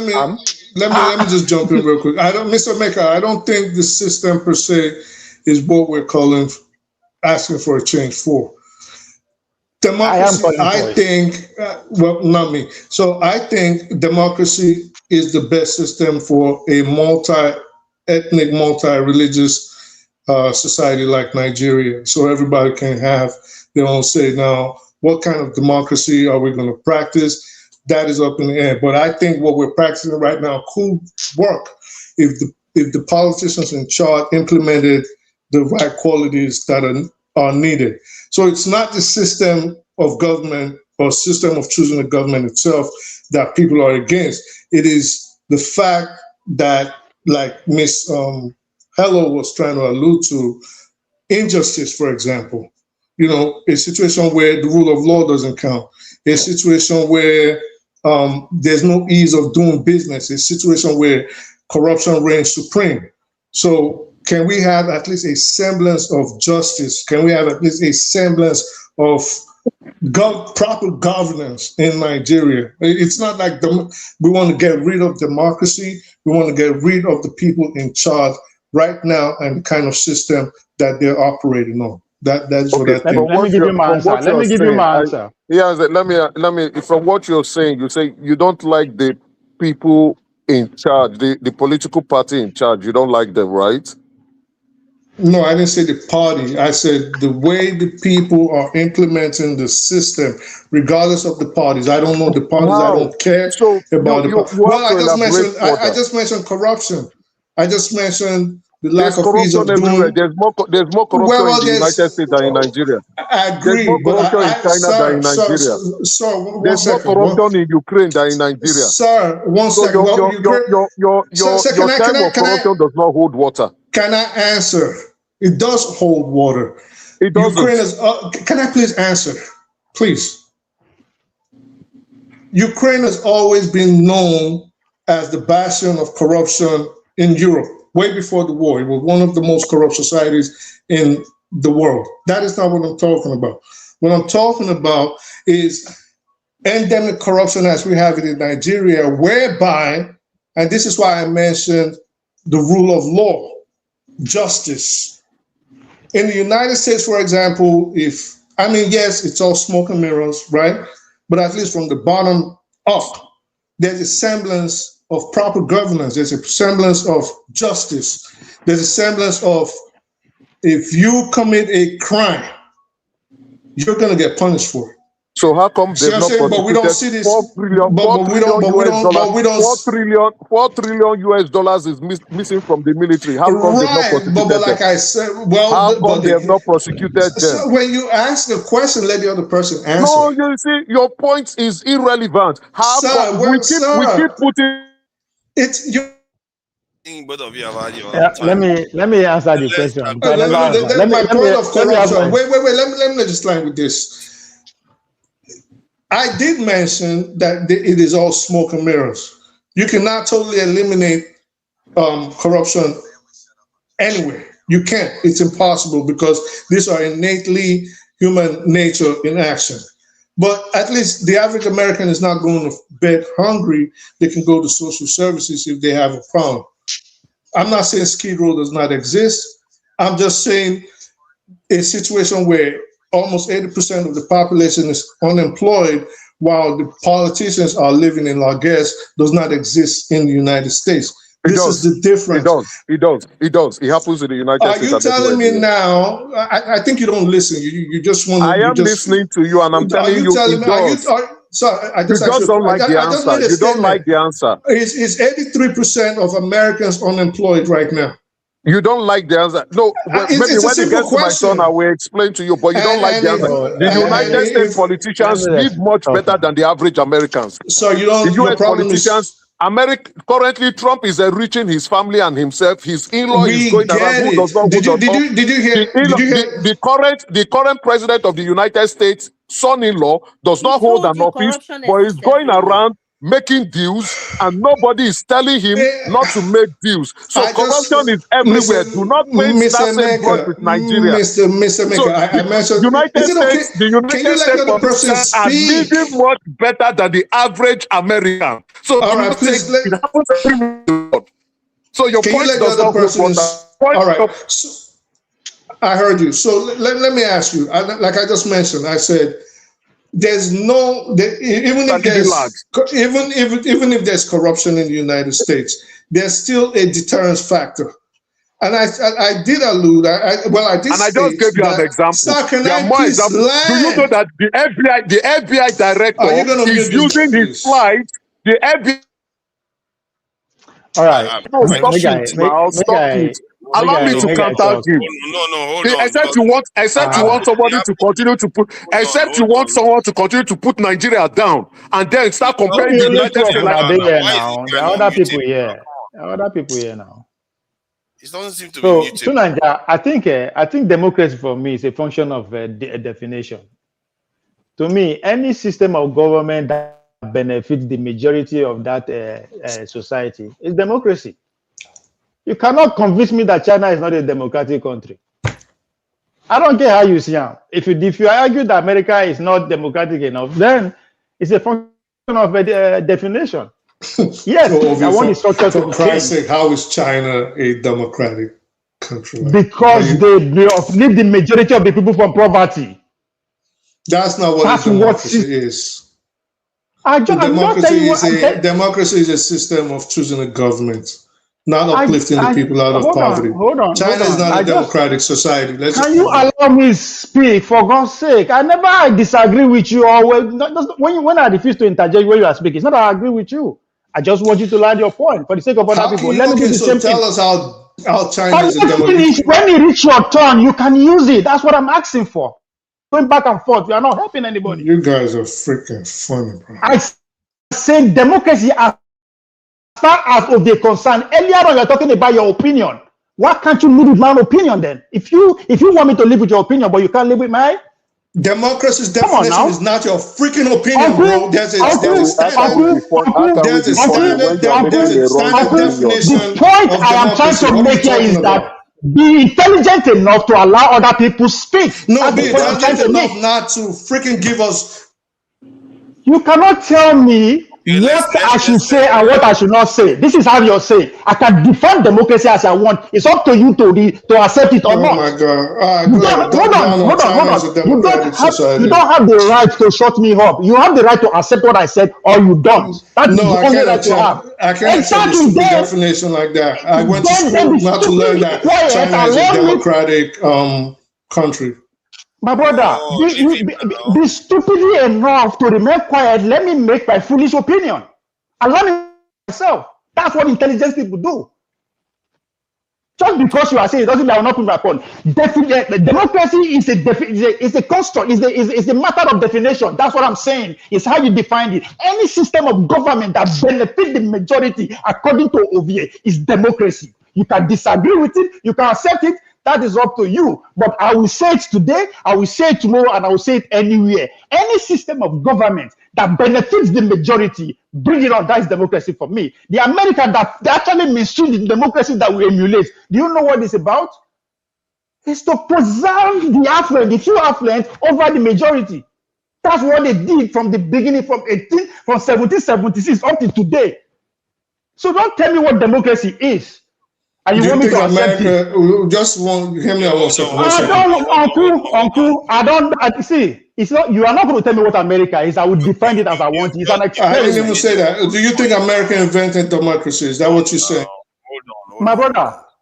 I said the people that mainstream the democracy that we emulate. Now English I speak. If you don't understand me, tell me to break it down. Well, no, maybe you have to go relent it because that's rubbish. AY, do you have anything to I say never, about I never tell you about what kind of wahala is all it? these guys, they passed my power now. Okay. See, I think we are confusing. Okay, go ahead. If you want to say something, AY, before I speak. Let's stop the argument. Let's agree to disagree. You know, If let people 40% of Nigeria enjoy as China is they enjoy, that's democracy for me. We can't say we have to. No. AY. Okay, see, Dude, why you keep moving me? I mean, I can get no fear if you don't want.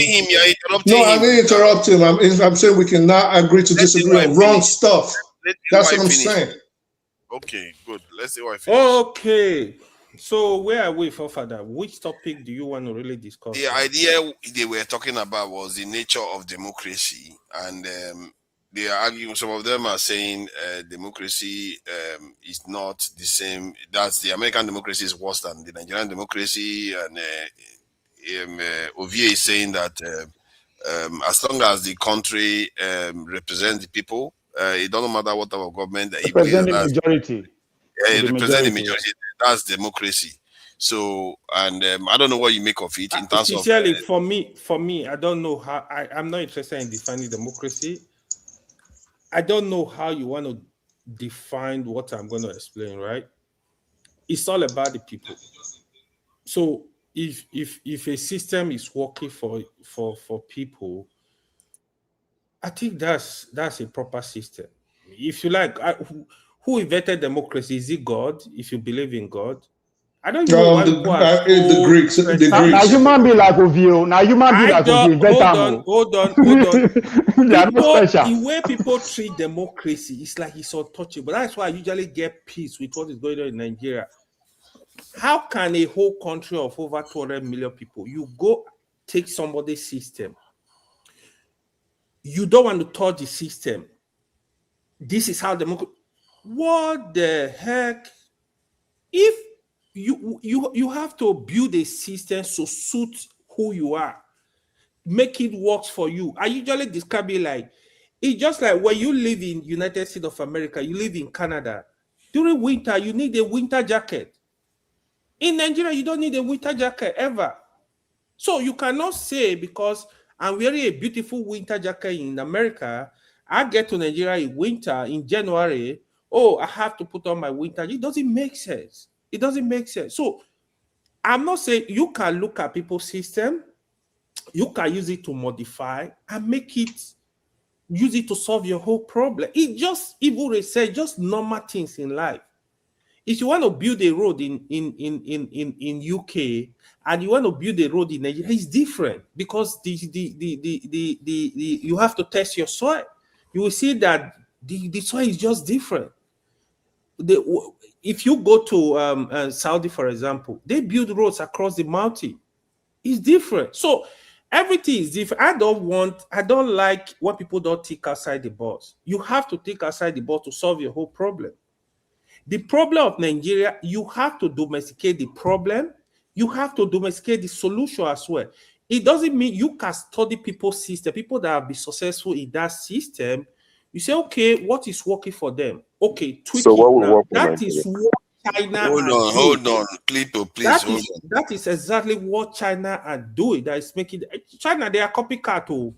They copy a system, they send students, for example, to America, to Canada, then to go study technology, they come back, they touch it, they modify it, they have a solution to their problem. It's not about democracy for me because democracy is just human being like us that define democracy, that created democracy. Well, let me ask you though, is this true?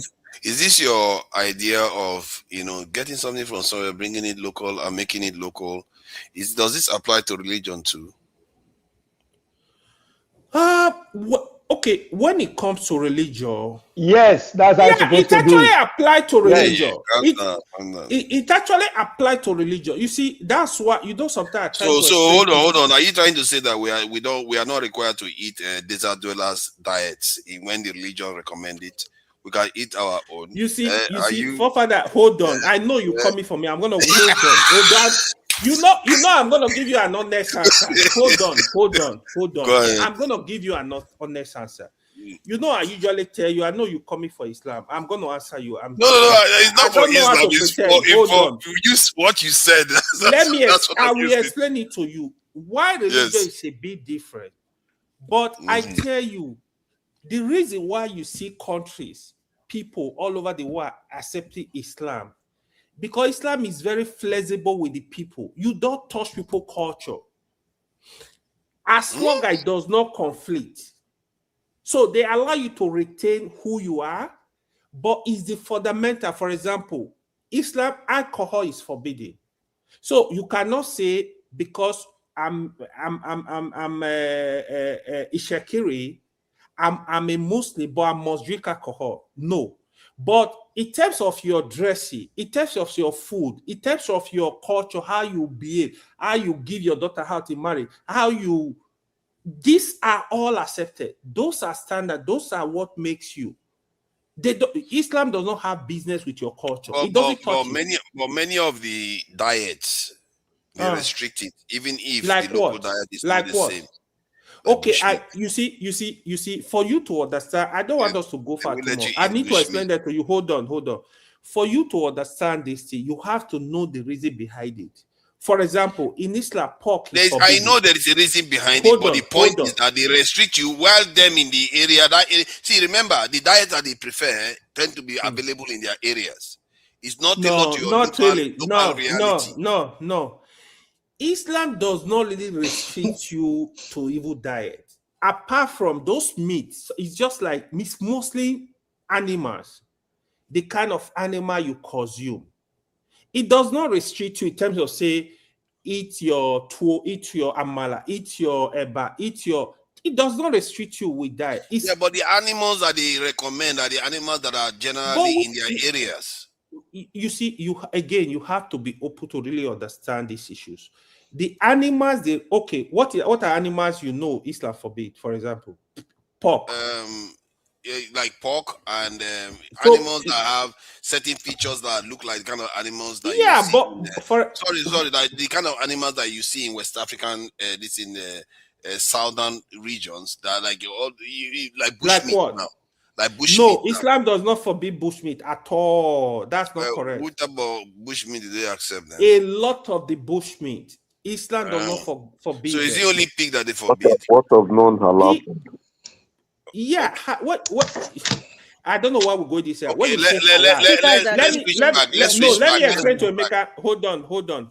When you say halal, I will tell you you need to understand the concept of halal. The way you kill the way you kill it. Whatever you see in the Bible that they forbid web fruits without division of the hooves and things of that nature is what Islam forbids. You don't have to preach to them and just. It's the same thing. The Bible, Torah, and the Quran forbid the same animal. My own is that if there are certain things that is particular to their region that they chose in like what? Okay. No, like sheep. Sheep are very, very favored now. Sheep are very, very favored. Like ram, that you have to kill ram for. Because of their hoof. Because of their hoof, for example. So they have a split. But that is not native to many parts of the world. You see what I mean? So what about you? Okay, so is it only Islam that abhors it, or does Christianity and Judaism also abhor them?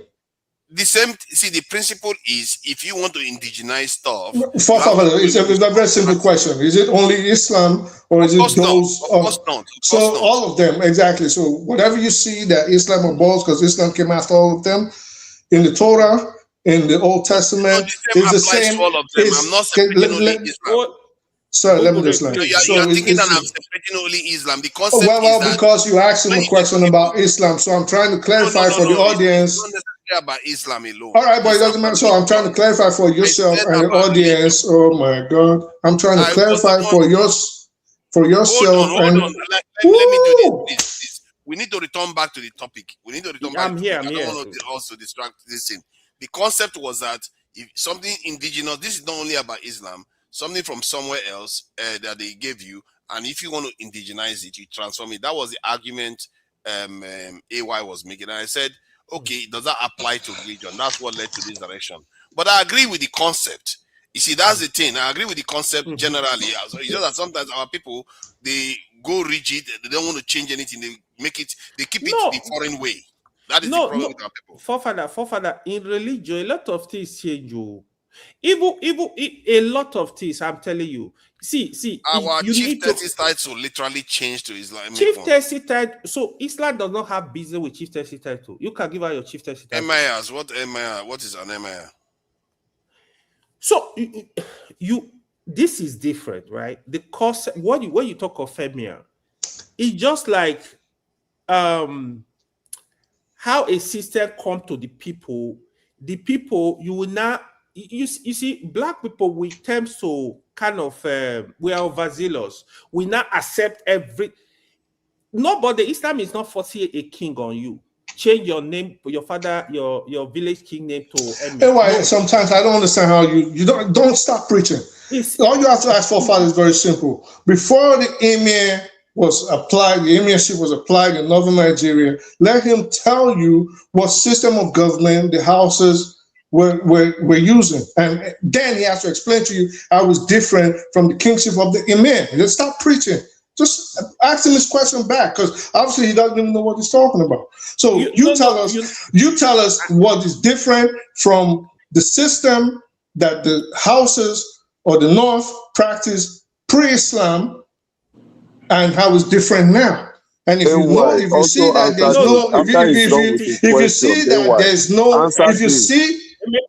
please let me just land. So if you see that there's no difference, then there's nothing to preach about, and let's move on and let's talk about something else. Islam does not pick a king for you, right, or a ruler. So what are the supreme leaders doing in Iran? So why do we have a Sultan in Sokoto who is the supreme leader for Islam in Nigeria? Why do we have other Islamic leaders in the world?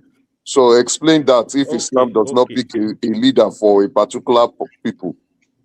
I love that. Let me answer the question. You see, Nigeria having a supreme leader of Islamic Council, whatever, it's not it's ceremonial. So one thing, hold on. Let me, you gotta be serious. Let me hold on. It is not indigenized. Hold on.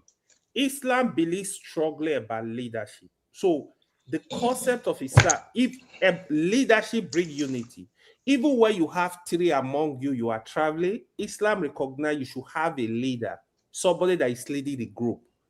It's very important. So it gives direction. We know that you are literally trying to counter your own argument earlier on. No, I'm not trying to counter it. So hold on. Even when you go to our traditional ruling, the way they rule, go and study even the Africa traditional culture. Even the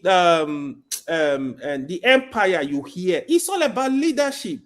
It does not I don't think we should be discussing religion. I agree. But I just want to clarify something. What I would just say, for we black men, we have no business with military.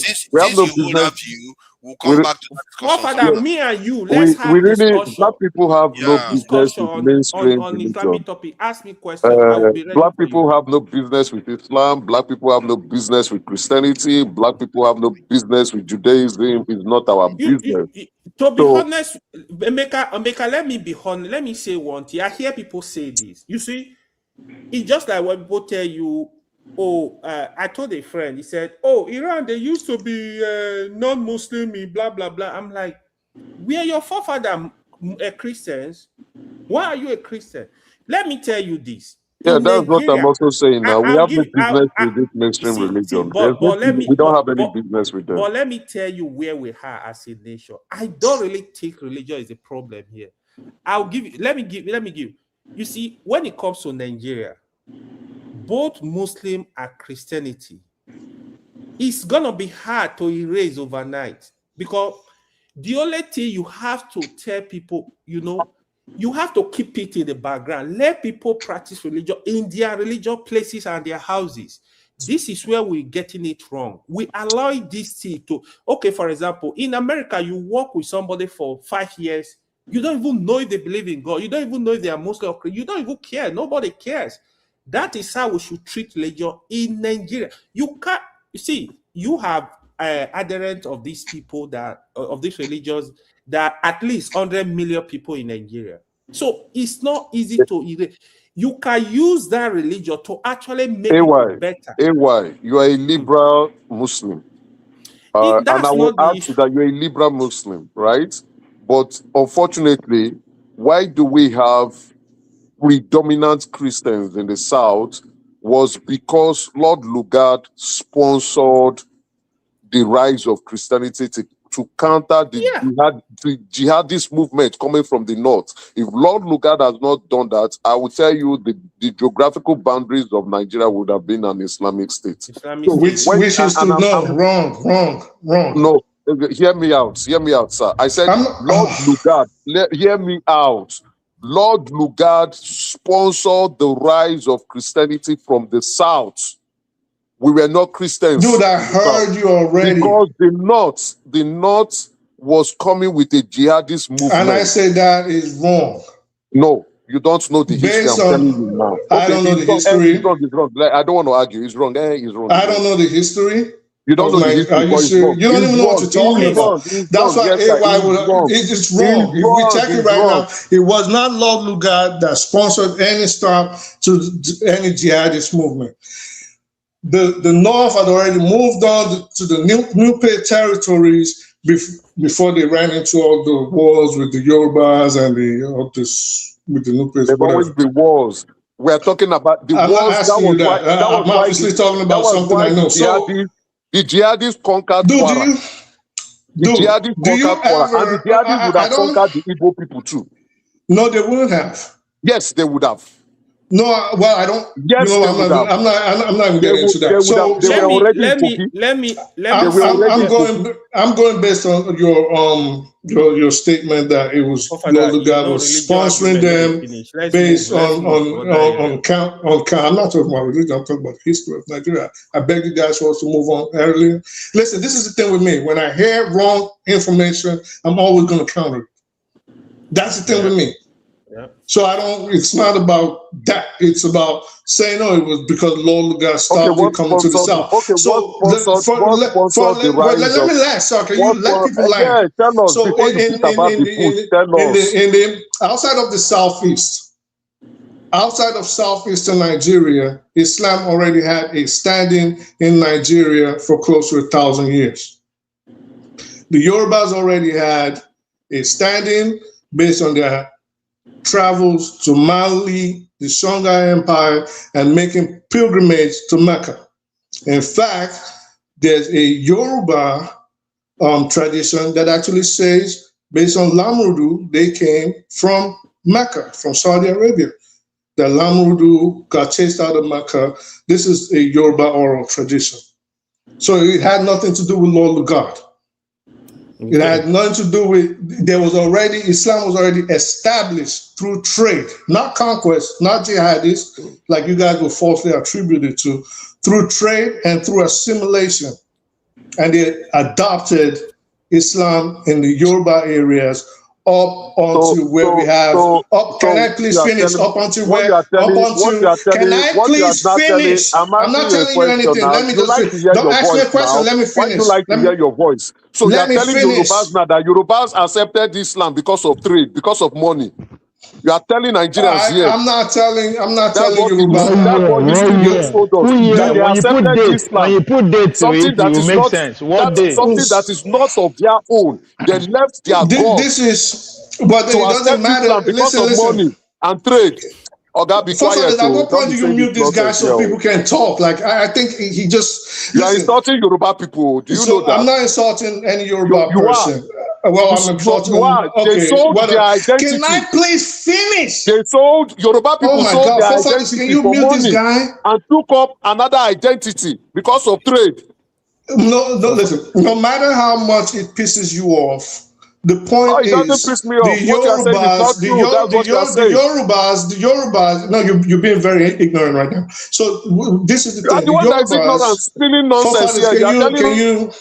thing. Can you mute this guy, please? Put date to your narrative so that it will make sense. Please, Put date to it. 1 year, all this thing happened. You have to mute this. I return the tea back to the normal discussion now. Nigeria, somebody is telling lies here. You are not muting him. You are muting me. Well, you can always check. I've checked what Fofana, please redirect this discussion, please. You can argument, not finish. Can we fact check this? Because we can't just come here and yeah, say exactly. But they have to put date. That's why they need to put date. One You don't put date. The Yoruba people sold their identity for money.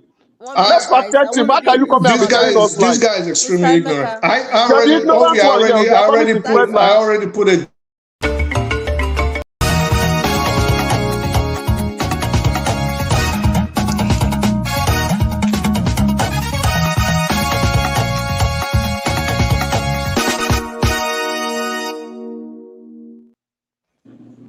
Okay. What's going on? Hold on. We will fact check now. Okay. What are you fact checking? Tell me what you're fact checking. Okay, I found something. When I'm asked to speak, I will do. Thank you. No, speak. We want to speak, Adama. Please speak. Okay. What are you fact checking? I will fact check. What are you fact checking? Experts in politics, but let's stay on facts. You think people just go to school just like? I think people think this is just guesswork. What is it now? We have to, this is how we're going to. If you are so confident in what you are saying, allow her talk. Let's be one place. We are not going to be divided here. It says, I asked what Lord Lugard did regarding religion and the North and the South.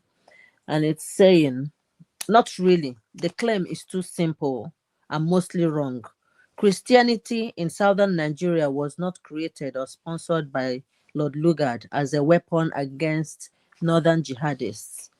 Christian missions were already active in southern Nigeria from the 1840s, long before Lugard became central to Nigerian administration. Missionaries, including Presbyterians, the Church Missionary Society, Methodists, and Baptists, were active in places such as Calabar, Lagos, Abeokuta, Onitsha, Brass, and Bonny. What Lugard actually did was different. In the north, he helped Britain defeat and absorb the Sokoto Caliphate/Emirates. By 1903, Kano and Sokoto had fallen, and the Emirates were under British control. After that, Lugard's main strategy was indirect rule, governing through existing emirs and chiefs, not replacing northern Islam with Christianity. So, in fact, British policy in the north often restricted Christian missionary expansion, partly because Muslim leaders resisted missionary education, and partly because colonial officials wanted to preserve order through the Emirate system. So I will just stop there. So it's like, I don't know. I believe in facts. Okay, so let me ask you, lady, Miss Hello, what did you garner in just simplistic terms? What did you garner from what you just read to us? In all honesty, factually, what Mr. Emeka said cannot be true. That's my end of story. Thank you. So let me go back to what I was saying about how it came. In my view, we don't care about your view. Let me just land, bro. Like, can you mute this guy, bro? Come on, mute this guy, man. Come on. Damn, mute this guy, man. What the fuck is this shit, man? Like, he's just coming on here, just talking over people. Like, is he on drugs or something? Is this nigga high? Is he high? Like, what's wrong with him? Don't disrespect highness, okay? Don't disrespect highness, okay? Nah, come on. Nah, this is past yours, OB. Like, this is way past yours. Like, come on, sir. Is this nigga high or something? It's Papa that's fault. It's Papa that's fault. What? How can you put it on me? All right. So if we're on this panel, I will just start playing. You are supposed to be Donald Trump of this platform. We make this a music channel. It's either we're teaching each other or we're learning from each other. Okay, let's go back to the democratic conversation. Yeah, I wanted to add something. You never let me finish. Look at that. I wanted to say something and you will let me finish. I want to say that, so maybe this will help us get closer to the answer we are looking for. Democratic systems have different types. That is Thank true. you. Thank you, my And the brother. idea that it has to be this constitutional system that America has got, it doesn't have to. And from what I gather, most people believe that the parliamentary system is even actually better. I actually think the best one is the presidential council system that the Swiss people have. That is actually far more democratic. They call it direct democratic system. So there are different types of democracies out there. The American one is very adversarial, and because it's adversarial, it's very unsuitable for Nigeria, because it means that all the tribes are going to be fighting each other. That's what people are having problem with, and that's what I think AY is trying to speak to when he says we have to tailor it to our own this thing. But I couldn't resist him acknowledging that maybe we should tailor religion to our own ways too.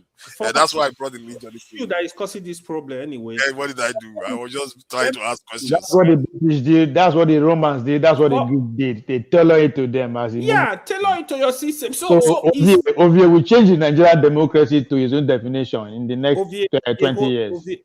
And everybody will follow. So this evil is even simple, to be honest, because you have to understand. If you look at Nigeria, you have 3 tribes that are in power struggle for years since independence. Dominant tribe that what they are fighting for is just power struggle. That's the fight you see. Then you have all the minority tribe, even where they are non-minority. You can't really call it your minority. There are tribes that are really big. They are big out there. So you have to study the system. You study the Nigerian environment. Like what Professor said is very important. Which country have the kind of configuration we have? Okay, we can take their system. Is it working for them? Okay, how can we touch it to suit our system so that everybody will feel important, everybody will feel involved? Because what you see today, announcer might be cried today because their person is not in power. It's Yoruba that are in power. But if they have power, what do? They do the same thing. And Igbo man might be cried today because he's not in power. When he get power, what do you think he's going to do? He's going to do the same thing. Are you going to blame him? So that is this. We need to change the system to work for everybody so that everybody will feel important. Everybody will. It's just as simple. It's not go hijack a system. People think like they can't think outside the box. They just think them. What are you talking about? How do you even do that? I don't even understand it. So this thing is very simple. If we really want to solve the problem, we have to get people that know what they are doing, study the system. Okay, what will work for us? Our character are different from the whites, everybody is different. So you study the people you are dealing with. So you get a system that will work for them. That is why when you check countries today, even the superpower we are calling, Russia, they have their system. It's unique. They speak their language too. It's only in Africa, one, we don't have our own system. We don't have our own identity. We don't have our own language. It's only in Africa, if you cannot speak correct English, you are ashamed of yourself, but you can speak your local language. It's only in Africa. Which world power, which superpower do you know today? Even Iran here. Iran, even if their spokesman for the military want to speak RGC, they don't speak English, but they can speak English. But they are going to speak their language. They will force you to go interpret, go and learn what I'm talking about. Is it China? China stick to their language. They stick to their culture. Look at Russia, same thing. Look at all the British, they are originally English speaker. That's why they speak English, because they colonized the country. People are following there. Like, are you not saying we should adopt ourselves? But England never. The original language is not even English. Let me also say this, right? When I was in school with some Chinese guys, when they take courses, when you are taking, for example, let's say you are taking a circuit analysis with them, they will convert that to Chinese for them to, they understand it better than you. They will convert it. They convert textbook to Chinese language. They start studying it in Chinese language. and they will do. That's why they have a deeper understanding. In China, there are Even multiple languages. Which one exactly? Even hold on. Even in Nigeria, which one right? exactly? Hold on. Even in Nigeria, there is a study that was carried out where they discovered that children learn better in their mother's tongue. That was it's a proper research. I have a problem with what you are saying. Okay, because we have multiple tribes in the country. So if we want to adopt an official language, it has to be one of the major tribes in Nigeria, right? Yes. And then that will not sit well with everybody. Have you heard? Oh, sorry. Have you heard of the Wazobia? Do you know the idea of the Wazobia? I said it's not going to sit well with everybody. Which language? Why can't we create? Hold on. You see, you don't know how dumb we are. I give you an example. We can have more than one national language. Do you know? I give you an example. We just love white people. Okay, how can you explain a country of over 200 million? We have some of the best brain in the world. Just national item, you are looking for a white woman to give you a national item. She, my dad, in two seconds. A white woman didn't give. We were transforming from a British colonial rule to Nigeria rule, and she decided to buy. So everybody, please, everybody submitted. There was an advert. Make a submission. Many people submitted their entry. She submitted hers. Hers was appreciated the most, and it became the national item. It's not like Nigerians could not. Everybody, it was an advert. Hold on. How come you see this kind of stuff? People say that almost gets me make me do lally. I think you are disrespecting me too much. Hold on. You just literally brushed aside the fact that a foreigner participated in creating a national anthem. Don't you understand the importance of doing it by your own nation? Don't you understand the concept? We can create our own national anthem without others doing it. We did now. We did. Yeah, but the problem is that we went and consulted a foreign national. We didn't consult. It was open. Adama, please. I know it was open. Nobody said it was not open. Hold on. Open to what? Hold on. Listen, hold on. Let me deal with this, please. Because this kind of stuff is kind of stuff that it kind of gets me going. You are saying it's open. It's even making it worse. The fact that it's open and our people still selected the white person. Yeah. After all Nigerians this is contributed. What kind of madness is that? That kind of mentality is why we are where we are. You left it open, then you chose the white woman's one. They will not do that for you. See, democracy. I don't know how the selection process was, but it was open. The woman has granted an interview. So, please hold on. So, can you hold on? I know you want this conversation to be between you and AY. That woman granted between me and you on this one. Interview. You are the one that is saying that he submitted. Then guess what? We changed it. We indigenized the anthem. Then this current one put it back again. Exactly. Let your fight be with the Tinubu administration, who decided to go back to that anthem. But we changed it. If a new government call, we can still go back to what we changed, or take time to do a much better anthem. We can do a new one if we want. There are things we might want to change. Even I don't like our current flag. I don't think our current national flag reflects our country. We could change it. We could change it if we want. If we don't want, we might not change it. Then to even answer what AY is saying, we have actually adopted a way of system for us, and we have said democracy is what we want. And in this democracy, the way we want to do it is that the North will rule for 8 years. After the North, it will come to the South. Where was it written? Where was it written? It wasn't written anywhere. It's a gentleman agreement. So now, what may now happen, we might not want to codify it. If we want to, we can have a constitutional amendment for that, so that everybody can respect what we have agreed. It currently now is a gentleman agreement. We say the North should do 8 years. After the North, then it comes to the South. If we think we reflecting. Emeka, see, let's look at it from this other point of view. let's say your argument about Nigeria being able to do some of all this things by ourselves. I want to ask you guys all questions. Let's see whether this one is going to be hard, and I can assure you, I don't think anybody is going to be able to answer it here. Hey, easy question, but it's going to be very hard because it is Nigeria after all. Now, Okay. can anybody give me a name you want Nigeria to be called that is indigenous to us? First, Okwegolo, go ahead. Give us a name. Do you have any name for us? Or you want us to go around? Ovie. Ovie. Yeah. You want to call it Ovie? Yeah, means king.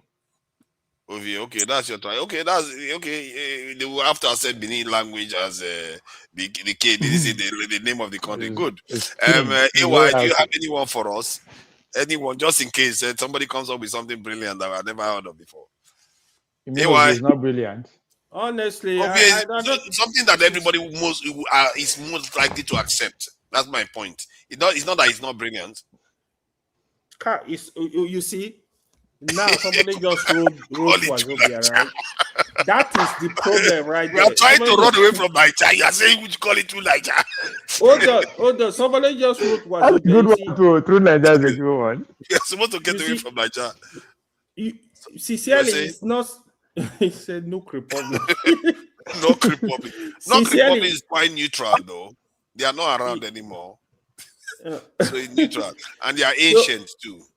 We have to look for a name that, just like you said, everybody will be happy. I can't really think of one right now. But Wazobia is BS. Wazobia is BS because the idea of Wazobia is this idea where the Hausa, the Igbo, I like knock though. I like that knock one. They think they hold ancient, right? Knock, yeah, not good, not culture. Knock is ancient, and he always whenever you say it, it reminds you of that ancient ties you have to this land. What's wrong with Nigeria? Maybe you call it Afri Republic. Let me give you one. You guys just jump from topic to topic. You hadn't even finished about the language issue you were talking about. You guys are now talking about the name. Leave it for now. What's wrong with the name Nigeria?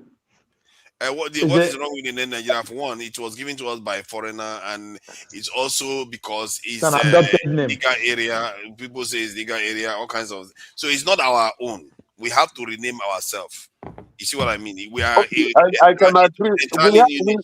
We had multiple opportunities, and to date, we still have the opportunity. We've not been able to rename, and that's why we are coming up. We are talking. Let me say one.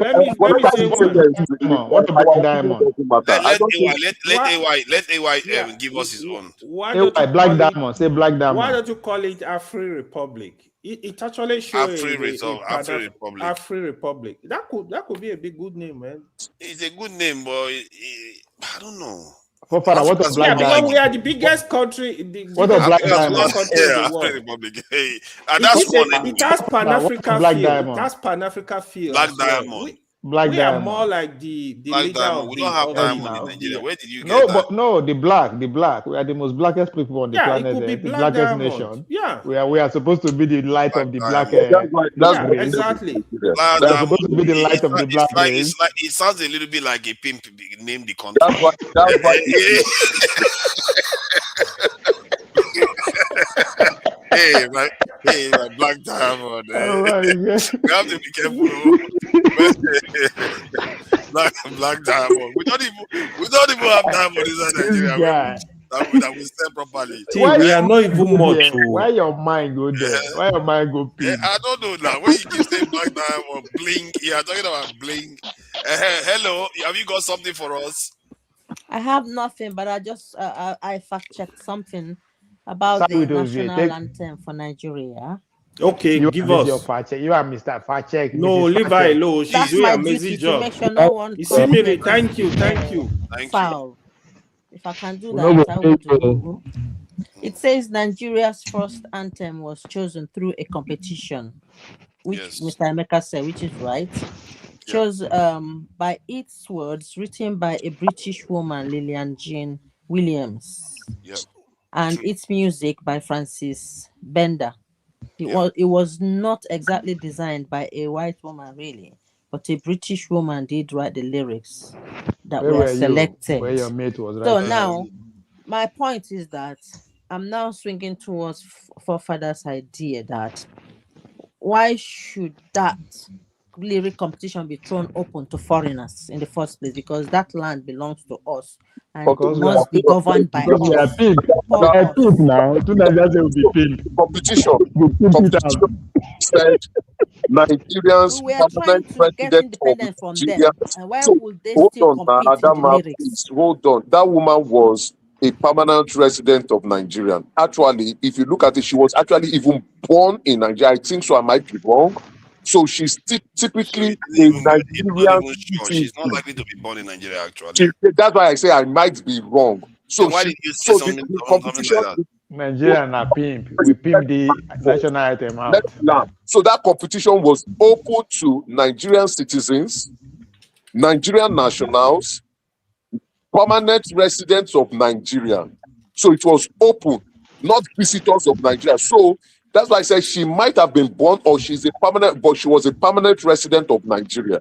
So if she was born in Nigeria and a permanent resident of Nigeria, she qualified to compete. Was she a citizen? No, she was born before Nigeria was put together. In the sense that the competition was open to permanent, it's just like now, the competition is open. If there's a competition for Canadian citizen, permanent resident of Canadians, Canadian nationals. Emeka, when she was born, hold on. She was a British expatriate. She wasn't born. She was not. There was no Nigeria when she was a British expatriate, then she would have been. She would have been. The woman granted If that she was, I don't care whether she was a permanent resident. She's not a citizen. And she wasn't born in Nigeria. Hold up. Let me give you. Hold on. It doesn't matter whether she was a permanent resident. She's not a citizen. Stop being a racist. Stop being biased. She would. Oh my God. She would have qualified. Oh my God. She would have qualified because Nigeria was under the British Empire. It was part of the Commonwealth, which would have made her eligible. You guys can go on squawking now. Overqualified. It's been 60 years. It's been 60 years. Stop muting me because you don't like what I'm not letting me talk. You're just talking and you just want to talk over. I am talking, but you interject me. If you interject, I will keep quiet now. Stop muting me now. It's not okay now. Why are you picking on me? Because you have the mute. I'm not picking on you. I'm not picking on you. You're picking on me now. If you interject, I will keep quiet now. She's qualified, and I'm saying, by my standard, if I'm the one that is about to run a country, why would you open it up to people that are not going to be part of the citizen of the country? We should have been nationalists. Well, she was living in Nigeria. She lived in Nigeria. Oh my God, she's an expatriate. That doesn't make her citizen. She's not an expatriate as at that time. Again. Oh my God! Let me land, sir. Let me land. You've made your point. Let other people's points come on. Nigeria was under the British Empire. Nigeria was part of the Commonwealth. Now, I do not know this woman's held nationality, but I would assume this is common sense, especially since if Britain had conflict overseas, Nigerian soldiers would actually represent England, for example. So being that it was under the Commonwealth, Nigerians were British citizens at that time. Yes, maybe that made her qualified. It's been 66 years. Yeah, but didn't make her qualify. I guess you could have made her qualify, but if you'd have said no British expatriate or British national should be part of this, you can do that. I found a fact as well. I've checked it, and it says that actually she was a British expatriate who lived in Nigeria around independence, not Nigerian born. So I know that we were under British rule that time, but couldn't it have been better that we were given independence to govern ourselves? That every other person should remove their hands and let us do our own thing. And other countries didn't do that. Other countries had their own citizens write it. Even if she was born in Nigeria, but she lived with a colonizer and the British, and she grew up with them, not grew up with Nigerians. I won't be not grow up with Nigerians. She shouldn't be allowed to write our national just anthem. like when Europe, when America fought to liberate themselves from Europe. they made a decree, and said, we are done now. So remove your hands. We want to make our own rules and stuff like that. They didn't say because we got independence from you. You've been around us all your lives. We can now take part. No, it means clear division. Just go your way. We go ours. Let us govern ourselves because we have that capacity and capability. So I didn't think that woman should have been in that ballot for that competition because we were coming out of their rules. And that rule wasn't palatable to begin with.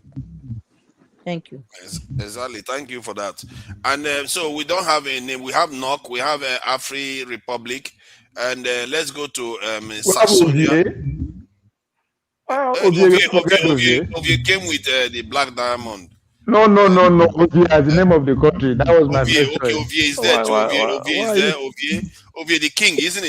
Is he not the king? Yeah. That's the meaning, king. Yeah. Ovie, okay, that's not bad. But then the king that will rule the world. Africans will be like, look at them. They are full of themselves, calling themselves king. That's all we need. Calling Nigeria king. Giant of Africa is not enough. Now you have to just honestly, Papa, sorry, hello. Papa, that big guy, the Nigerian guy that is I don't know if you are following the WWE recently. This last week's the big guy. His name is the stage name is the Ruler. Yeah, WWE. No, I'm not following. Google the guy. His stage name is Ruler. The Ruler. The guy now my training partner. I was there when he can start training under my coach. So yeah, just go with the guy. He reached all of us as in one piece. Huge. Good. Thank anyway, you. The guy named Ruler. That's why I bring him up. Ruler. This in choice. Hello, please. Thank you. Let's hear what you've got to, suggest for Nigeria. Okay, I think people that are poets or specialists that knows about branding should come together from all ethnicities that represent the country and then try to formulate a name whichever way they deem fit, rather than one person doing it, so that this person won't say, oh, you didn't include us. They should just come together and choose and say, bring out someone that would represent you, just one person. We don't want 20 people from your whatever. And then when they come together, they can put their, do things together alphabetically and try to make it have a good, sensible sound. And then now, when it makes a sound, just like the way dictionary is written, if it's a Ilakasa, we can decide to say that Ilakasa means this, that represents everyone in one word, all agreed and stamped. And that is how the way we portray it, what you say you are, that's what people will take you for. That's imagine when you gather all those people together, they come out and say the name is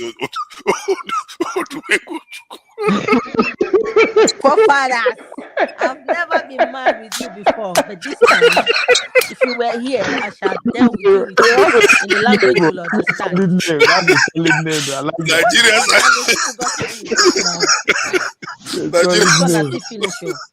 Nigerians will reject expert suggestion quickly. Yeah, okay, you say over to me. I don't have a problem with the word. The Latin meaning of nigger is black, right? So I don't have a problem with the word Niger. I don't think it forms any issue. So it's just that yes, some people decided to put some derogatory terms to the word black.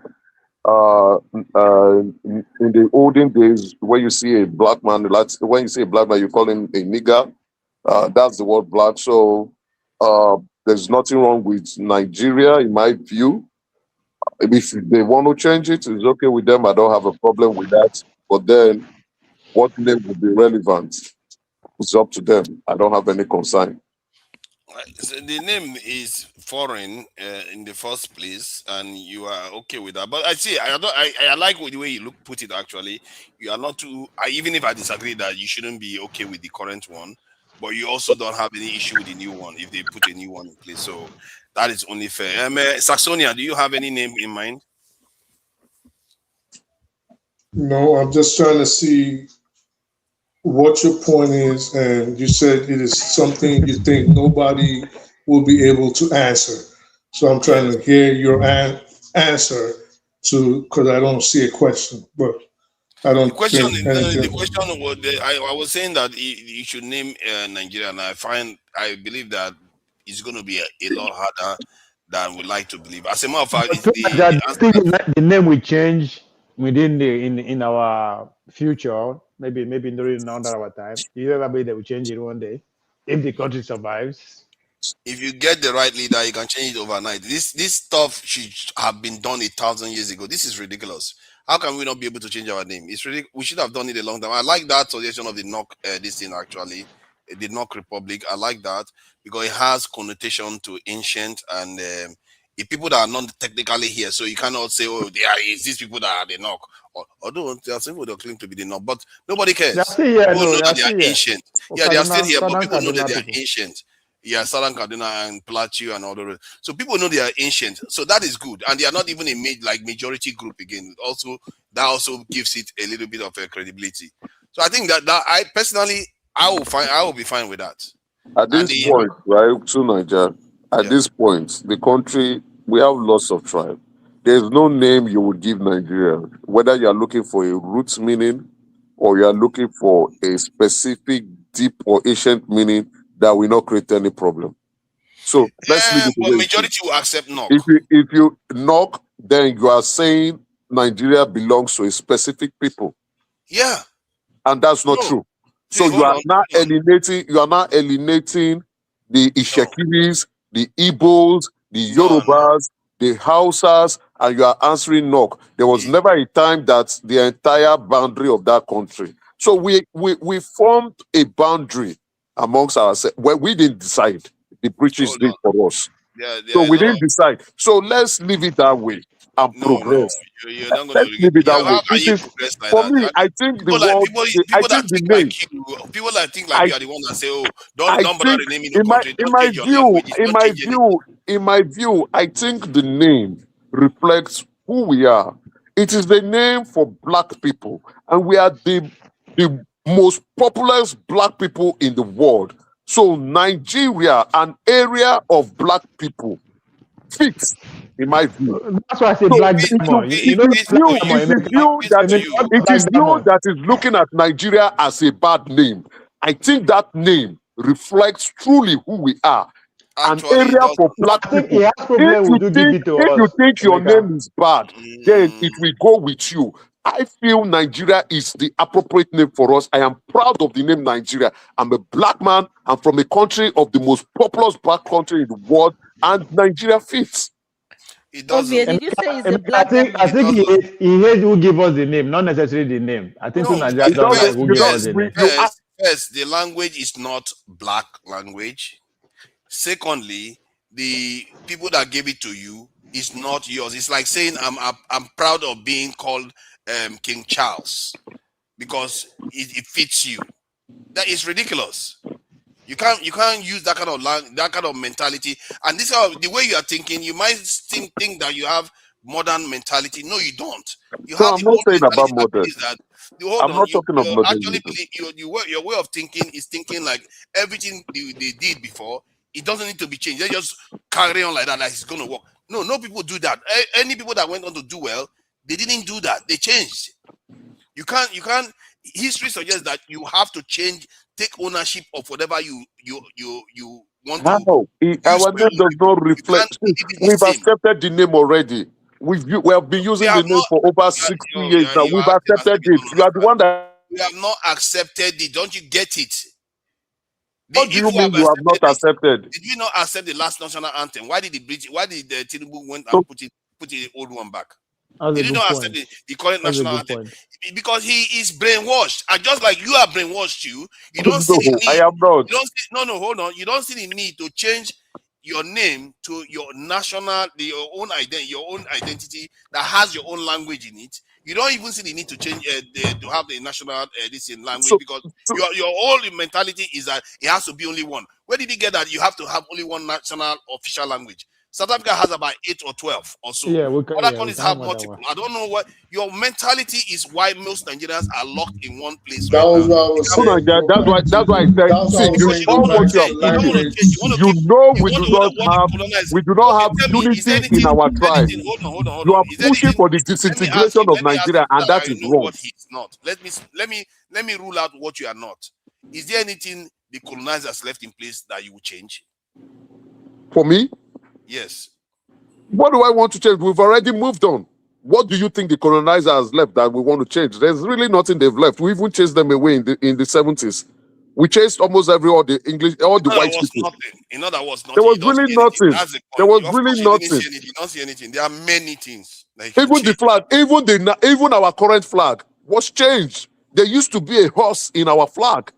It was removed. So we've actually gotten rid of most of the things that the colonizers left for us. Not We've most, moved on. actually. We need to forged get the more nation. of them. Tell me You have the to agree major that change. to Nigeria, you have to agree that we have forged the nation. But you are in this mindset and in the minority that we need to change things, and you are pushing for the disintegration of Nigeria, which is wrong. Which tribe? What kind of, where did you Oh, get no, about the situation of no, Nigeria? stop. No. I will ask Now you stop again. it Please focus on now. that Stop answer. it. Focus on what you just said. Where did you get that I preached disintegration of Nigeria? That's what you are doing now. Which tribe do you No, want us to? Which language is going to be the official language of Nigeria? the language that is going to be the official language of Is it Nigeria. Igbo language? Who is going to See, accept hold it? on. Are you having problem? It's like, what is wrong with you? I just told you other countries have done it. Maybe what you should do is figure out how they did it.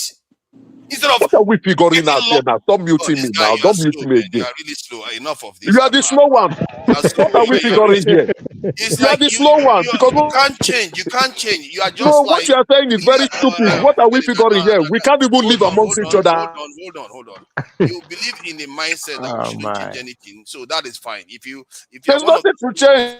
okay, good. There's nothing to change. Of course, There's nothing don't to complain. change. Okay, good. Maybe they should bring back the British. Then that will make you happier, even because you Why? probably want it back. There's nothing to change. Because there's nothing to change. Because there's nothing to change. So the official language should be your language now. There's nothing wrong with It's that. possible. You can make it official too. Why Yes, not? Swahili was from a minority Why? group. Swahili Why? language. Because it's not English. Because Because it's people not like English. you, Because it's people not like you English. can't countenance if it is not your Why? own language. You Why can't should countenance. this? Why? Because it's Nobody, not But English. other tribe won't accept it. I thought a moment ago you were happy to call Nigeria a black nation because that language is from a black Well, tribe. Nigeria can Yes, I'm actually happy. In the Latin name, That I'm is okay with fine. it. I'm indifferent. That's what I'm trying to say. I'm indifferent. Of Nigeria. course, you are indifferent. You But I don't see will the not. difference between your colonizer and your people. Nigeria should I be am called no stop. Oye. Hold on. What is Simple. happening I don't is know now there's a what noise that coming is. through. That you don't like what I'm saying does not mean that what you are No, I saying don't is like true. what you are saying. And I don't what you like are what you saying are is saying. not true. Now, what you are saying does not What make I'm saying sense. is true. You don't see any difference between your colonizer and your people. You don't see any difference. No, You what think do they're you the mean same by thing that? What do you mean by that? because you literally said why would I accept that a German's language versus a language that is not even none of ours? You are happy Now, to accept if that you one. would, can you let me speak without muting me I'm not going so to I mute can you. Go ahead. explain? Okay, good. Currently, we've had tribal wars. We've had the Igbos fighting the Hausas fighting the Igbos. We've had religious wars. We are still trying to want to live with each other. Now, here you are now saying that we should change the English language, which I'm indifferent with, to one of the Nigerian language. Which Nigerian tribe will accept it when we are still trying to want to live with each other?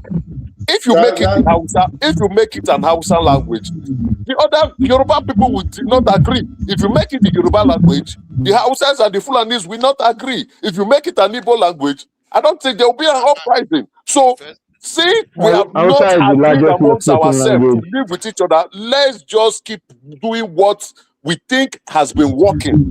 Dude, Hausa is the second largest language in Africa. We can use it. Saxonia, there's feedback coming from your this is sorry. There's feedback coming from you. You need to To sort that out. Nigeria, Hausa is the second largest spoken language in Africa. It can be adopted. Exactly. There's feedback coming. The moment you don't do unmute, that he now. starts giving feedback. What? That's not Emeka, fair. No, I'm just what you are making sure. struggling That's with. not true. Emeka, what you are struggling with is It's that you true, don't seem but to understand how nations that doesn't have have to multiple be official languages the work. language. It doesn't mean they get rid of English. It's still there.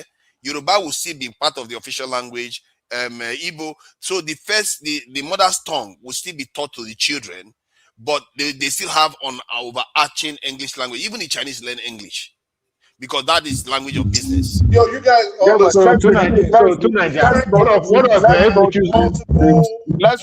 dreams that are not true. Let's not be in a homophobia state. Which language will be the official language? For you to come out to say you want to use an official language. Okay, he doesn't understand. He doesn't understand it. Go ahead now. God damn it. Different countries have multiple official languages. Bolivia, for example, this guy is on drugs, bro. Bolivia, for example, because we are swearing on the public forum. Because people like if you cannot argue, go home. Is argue? It's like talking to a freaking wall. Is this dude insane? In any event, yeah, like it just comes into crazy. What the fuck is wrong with him? That's what he got there. Why are you saying with this multiple, you guys are just complicating issues. Different countries have multiple national languages. India has more than 22.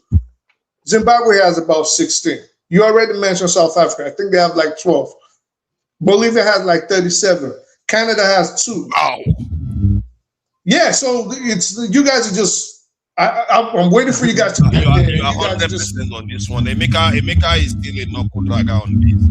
He doesn't have any. Based on the fact that Hausa is the second largest speaking language in Africa, we can make that the national language. No, I like Hausa language. I don't have any problem with that. I don't know why we are always. We cover other language. With that. Can I speak, please? Yes. He knows that people are going to speak against it. Why do you want to divide us now, V? Because this is not. I just make it. I said because it's the second largest language. That's it doesn't work like that for. because in the end, you don't want some people to cry wolf. Say, is it because it's our language? Then hello, you go learn. You go learn Hausa 6 months. You go learn Hausa 6 months. We don't learn it for that 6 years. That is already frowning towards the Islamization of Nigeria. People are currently frowning that Nigeria wants to become Islamized, and you are saying we. Please go ahead, madam. What I want to say is that maybe we should leave it at what it is now, or add something to it, or twist it somehow. Maybe United States of Nigeria, or United States of something. We can create words from alphabets from all the languages or something. Create something new that involves everyone, so that no one will come in the end and say, "Oh, you didn't involve us. We are not part of it. You didn't consult us." Sometimes it's impossible to include everyone, and we. Yeah, but consult them. See, I know. Obi has everybody's name in it. See how the Ghanaians did it. See how the Ghanaians did it. There's Ghana Empire. They knew that there's something good about using something ancient. Even if some people in the country were from that Ghana Empire, they went with the Ghana one. Because there is Ghana. I think there are a few countries around the world that did that, because they knew that if they did, that ancient kingdom seems to percolate through all of them. Because I think in Nok culture. So we should go with Benin Kingdom. We should go with Edo, Benin Kingdom. No, Edo is not old enough. Nok culture goes back 4,000 years. Why are you disrespectful like this? Nok culture, they are one of the earliest to smelt iron. Because if you use such a name, it denotes that excellence, and it reminds you every time you say it that we were one of the first. Okay, if we want to go back to ancient days, the map of 1528 actually shows that there was a Judea kingdom. We can say Judea. Hey God. Exactly. You just like to argue for argument's sake. You just like to argue for argument's sake. You want to go back to Judea. We are not. Judea was not here. Where are we going back? Adama, fact check me. Go to the map of 1528 and check. There was a Judea kingdom. I've never been happier to see Diaspora voting. No, Adama should fact check me now. We have a fact checker here. Adama, please go to AI and tell AI, give me the map of 1528. Look at that. People adopt Edo. Everybody go to Tarapa. We need that. It's a sign. After our so you want to confirm that the Spanish will call us a negro, Is that it? That's what you are trying to confirm. What does that change, Mr. King Emeka? That doesn't change anything. No. See, for me, I don't see why we need to change something that we have accepted for over 60 years. It's not a foreign name. You don't name yourself. Your parents named you. Then you cannot adopt a name if you feel like. So we have adopted that name, Nigeria. The colonials named us. They were our parents, yes. They named us Nigeria. And they looked at the place and said, this area is filled with black people. Let's give them the name Nigeria. So we adopted it.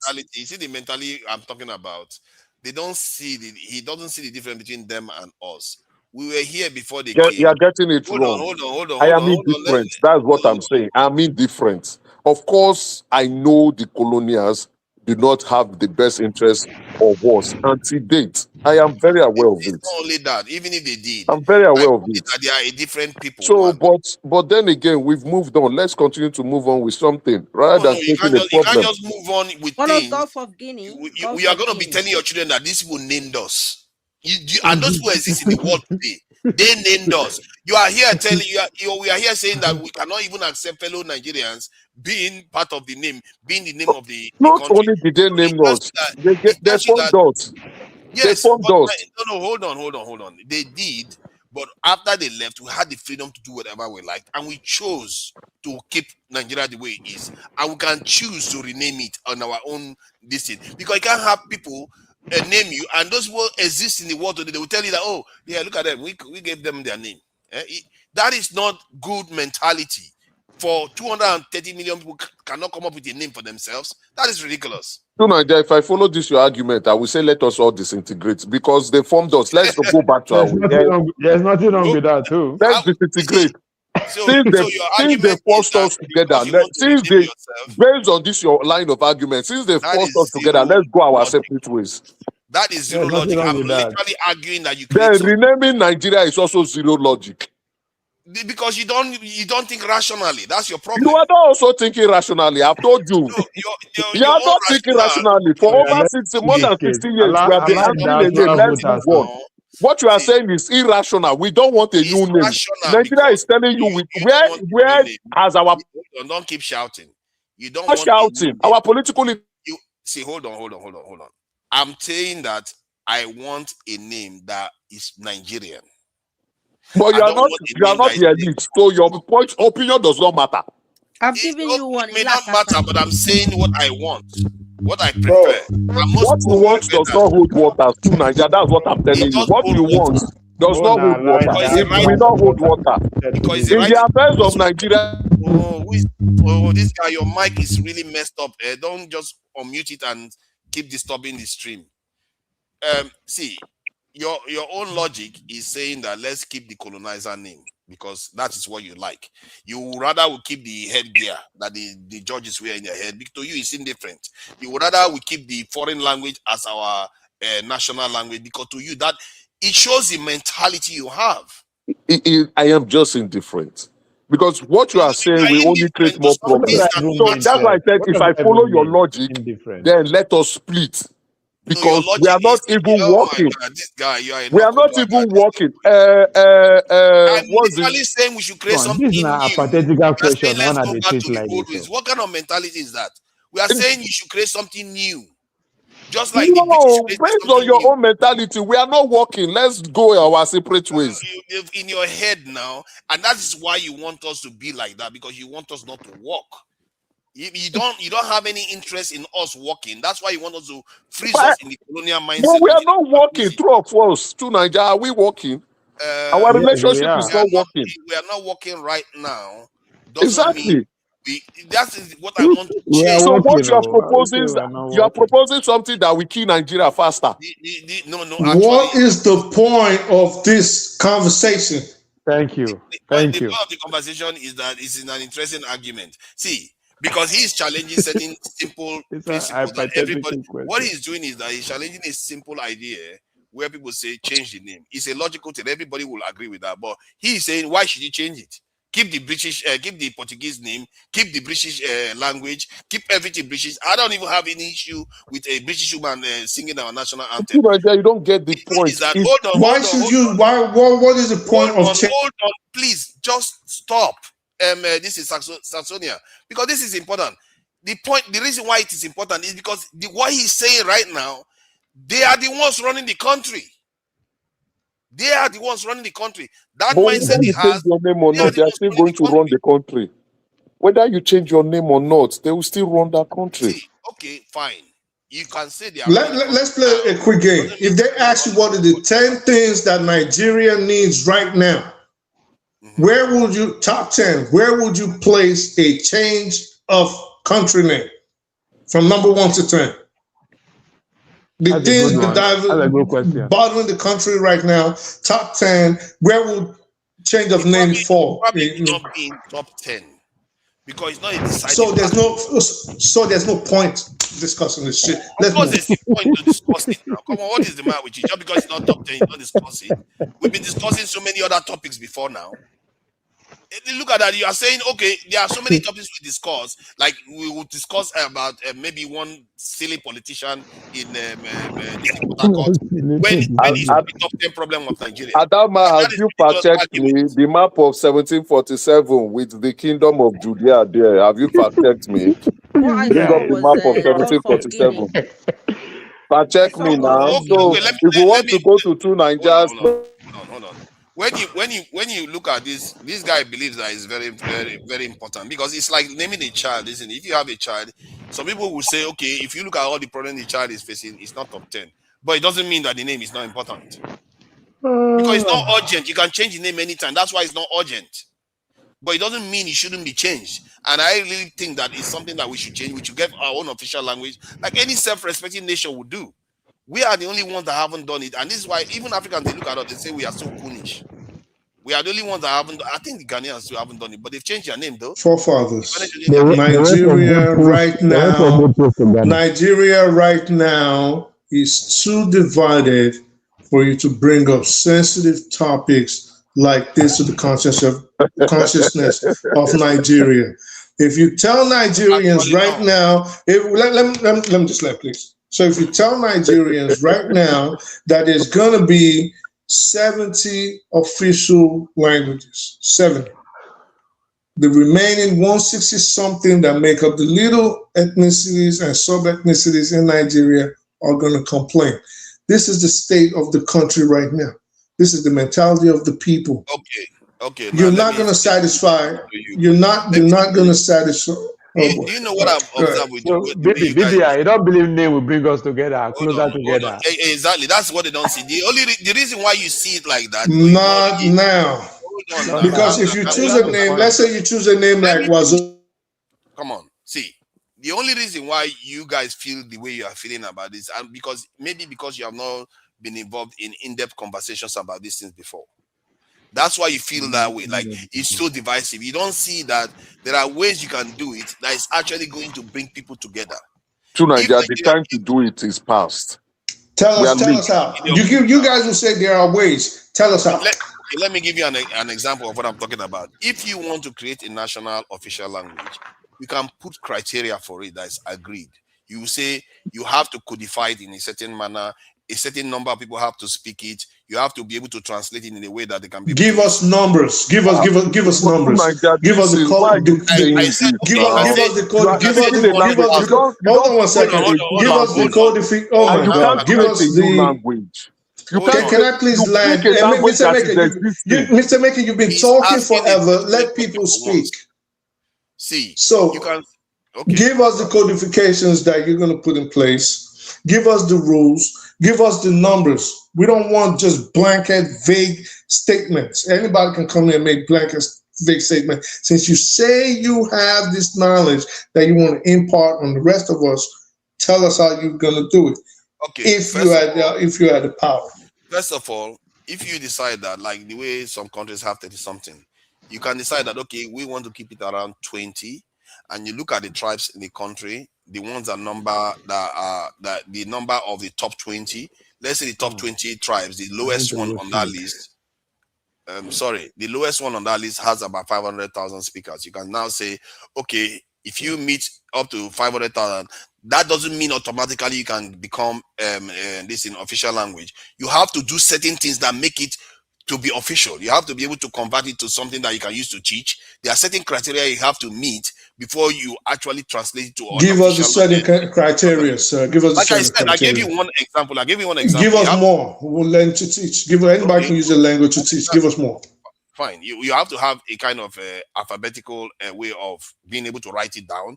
You have to have a certain number of vocabulary that people can actually use in educational DC system. So there are certain things you can put in place. I can't name all of them. I'm not like Hausa have all that already. No. I was about to say outside of the Hausas, with their way of alphabets, right?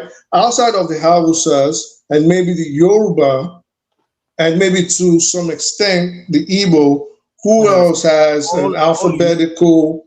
Look at me, please. Let me learn, please. Who else has and who else? Oh my! Like you. You're so eager to speak. We need a new voice. We need a new voice. Can we allow the person that was speaking? New voice was already. That's what I thought. Let the new person Diaspora. Let the Diaspora finish it up. No, he's saying that all languages have the same. What you just said, yeah. All languages have it, yeah. Changing Nigerian's name will not make any difference. It will make it worse. Because why? First, hello everybody. Sorry, my bad manners. Hello everybody. I hope you are all doing well.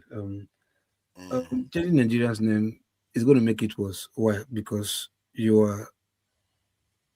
everybody's sitting or dwelling on a volatile surface right now. So anything you do to you think you're doing it for the better, you're even making it worse because everybody is toxic to each other. You understand? There's no oneness. Nobody's even saying oneness in each other, let alone let's bring one particular language of somebody. It will seem as if you are now forcing this language on every person. If you want to even bring a new language outside Nigeria's language, that alone is not even possible. You understand? So because we don't see ourselves as one, telling me that I have to speak any other tribe apart from my mother's tongue, for me, you are oppressing me. And that I will never allow that. That is the volatile situation Nigeria is on right now. They just changed the national anthem. How many people are even there to even sing the national anthem? Who is even singing it? You understand? Who is even singing the national anthem? Anytime they are playing it, it's only the instrumental that they are playing. Everybody, even the stupid Bola Metinubu, it will just them. Normally, he can't even put his mouth to say better things. So not of singing national anthem. Akpabio or whatever, none of them can even sing the national anthem. None of them. They only play instrumental. You understand? So you change the national anthem. Nothing happened. It's just a national anthem that doesn't belong to anybody. Hold on, let me finish. This is just a national anthem that doesn't even belong to anybody. That everybody can easily accept. Not to say no. Why are you forcing this man's national anthem on me? It belongs to nobody. Yet nobody was even bold enough to okay, let's put effort to learn it. Nobody. You understand? Except few primary school children or whatever. Even the footballers, Super Eagles, nobody can sing it. Even the Eaglet or Falcons, nobody. You understand? I don't even you cannot even sing it. Me never. I won't even try. You get my point. Let alone bringing somebody's language that is existing, another mass language to force me to come as because they are what majority or what or what. Do you hear yourself? You are literally speaking another mass language. You are listen literally. To me. Why is it another mass language, my friend? Listen. If I say another mass language, somebody else's tribe that is not mine. Your tribe is not my tribe. You are. So if you ask me to speak your tribe as a main language, it's another mass tribe. Hold on. Are you saying that our people would rather speak a foreign language than in language that originated from Nigeria? We're not speaking a foreign language. I don't know where this argument is going to. Everybody, your tribe, you speak your tribe. If I want to communicate with a Yoruba man and I can't speak Yoruba, I speak English. If I want to communicate with an Igbo man, I speak Igbo. What language are we going to speak 100 years from now? 100 years from now, which you going to speak in English? This is just retarded now. Hold on. I just give you example. Let's abusing your power, this man. Because you want to make it rowdy. You want to make it rowdy so that there's no common sense. No, we are not going to have this. We have to have common sense, or I close the show. Yes, you said I should speak, so let me speak. So, hold on. I'm trying to ask you a specific question. I'm trying to ask you specific questions so that we get to the crux of the my matter. judges first to ask me. Now, hold on. Let me ask you now. You are telling me that we will rather accept an English language that is not even African at all, not to mention Nigerian, now than speak a national language. Now let me tell you. Hold on. It's not like nobody is going to ban you from speaking. Now let me tell you something. You rather in case you don't know. Speaking a national now language. listen to me. In case you don't know, something has been faulty foundationally. You understand? Look, let me tell you. The education that we were taught in Nigeria, we were taught what to learn. We weren't taught how to learn. You get me? Because we were taught what to learn, hence they gave us what to learn, which is the English. If we were taught how to learn, we would have been able to learn in our language and not even know how to speak English. You get my point? So, like in French right now, if I go to France and I'm speaking hello, I'm doing like no Frenchman would even do not speak English. They will not speak. They will like we more English. They're speaking French with me in France. That is even just sharing close to England. You get my point? They don't speak English. They're speaking French. Some part of Nigeria don't do that. If you speak Dude, English, they were here in Quebec City. They're not even gonna answer you. They'll pretend like they don't understand English. Even in Canada, let me tell you, even in Canada, even in Canada, even in Canada, where you speak English, whatever. These French speaking part in Canada, they don't even want to speak the English part of the Canada. They want to stick it in French in Canada. There, the same country. Listen, so don't tell me that one language will solve the problem. You have attitude. No, I'm not saying we should have one language. It's like you are misunderstanding the entire language. Listen, this is quite quiet. You said official language. That's what I'm saying. Okay, language. Tell me, how do you think South Africa has 12? Listen, I just give you a simple analogy. Even the national anthem that was South Africa official language is English. We struggle with it. Listen, even the national official language that was changed, we barely have people even trying to even learn it because there's a problem. You are not understanding. South Africa has 12 official languages. English is still one of them. It's not going to change anything. It's just that the regions, like your own Edo State now, you are allowed to use your own language to teach your people. Now, what did I tell you? If you listen to English, must be yourself. If you hear English, I said we were taught what to learn, not how to learn. You hear English? We were taught what to learn. If we were taught how to learn, we will not get this English conversation like English official language. Because we were taught what to learn, everybody was speaking on English. There was a time in Nigeria where if you speak your language in your house, you will tag illiterate. They will not even your place won't allow you to speak your language. They will like want to speak English like to show that you are educated. They say but not the Nigerian constitution encourage other language. If you are the National Assembly, you can speak other language. In as far as somebody is there to interpret. I'm telling you education. I don't understand two Nigerians' argument. Education needs to go. They are just destructive. You guys don't have a clue. You just want to be like British all the time.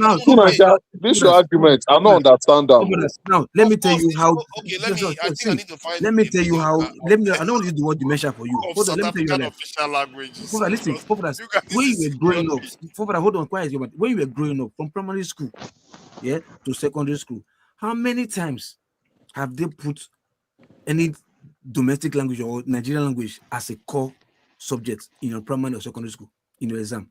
How many times have they done? Have you ever seen anyone? No. Instead, after English, they put French as second. Not even any of the language. That's why I'm saying we should change. So keep quiet your mouth. It's not the problem. Change is not the problem. You have a bigger issue. I'm not seeing you as a trusted. I'm not seeing you like myself. You are not seeing me like yourself. We don't see ourselves as one first. Your own language first. Just listen to me. We don't even see each other as one first. So because we have one other problem, we should not solve another problem. Listen. It's called a problem can simultaneously or systematically solve another problem without even touching it. It's called ripple effect. Okay, I think I have a solution for your. I think I have a solution. Why don't we adopt the Pidgin English as our official language? You see, there's nothing bad in that. Exactly. English. Pidgin English. Because we have over 520 native languages. Let's just use Pidgin. I mean, one of Jamaica's official language is Patois. Exactly. Let's use Pidgin. English. And foreigners should come and learn our Pidgin.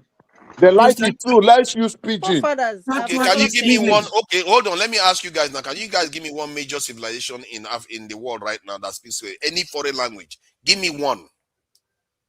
One word. Give me one. Any major nation. Let's say if you go to Asia, this is the major nation in Asia. I mean, the Swiss that you do, the Swiss that you love so much. Let me please land. The Swiss that you love so much speak. Local people, can I please answer the question? How many of those countries are the Swiss that you love so much actually speak Italian, they speak French, they speak German, and they speak French, Swiss. And those are foreign languages. You know that they have it's their language. No, they didn't colonize them, it's their language. Well, Germany, they're not German, they're not French, they're not Italian. Oh God, for real. Like you know how Yoruba people end up in Benin Republic. That's how they ended up in Switzerland too. So there are different countries in that region. Singapore speak English. That's how they join together there. Singapore speak English. It's a foreign language. I mean, Singapore was colonized, bro. They also have other official languages. They speak Malay. They speak Chinese. Official language. It's only us. We are one of the only people. That's why we are not a major power now. Are we major power? Major nation has changed their language. But that's not true. Listen, forefathers. I think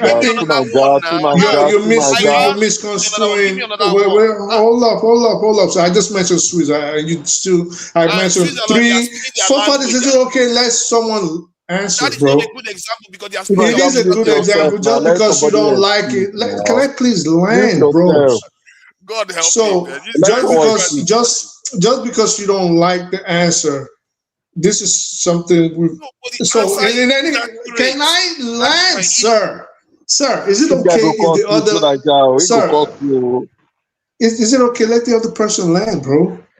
Okay. So the Swedes, as we know, speak different languages from major different countries right now. Belgium does the same thing. Canada is a major country in the world. They speak French, but there's a variation of it in Quebec. So there are multiple countries that do this. Your history and the situation at hand plays a lot in how these social aspects are formulated.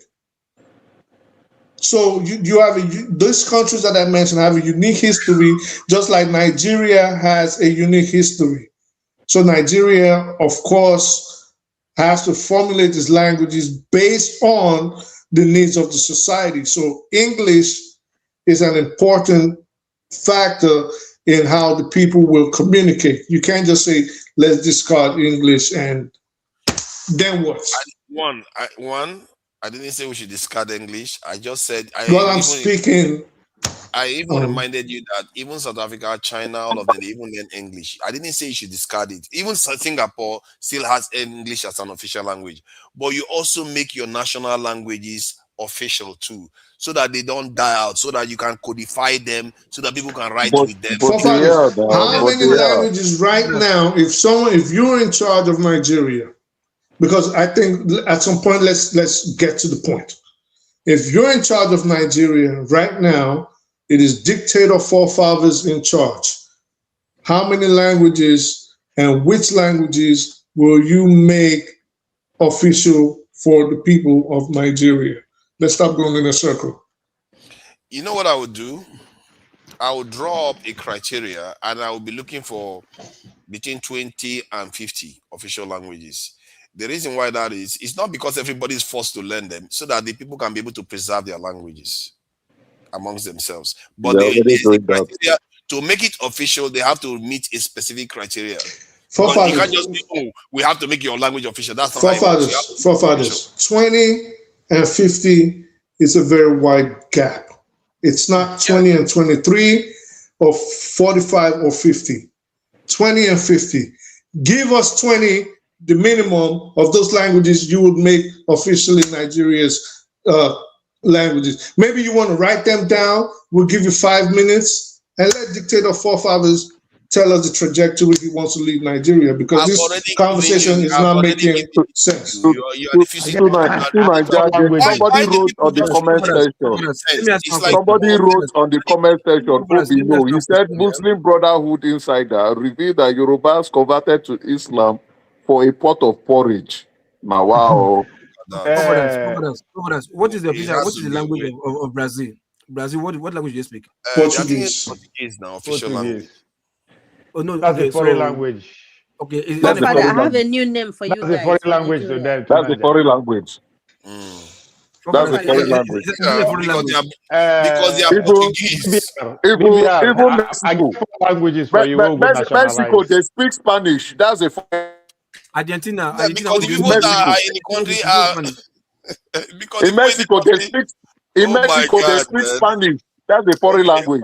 Hold on. Let me check of Brazil's. These are the foreign language that will nationalize. Dude, it's freaking Portuguese. Like, what else are you checking? Hausa, Igbo, Yoruba need to be nationalized. They have indigenous language, but Portuguese is the official language because in Honduras, they speak Spanish. That's a foreign language. I've created a name for you guys in Nigeria. Those countries that speak foreign language, what happened to them? BBR. Language will be nationalized. Hausa, Igbo, Yoruba, and Pidgin. Forefathers, can I say the Those four languages. Hausa, Igbo, Yoruba, and Be Pidgin. quiet now. Let the lady speak, please. Hello, please. Federal Republic of Greendom. What? Yeah, Greendom. That's our language. That's our name. Because we have wait. I have that's possible. It sounds not just like 1 minute. Let me explain myself now. Then maybe it's an idea that would metamorphose into something. Like I'm trying to, create a word that everyone would agree. This person won't say, "Oh, it's too evil. It's too whatever." Something neutral that will not offend anyone, and people will rally around it. That's Hello. one. So back like to that, 1 minute. I'm trying to look for something that is unique to all the tribes. Is it that we have greenery? So is it the mineral resource? What is it like? Back to English. Change the name. No. What is it? What brings us together? What kind of? So back to English. Greendom is English. I mean, forefathers are saying, "Oh, that makes sense." So back to English. I thought you don't want English forefathers. No, I don't want I say Greendom actually. She said Greendom. Greendom. I wanted to say that it sounds like somewhere in Harry Potter. Wait, hold on. No, I'm trying to talk about the greenery because we are in a rainforest zone because the seasons we have.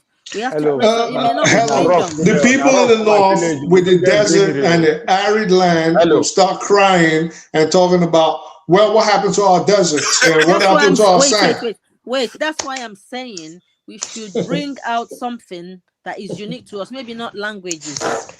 I get what you're saying. I'm just saying it's not.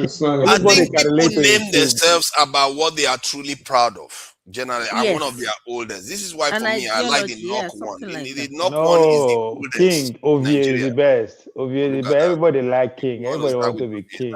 Eventually, Nigeria is going to change its name. As the country progresses, as the people become prouder of their nationality, as a sense of nationalism engulfs the nation and they have something to fight for, Nigeria will be forced to discard its colonialist past totally. Now, when is that going to happen? 50 years from now, 100 years from now? We don't know. But I'd say right now, that is the least. Right now, that is the least. Right now, that is the least of Nigeria. Postpone the change of Nigeria to I only say that. If you heard me, I only say that because I am only saying that because if you follow the trajectory of how nations evolve, like I said, I think most times you guys hear, but you don't listen. I said it is inevitable. God damn it! I said it is inevitable that it'll happen. And I listed the reasons why it'll happen. But that right now is the least of the average Nigerian's problem. And what do you think? You said if we have something to fight for as a nation, I like that. A sense of nationhood. A sense of nationhood is the most paramount thing which Nigeria sorely lacks right now. This is what causes all the division in Nigeria. This is why I said. Sorry, what do you think? What do you think that thing can be? Doing things together and doing things in a unique way. That's how nationhood comes. If the nation decide that, okay, hold on. If you're in a club, is making a point. Calm down now. If you're in a club, you decide to come together and do something together.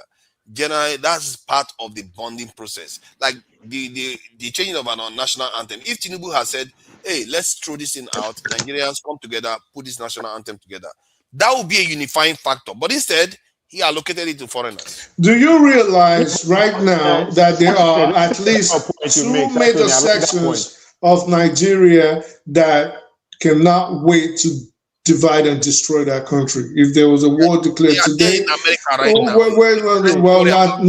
true. Definitely not true. Actually, you're not here. You've never been here. I'm from here. No, it's not true. I've heard them talk, and they talk about and I'm saying it's not. And I'm saying it's not true. So in any event, well, you can't show evidence all the way from London. Come live here and come be from here. But my point is that in Nigeria right now, there are at least two major sections of the country, and I'll name them if you want. The Middle Belt area and the southeastern part of Nigeria. And I'm not saying absolutely everybody, because I know people are going to start nitpicking that. I'm saying those two areas, because of what they term today the genocide. One side says we've been discriminated upon since 1970. They can't wait to tear that country apart. There's no sense of nationhood. That is my point, forefathers. So if you're asking for a unifying factor, there's absolutely none in Nigeria right now. What do you think that unifies us to be that we can fight for? Boomboring. You said something that I like, that we are lacking something. Lack awareness. They totally lack awareness. Like literally, we are here because we are Nigerians and there's nothing uniting us. It's crazy. How many South Africans are here? Where is the Ghanaian? Oh, let's see. We don't know. No. Somehow we are able to talk to each other more than the way any other person. Yeah, there are Nigerians in that country. I don't know what country you went to when you went to Nigeria, but most of them that are in there, they are getting along just fine, even if they still have their little bit tiff with each other. In the UK where I live in, if England is playing match with Nigeria, the Scottish people will be cheering for Nigeria. They are in the same country.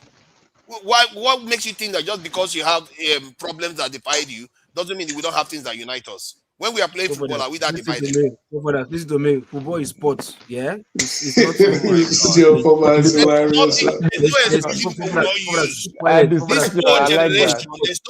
There's no excuse you will not use to say we are not one. Forefathers, let me ask you a question. Look, please, pardon me. Pardon me, 1 minute. Forefathers, you always tell us you want 1 million people in the army, right?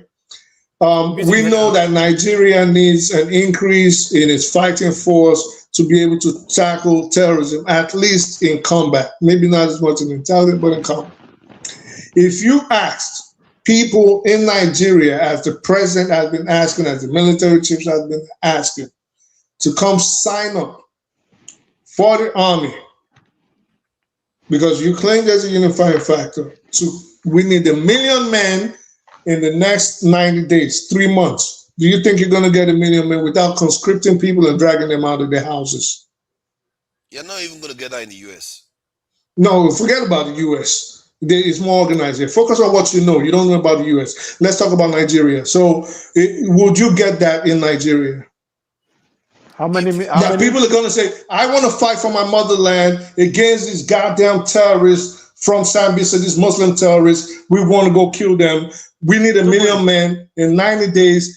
How many people do you think you're going to get 1 million men Nigerians to sign up within 90 days?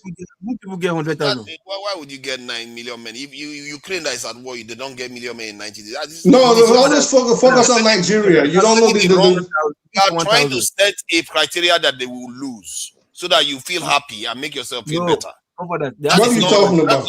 Let me tell you. Okay, so let me tell you something. Do you think if a terrorist group from Mexico was attacking the United States right now, right now, because you always want to act like you know what you're talking about. If the terrorist group was bothering the United States, coming in, running, soft hits, blown up stuff, running back and forth across the border, and the United States put it up that we need 1 million men within 90 days. You think we're not going to get 1 million men?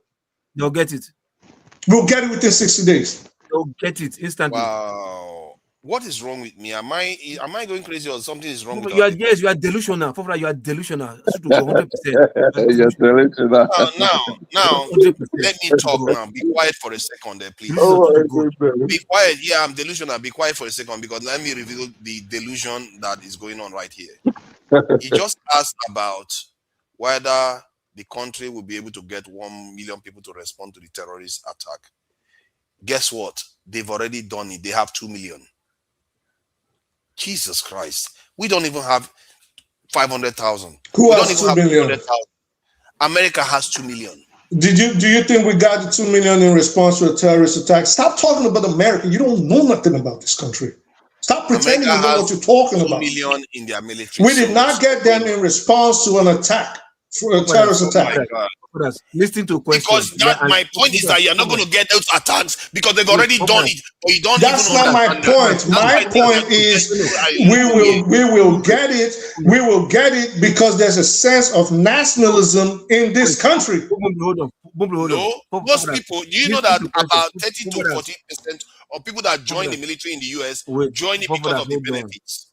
Oh, please tell me about the US military. Go ahead, tell me. Okay. That's good. Go ahead, tell me about it. That's not the point. It's like something is seriously wrong with you people, man. Wait, you are not even as. I'm surprised by you, that you are not even this aware. Learn how to understand question before you know how to answer. Yeah, he is not telling you that America has 2 million right now. He is telling you if there's any need. He just used analogy of Mexico bombing right now. But if there's any need, whatever reason, for America to demand for 2 million people right now, additional to people, not even they have 10 million, 1 trillion. He said, ask if they have any need for demanding extra 1 million right now within 90 days, would they get it? That's what he's asking. They may not get it actually, depending on the nature of the attack. They may not get it. It's what? Not guaranteed. We'll get. Listen. If we have enough weapons and uniform, we're going to get 10 million men. What are you talking about? Right away, they will get you don't know. See. Let me say this. In your country, Nigeria, if the demand, calm down. The only example we have of this is that they won't get. Dude, let's assume the Russians are on the southern border or the Chinese. Oh my God! America does not even need to put it out there. You are spiking the question. Let's not spike the question. No, we're not spiking it. Let people talk. You always want to act like he's making you to understand the question, so you know how to think and answer. I know what he's saying, and I've just said that question is already being is a suggestive question. It's a suggestive question. What he should be looking at is what has happened in the real world. If you look at what happened in Ukraine, they were attacked by another country, which is Russia. The Ukrainians wanted soldiers. They didn't get them. Even Russia wanted soldiers. Some of their men were running the other direction. They had to start forcing them to come and join the thing, and they didn't let them cross the border. So, but he's saying that his own country is somehow different, depending on the nature of the attack. Dude, when we got attacked in 2001, all right? Let me explain this because I think you don't understand America. I think you think this is all what you see on TV. When we got attacked in 2001, okay, every freaking boy over the age of 16 was eager to go kill something in the Middle East. Every freaking boy, pardon my French. So you think if we have the Chinese... Hold on. Let me just land. Let me land. Please let me land. Please let me land. Please let me land. Calm down now. Calm down. I don't want to waste time. Look at the one that likes to interrupt people. No, before he starts going on and trying to educate me for that, I didn't disagree with that point. Look at that, he's laughing. I didn't disagree with that point. So that should tell you that maybe that direction you are going is not the direction you should be going. I didn't disagree with the 9/11. I was trying to tell you it depends on the nature of attack, including Nigeria. It depends on the nature. And I'm telling you, it does not matter the nature of the. Hold on, one second. And I'm telling you that in America, it does not matter the nature of the attack. If we feel, let me land, sir. If Americans feel that they are at threat from a foreign body, I promise you, it is even the government that will be begging them. Now, listen, we've had enough people. And my only point of saying all of this is to distinguish from the mentality in Nigeria. And when I say mentality, I'm not trying to put anybody down. I'm just saying there is a sense of nationalism in the United States that is sorely lacking in most countries all over the world. You can call it brainwashing if that's what you feel like, and you might actually be right. But this is non-existent. This mentality is non-existent in the Nigeria of today because the people do not believe they have a sense of nationalism or loyalty to the government in charge of their destiny. That is all I'm saying. My point is that you are right in the thrust of your argument that Nigerians are not as patriotic as Americans. I'm not disputing that. That wasn't my point. My point was that they were going to raise 1 million men just because they asked for it. And I told you that it depends on the nature of the attack. That said, in terms of my earlier position was that America has already done it because they have put themselves in that position already. Nigerians, we're talking from the context that we don't have it. That's why you were the one that said, I'm saying we should recruit 1 million. We are talking from the context that we don't have it. And for that, hold on. Let me cut you short. See, let me tell you something in case you don't know. You talk like who do you use your ear, they think. In Nigeria, if the country gets their head, or commode their brain from their anus, put for their head, on top of their shoulder, and you can see that, what the utterances that is coming out from the mouth of these useless military leaders that we have right now. You understand? And they see that, yes, these people who are taking their life are being insured and they are well taken care of. Not even compensation, not monetary-wise, respected and taken care of. Not one organ for general. He just vest, carry one soldier boy, go through for Gadroom because say he disobey him for just trying to do the right thing. You understand? And they are being respected. Trust me, if Nigeria call for 500, they'll see 10 million. If Nigeria soldier come for 500, they'll see 10 million. Even if before Boko Haram, they will see. There was a time people were proud to become an army, become a soldier. I don't see plenty. Become a soldier. People were dying to enter military to become a soldier. You understand? But now you can't. Let me ask you this. You know why? Hold on. You know why? Because people who are inside are coming out to advise people not to join. You know, before you go to that level. I hear that what you are saying. Why are you saying this? I hear what you are saying. Hold on, the military always Mike, let me just say this. Let me say this to you. Let me answer his question, then you can comment. But you are the moderator now, allow us to speak. I've been quiet since. Okay. You don't agree? Hold on. Because he was talking to me. He was literally talking to me. But I can answer him now. Then you will answer too now. There's no bad thing there. I'll keep mine 30 seconds long.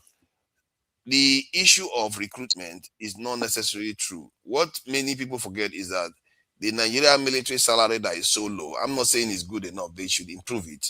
But it's actually higher than millions of Nigerians' welfare that millions of Nigerians have. And whenever they put out application, they get more than they ever accept.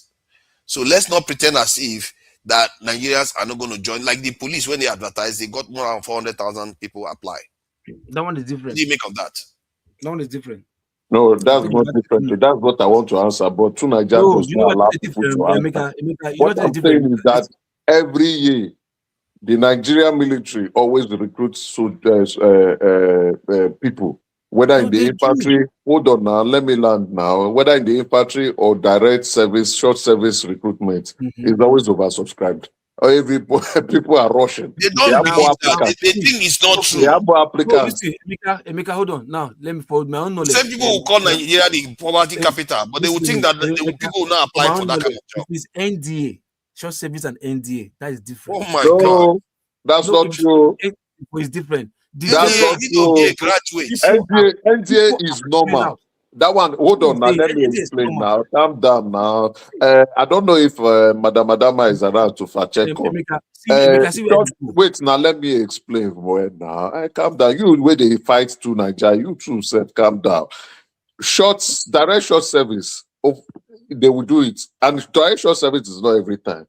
More applicants. NDA is normal. That one is normal. It's ongoing all the time. Then they always recruit soldiers for infantry. More candidates apply. I'm telling you, hoo-ha. Two Nigeria is right on this one. You know me too. I always they tackle to Nigeria. Two Nigeria forefather is right. When he's right, I will agree. When he's wrong, I will tell him he's wrong. But you know when you keep saying that he talks like he's talking from his ear. Sometimes it sounds from his ear, but this one is sounding from his ear. When you tell me I'm wrong, you are wrong. Sometimes when you tell me I'm wrong, you are wrong. Emeka, see, this one is like saying that, like say NDA, that one we both agree on that one, like yes, that. But I'm talking about that the short service and those that have been put to go and fight in this Boko Haram. Yeah, all those places, yeah. What I'm saying, like people are deserting the army, like they're tired of my brother, I'm not they tell you like people as they leave, more people they come. Google them now to see. Hold on.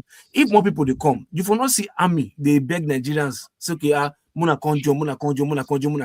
If they're overwhelmed, who are they putting those adverts for? For more Nigerians to come in, and they are coming. No, hold on. Like you say, if they are overwhelmed, though, according to you allow propaganda to twist things. I'm telling you. They will always they want to recruit more, and they always meet their quota. Every year, the military budget is the highest in our country. So every year they are recruiting people. People are joining. Don't see. You may not like to hear good news about Nigeria, but trust me. That's not my question that I'm asking, you're not answering. The one that they are asking, the Nigerian military is putting advert out there for more recruitment. What is that for? If overwhelmed, it's for more people to come.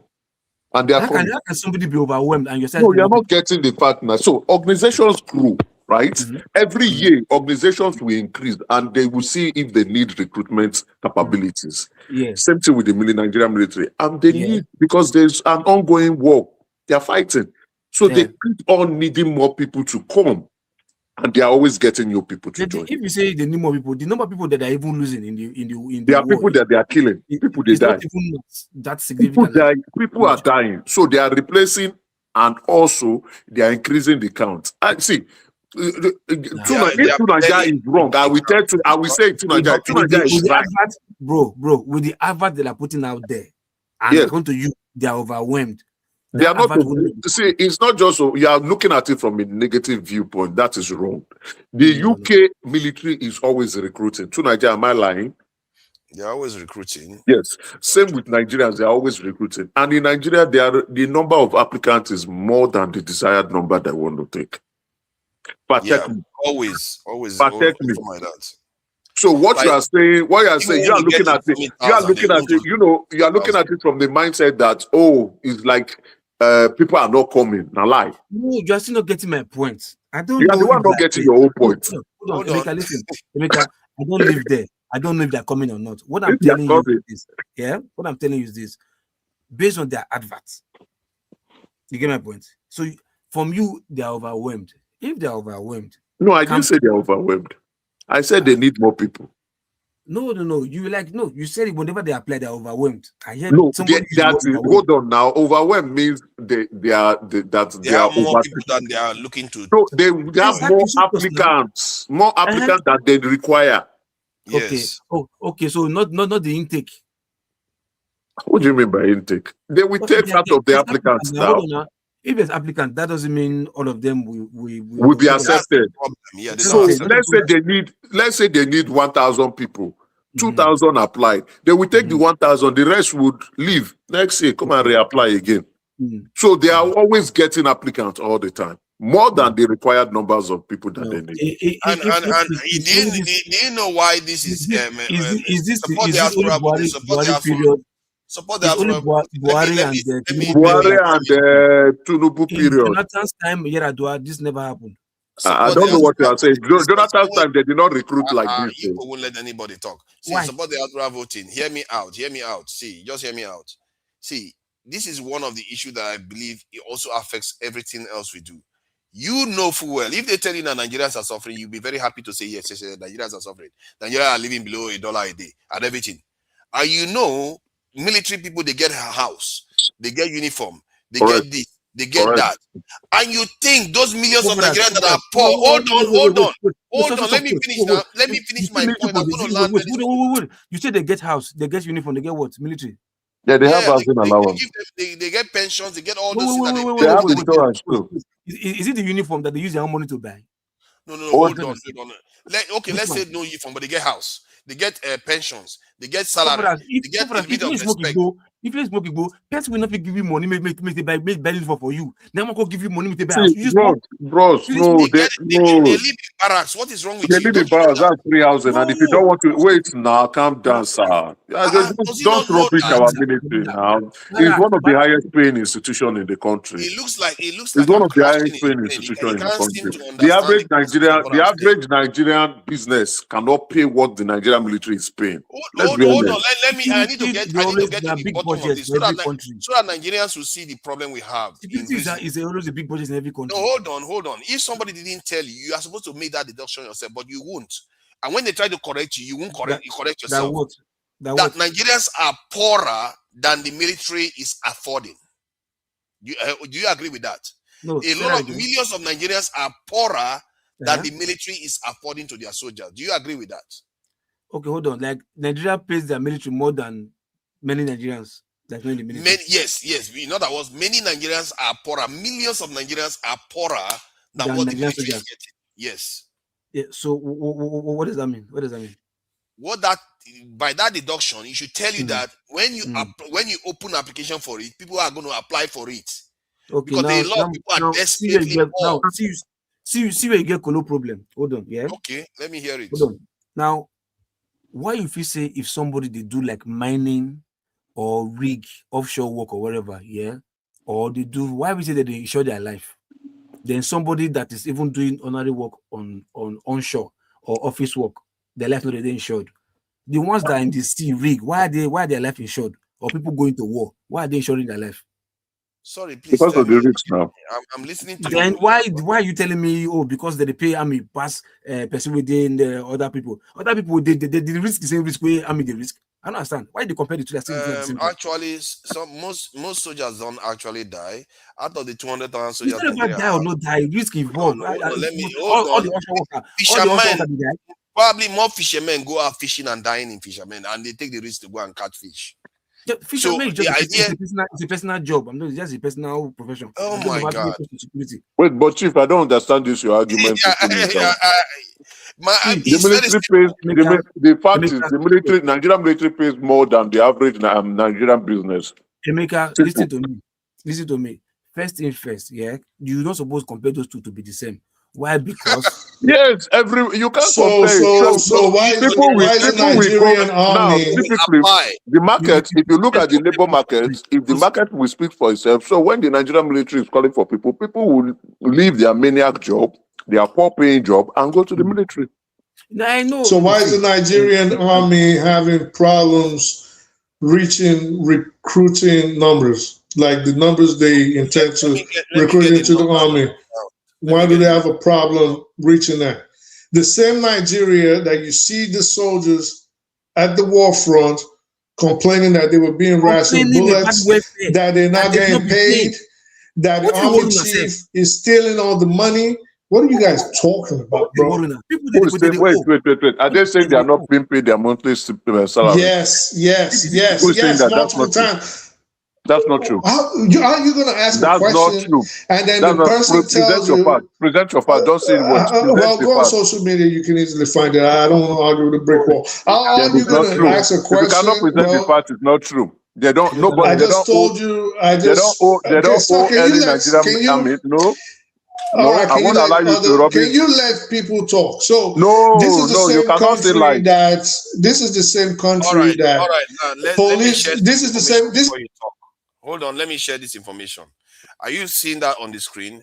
The CDFBI, Civil Defense, Immigration, Fire and Correctional Services in Nigeria, in the same period saw an application of 1.873 that's 1,873,522 applicants.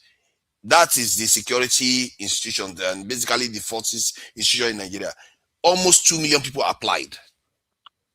That is They're always gonna apply. the idea that I don't understand how you people think. You are supposed to know Nigerians are very poor, more likely that they will want to join because they want to earn a salary.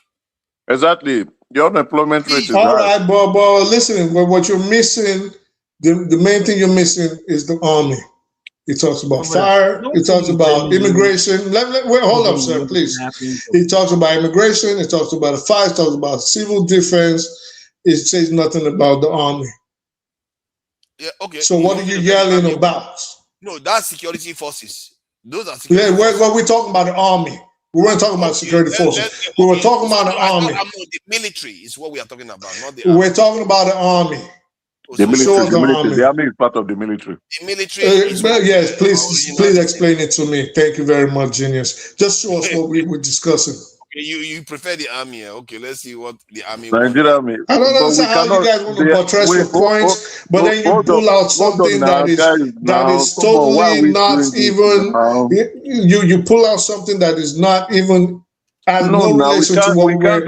Let me finish, sir, please. God. The Nigerian army, the Nigerian navy, the Nigerian air force. Dude, you need to see a freaking therapist, bro. Like, what's wrong with you? The area of recruitment is still Nigerians, right? So when they want to do their recruitment, they have to wait. Whichever services has low numbers of recruitment targets will go first. So I know from that many people prefer the Nigerian army than going to the navy. But if the navy count is lower, the Nigerian military or the Nigerian defense staff will say, okay, let the navy put out the recruitment. Dude, what is your point? The point is we were discussing recruitment. The point was a rhetorical question. Whoa. You interrupted me. Let me finish what I'm saying. All right, go ahead. It was a rhetorical question. Go ahead. Enjoy. Yeah, this dude, you're half parrot. So enjoy. Before you begin to curse, enjoy. The bottom line is what we were discussing has nothing to do with what he pulled up as supposed fact. And he's yelling as if he pulled up something in relationship to what we're talking about. He pulled up something with civil defense, fire departments, immigration, and something else. It has nothing to do with the army. We're talking about the army. Recruitment in the army. Show us recruitment in the army. That's all we're asking for. Okay, now let me give you this in the army one. I don't know whether the number says that Uche Nnabule, a brigadier general, has raised concerns about the enlistment of Southeasterners into the Nigerian army, revealing that Anambra State recorded only 117 applicants out of 38,000 nationwide just this year alone. 38,000 applicants alone. Southeast do not want to join the Nigerian military. They don't like it. I don't know why.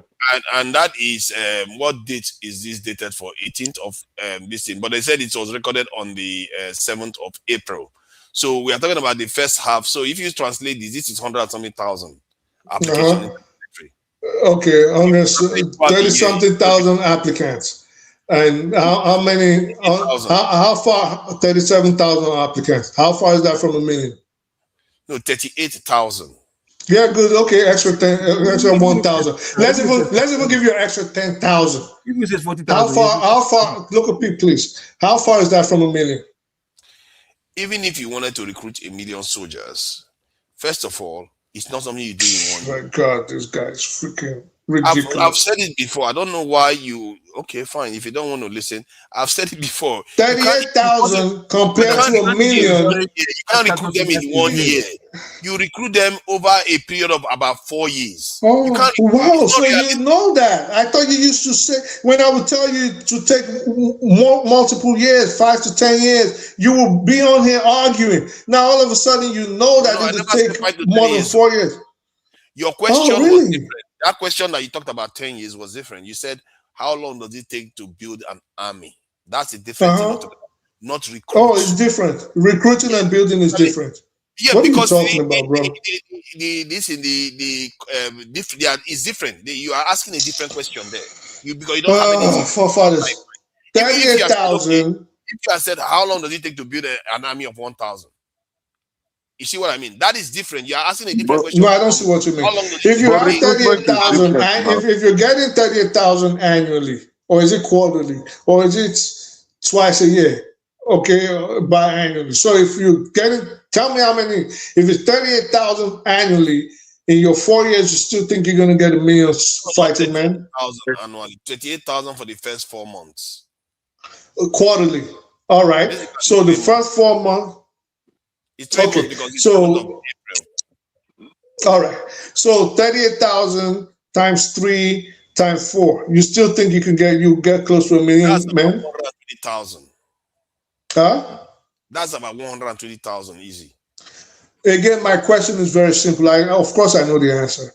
Like, do you think you're still going to get close to 1 million men in 4 years? If your average every 3 months or 4 months is 38,000 applicants. That is when they are not doing an aggressive drive. Wait, what are you talking about? You said to battle Boko Haram right now, we need 1 million men. Our men. Are you gonna get 1 million men based on the numbers right now, based on the 4 years that you just told us? Are you gonna get 1 million men in 4 years? You cannot recruit 1 million Nigerian soldiers at a go. It's not possible. You don't have the money for it. Dude, that's not. I'm not asking. You've never been here. You don't have the money for it. These are the things you say. Later on, you will now come and say Nigeria is not working. Is wrong? You don't have the money for it. Guy? Nothing is wrong with me. I'm telling you the reality. You can't recruit 1 million. Tunaja told you, and you are still not agreeing. Because what is he talking about? I gave you the answer. I told you that we are not looking to recruit in 1 year, and I also told you that the numbers. Listen, dude, go look at past and the audience. It's not based on the government urgently saying, "Oh, come." No, I'm just trying to tell him that. I'm just trying to tell him that.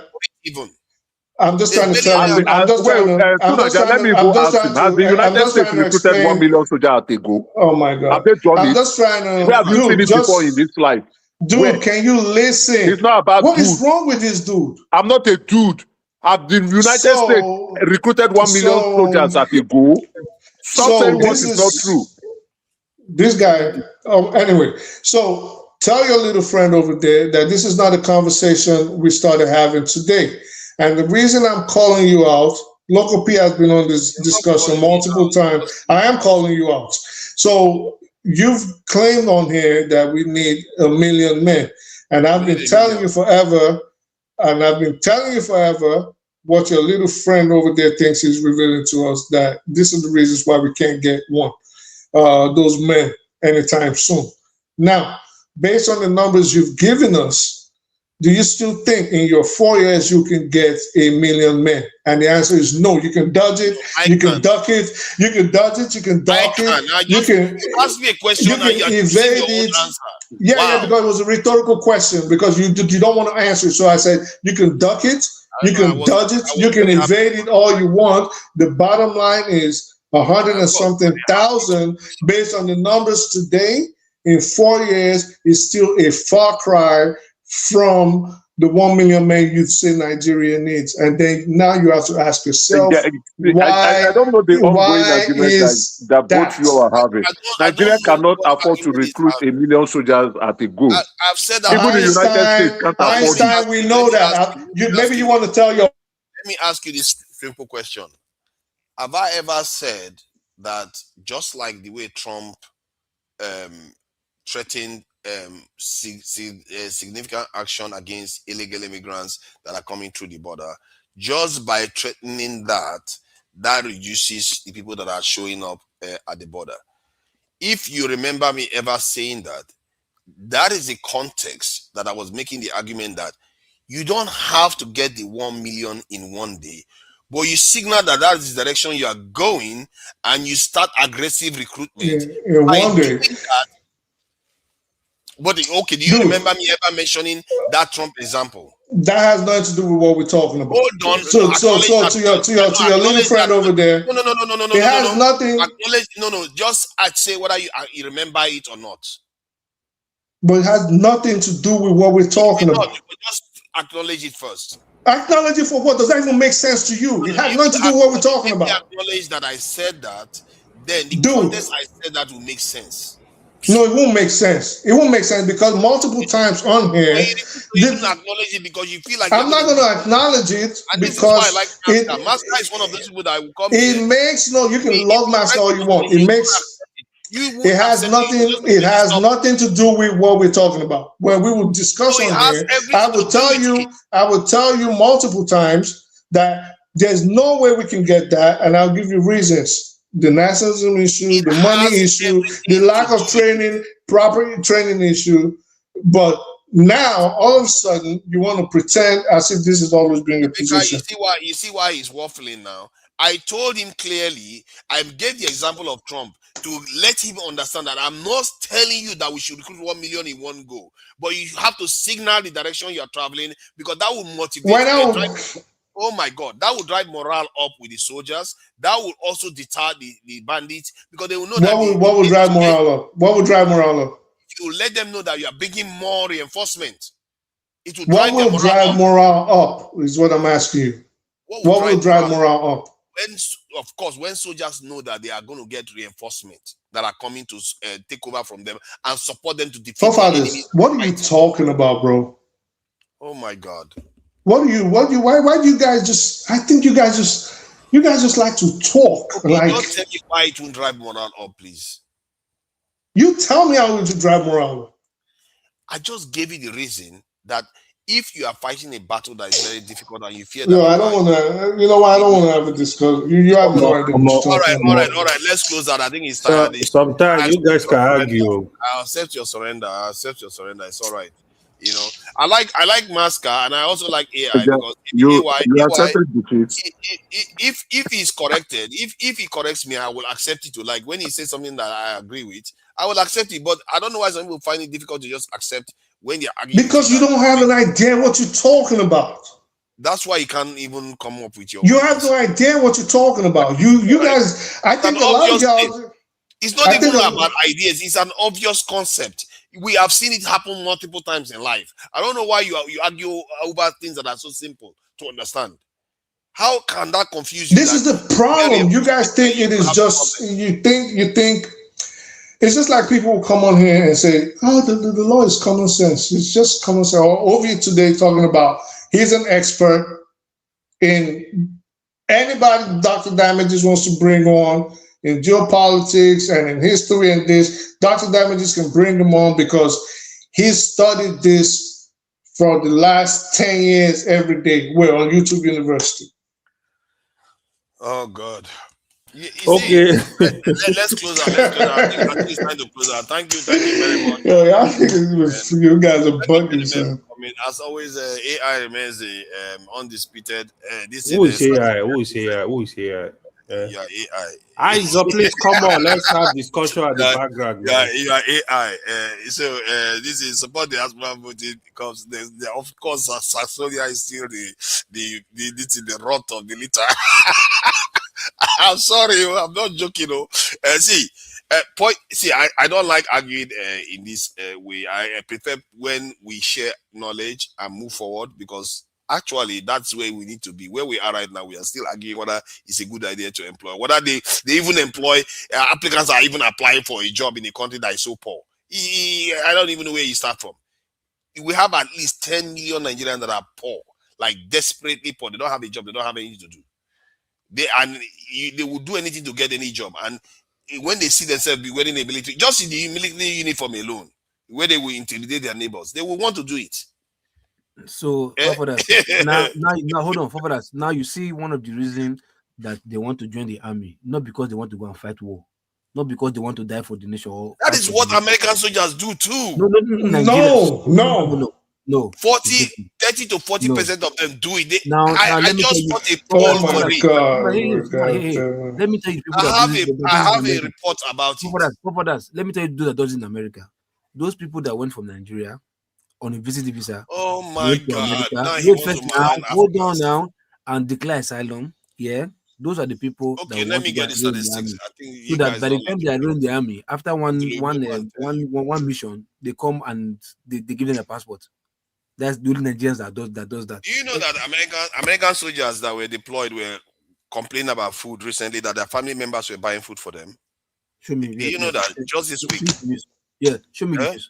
Show me. Don't worry, I will show you now. Let's see now. But the truth is, even American military are not well paid now. That's a fact. They have no military is well paid. Why? That's the point. From the dawn of history. Yeah. Because when I hear even Russia is paid above national, this in the average. Sure they are. Sure they are. In the history of the military, in the military of a fighting force, the military is not really paid. Those are people that are, I'm sorry to say this, but we know this. These are expendable people in the society, right? They go place their lives on the line. So they're not the most times they want to fight. Over time in history, they've been fighting they've been fighting. Their forefathers let people land. You know, that's cool. You need to land on time now. This one that is circle the this is why you don't learn. And then you just go based on suppositions. Why are you so mean? No, I'm not mean. It's like you people have a problem with listening or letting people talk, or it's just like everybody just believes. You know what? Let me just. I speak the truth. My, here we go. Yeah. I speak the truth was nice, innit? Now I speak the truth was a nice guy, and he said he changed it to boo and became all this nasty. Okay, why are you like this now? Why just go back to I speak the truth? It's cool.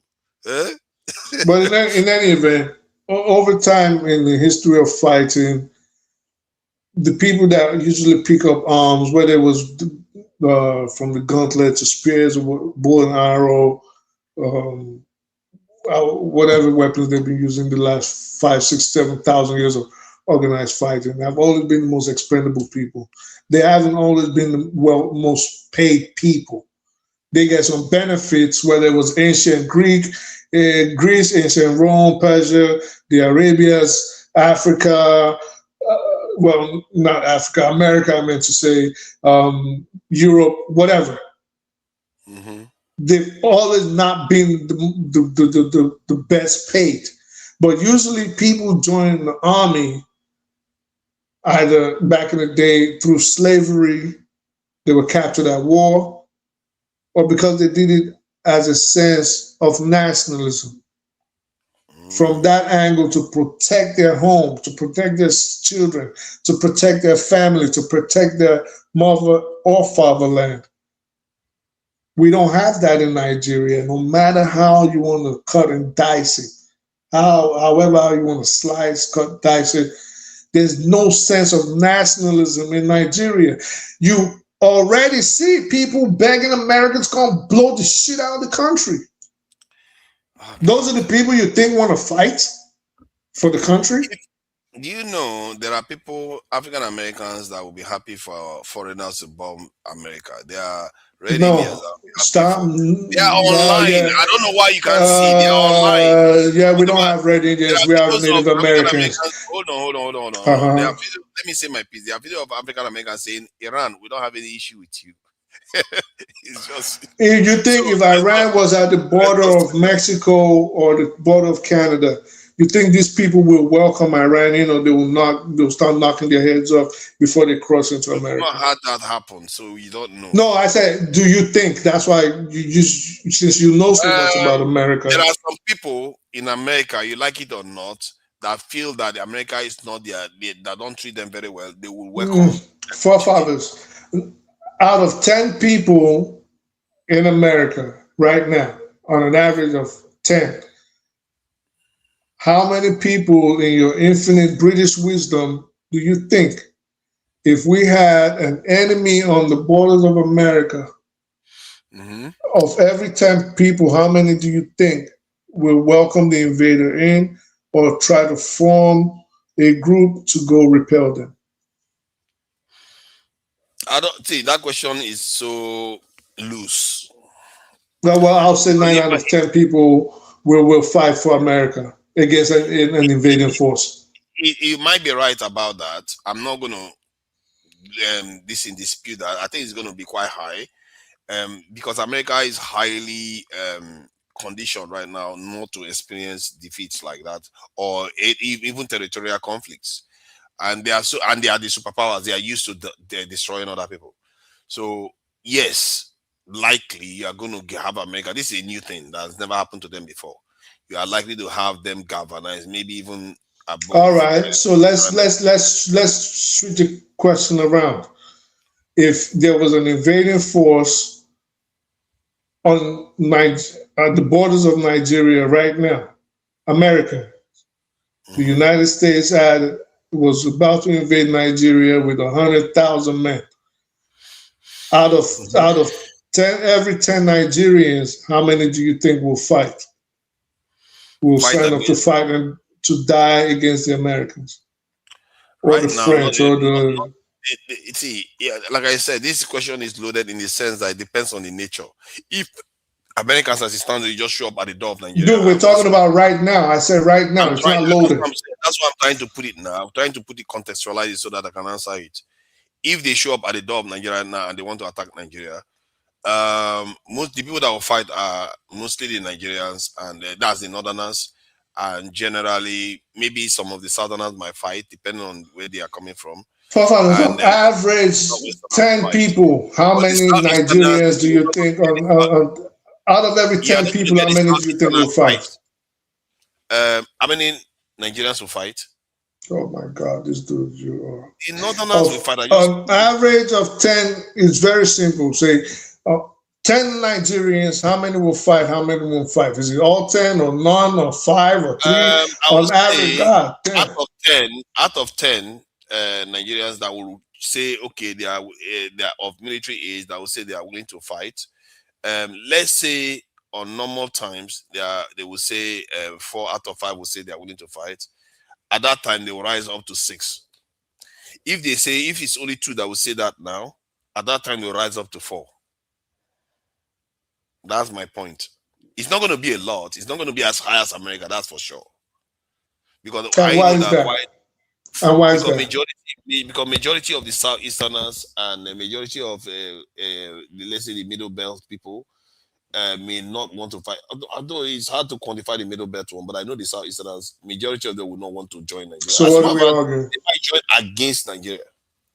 So what are we arguing?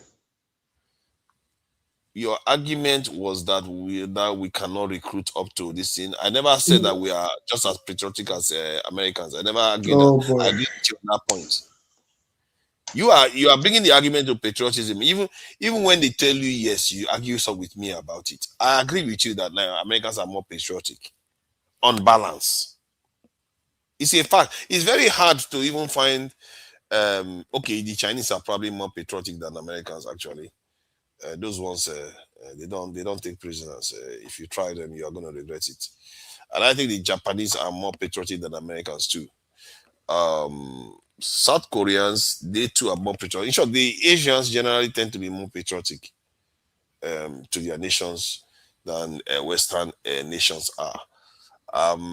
African Americans, okay, if you ask in America now, how many African Americans will want to go and die for America? That number will change. How many Native Americans will want to go and die for America? That number will not be the same as the general public. The Native Americans, you get maybe, if you are lucky, you get 50-50. In the Black American community. If America had an invading force on its border, yes, I'm telling you, 8 out of everybody of fighting age, male or female, over the age of 18 to 20, they know that their survival is at risk. 8 out of 10 of the fighting force will sign up to go. It's not necessarily survival. I'm not saying going to the Pacific or going to China or going to the Middle East. I'm talking about if there was an invading force. The hypothetical question. You are on not the borders. The context of the invasion matter. Like America now, if America is coming to Nigeria to destroy America, even the Southerners will join. My point is that when they are coming, they are going to come with a different mindset. If America now is coming to destroy Nigeria, like he wants to decimate everywhere, like the way Trump said, let's say they want to use nuke in Nigeria, do you think Southerners will not? They will just sit there and die? No, they will fight. If America wanted to bomb Nigeria right now, Let's say America wants to. Oh my God, sorry, let me land. If America wanted to bomb Nigeria again, the Southeast, by nature of the fact that they want to leave that entity called Nigeria, would actually even work with America to destroy Nigeria. Yes, they are going to work with America, but I just told you just now, what if America wants to destroy the entire Nigeria? I said, like they say they want to destroy the Iranian civilization. They want to destroy everything and take over.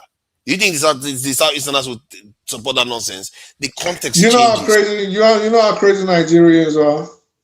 I mean, and that's a wild hypothetical. I don't know. I don't even know why you're bringing that up. But let me even just blow your mind right now. Because there could be a day. So let me know, but that's not true. You don't just say you want to throw nukes anyway. Even Iran didn't throw nukes. But let me even blow your mind right now. Nigerians, there are Nigerians that will tell you that what are we gaining being alive anyways? Let them nuke the whole shit. Nuke everybody. Kill everything. Okay. So yeah. I think that African Americans, the number will not be as high as Europeans if America was facing a threat. The Native Americans, it will not be as high. The Mexicans, it will not be as high. So especially if the force, let's say the force that was coming to invade was a South American country that just discovered a new technology that they want to use to invade America, and they want to come and free the Native Americans and black. The context matters. Whoever is coming matters. I think you don't understand how brainwashed Americans are. Listen, during World War II, I know. During World War II, racism was very prevalent here. Black people couldn't go in the same restaurant as whites. They couldn't drink from the same fountains. They couldn't sit on the same bus. Blacks, Jews, and dogs not allowed. You see those signs everywhere. Different park benches. Black Americans still fought for the right to go die overseas for America. Yeah. They fought, literally fought, like it's our right. We want to go. We want to join the army. Huh? Yet many did not. What do you mean many did not? Majority of black people did not. That's majority of the men, if they are given the choice, they will not want to go. Dude, they had black divisions. They had solely black units. I know they had some of them, but they are, compared to the population of black people in the country at the time, they were minuscule. I don't get what your point is. My point is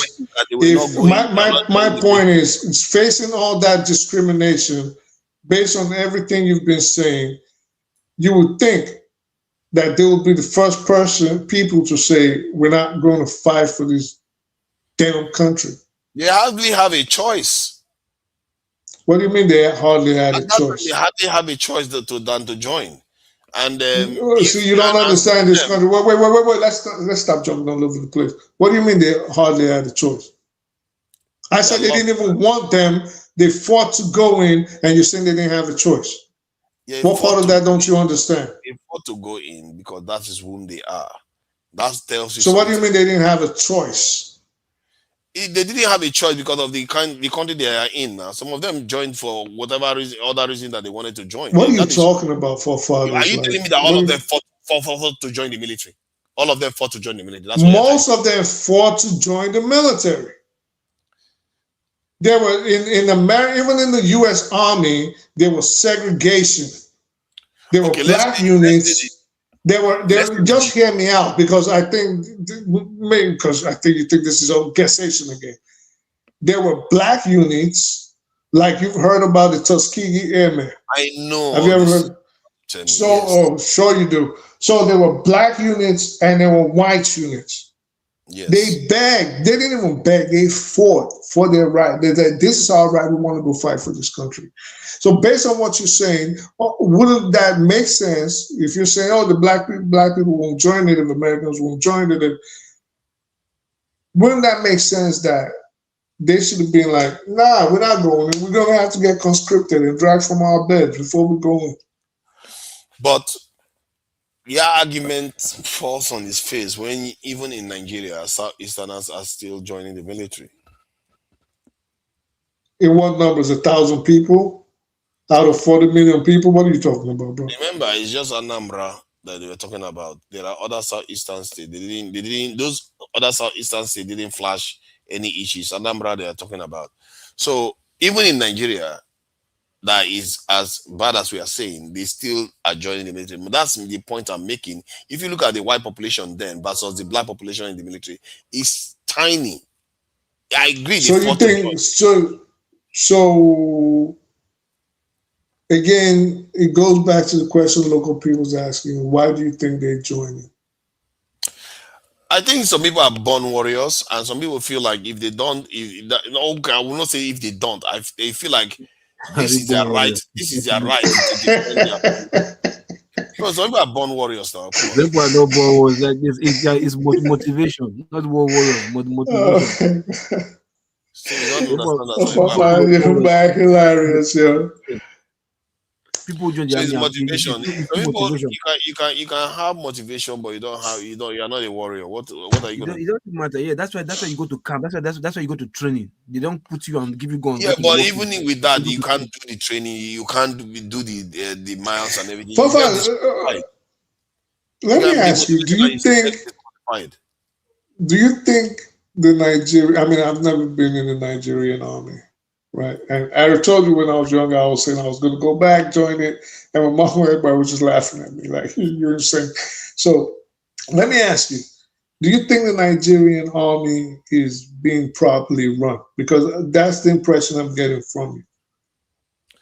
I'm not saying it is properly run. It's supposed to be better resource, a lot more better resource.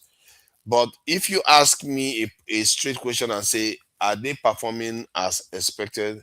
I would say yes, because based on the resources they have, what do you expect to see? No, forget it. Without doing the question. No, Papadas, let me ask you. For when it comes to resources, yeah. When it comes to resources, they give them a lot. Yeah, you know what they do in the army. What's it called? Anytime they fight, you're saying they go for this war front or whatever. They give them bonus. Bonus, yeah, compensation, something like that. I saw the name just now. Yeah, and allowance, allowance and whatever. Wow, they get allowance. You understand? So what they do is, they tell them if they finish the war, if the war ends today, they will not get allowance anymore. So let's keep the war on as long as we can to keep getting the allowance. But the bad thing is, these young boys now in the battlefield, they're happy, thinking to be getting more war fronts, more allowance, not knowing that they're even lowering them to go and lay their life for the country for nothing. Yet, and they don't give them allowance. They don't get allowances. They don't pay them allowance at all. They only try and give them their salary. Allowance zero, nothing. You understand? So that is the issue. So when it comes to motivation, if they're being motivated, good welfare kits, whatever, the barrack that is there is nothing to write them about. You understand? If it's okay, whatever, trust me, those guys will even prefer to be in the army as long as they want to. But now you go to the army, they think it's fun, they think it's whatever they think, but once they get into there, it's not what they believe that they are going to Finny car stuff flying over their head. Because you can't run. Many of them, some people have abandoned, drop their weapon, and run into Chad. It You know how won't. many Nigerian soldiers are in Chad? I don't know why. I don't know why we just keep like see support the Diaspora Hold on now. No, you just finish talking and let somebody else talk. I'm not finished talking. I'm not finished talking. There are two soldiers. You want to talk for 5 minutes straight? There is one. Hold on. There is one they call. I go to that boy's channel. It's called X-Man. That's his YouTube channel. It's from Auchi. You understand? A donut. His YouTube channel. Go to X-Man. He abandoned the Nigerian army. He didn't resign. He abandoned them and went back to his village. He didn't even run. He didn't even run to Chad. He's still in Nigeria. He went back to his village.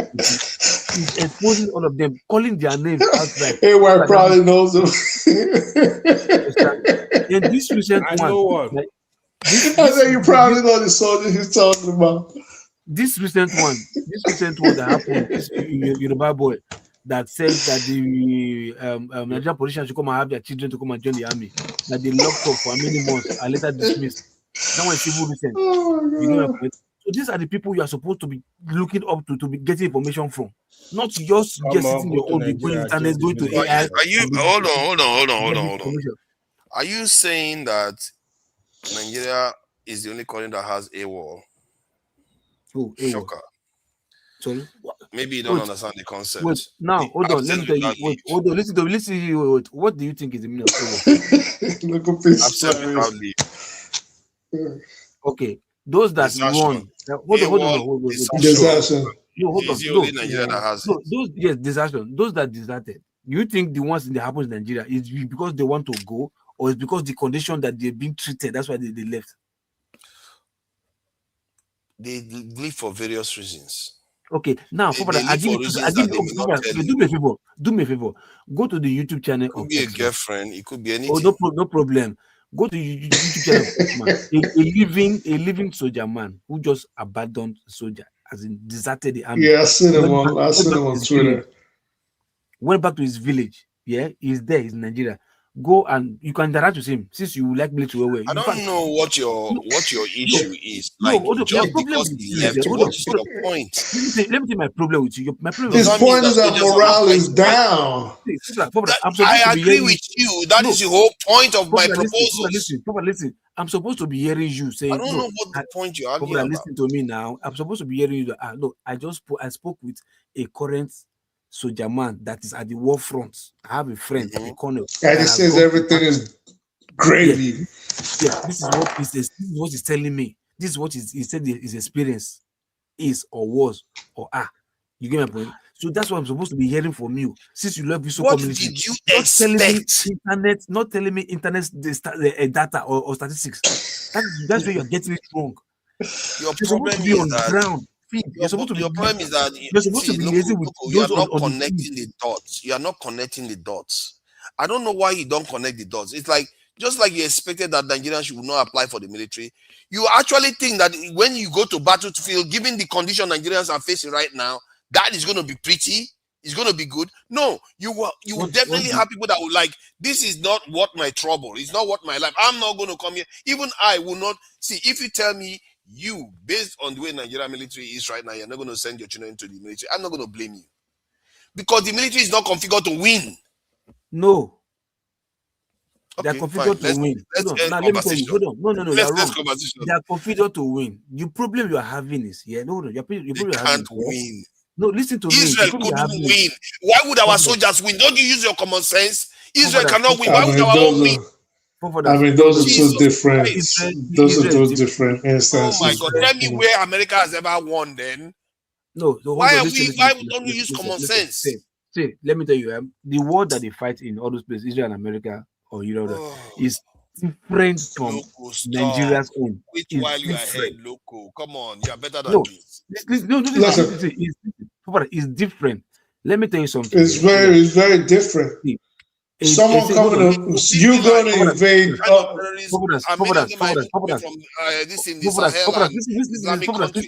listen. Recently, right, a senator in America, I think this is or whatever, maybe somebody in government in America, was calling out during interview was calling out Matawalle.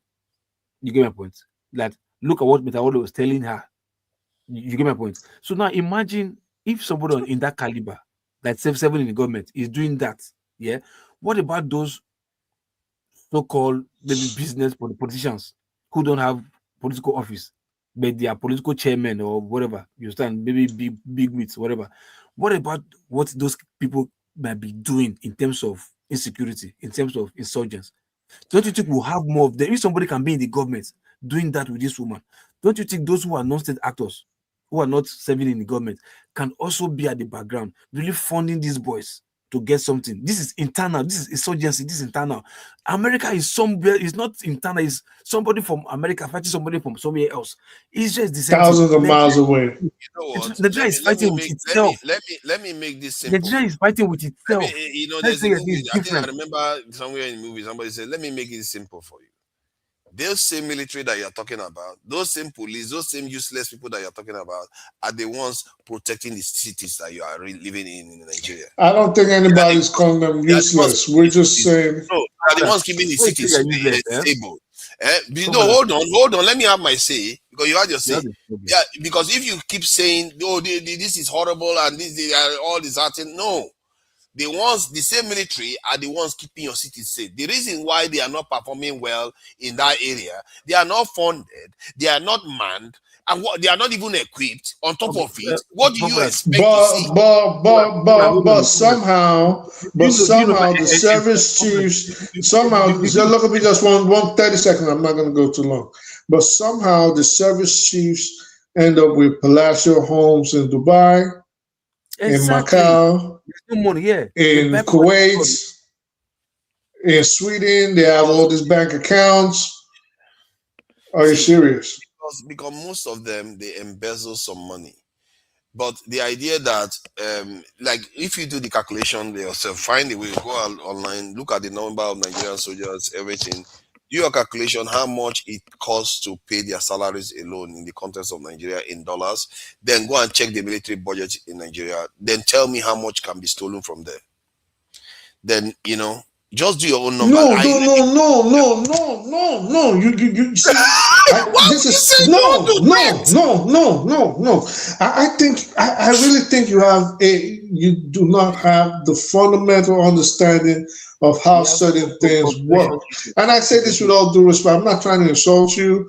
We're having. Hey, you're already doing it. Go ahead. No, I'm not trying to insult you. I promise you I'm not. Because you always say this thing where you'll say, well, how much is in the budget? How much is the budget?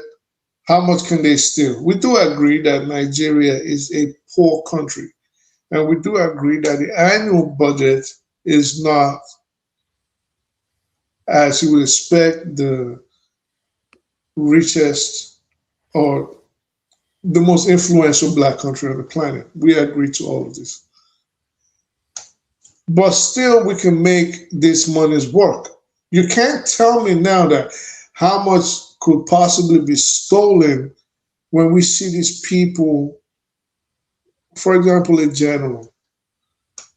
He has a $5 million home in Dubai, or he gets arrested and they find that he embezzled $10, $15, $20 million. But then his forefathers telling us, well, look at the budget for the army. How much could they possibly steal? They're embezzling it, and even if they embezzle $1 short of $10 million, the point is they are putting the risk of those soldiers, they're putting the lives of those soldiers at risk, and their actions are treasonous. All right? So they're not even stealing. They're not. So now you have a general whose salary is not commensurate with his lifestyle. His children are all in private schools. His children are living large. He has all these multiple, beautiful, luxurious cars that cost hundreds of thousands of dollars. We are 6 hours. I can drag it on. I can drag it on. I surrender. I'm not ready for you to go. I'm not trying to win. I'm just trying to paint a picture. I'm just you can't tell me I'm going long. I'm painting a picture. Well, the picture is not for only you. It's for people that probably is people that probably is for people that probably think like you too.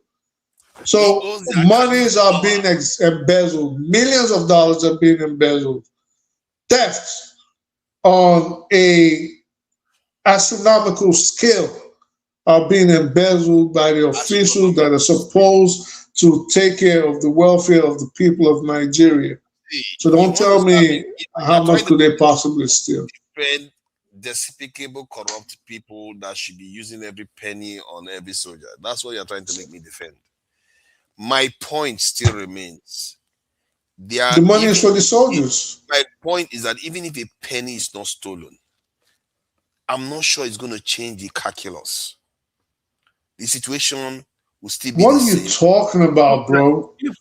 What the problem? If money is not if the $5 million, for example, that was used to buy a mansion was put to the welfare of the soldiers, you think it will not change the way the army is run? What are you talking about, bro? No, it will not change the outcomes with the militants. Who's talking about militants? They talk about army, talk about militants. Do you realize that the main reason why Boko Haram festered in Nigeria? Let me land. And why it is a problem today, when it could have easily been dealt with, when it started becoming a problem during Jonathan's time, was because the army chiefs were unbelievably corrupt and stealing the money. So much so that Nigeria had to go source to Nigeria. I'm not dragging it. I'm not over explaining. Can you let people talk? This is why you don't know most of what you talk about. 7 hours. Try to be snappy about it. You can say that you don't have time, but to say people are dragging it shows lack of intelligence. Now it might be ADHD, but your ability not to be able to listen or comprehend shows lack of intelligence to be. Right. What's that? There was a song about it. It's my I forgot the name of the song. But point is, even if they don't steal a penny, the outcomes with the militants will remain the same, and that is what matters. This is why I said, if they don't steal a penny and they put this money compensating, giving these boys good welfare, arming them well, why would the army situation or the militant situation not change? Or the terrorist situation? Why would it not change? Because it's an asymmetric warfare that we didn't do the necessary thing to combat. So who do you think is funding? Who do you think is funding these terrorists? You didn't let me answer. You just jump in because you don't want to hear the full answer. Because Israeli soldiers are fully motivated. No, they are not just armed. They are not just well funded and motivated to even go after the terrorists that just killed more than 1,000 of their people. They still couldn't win.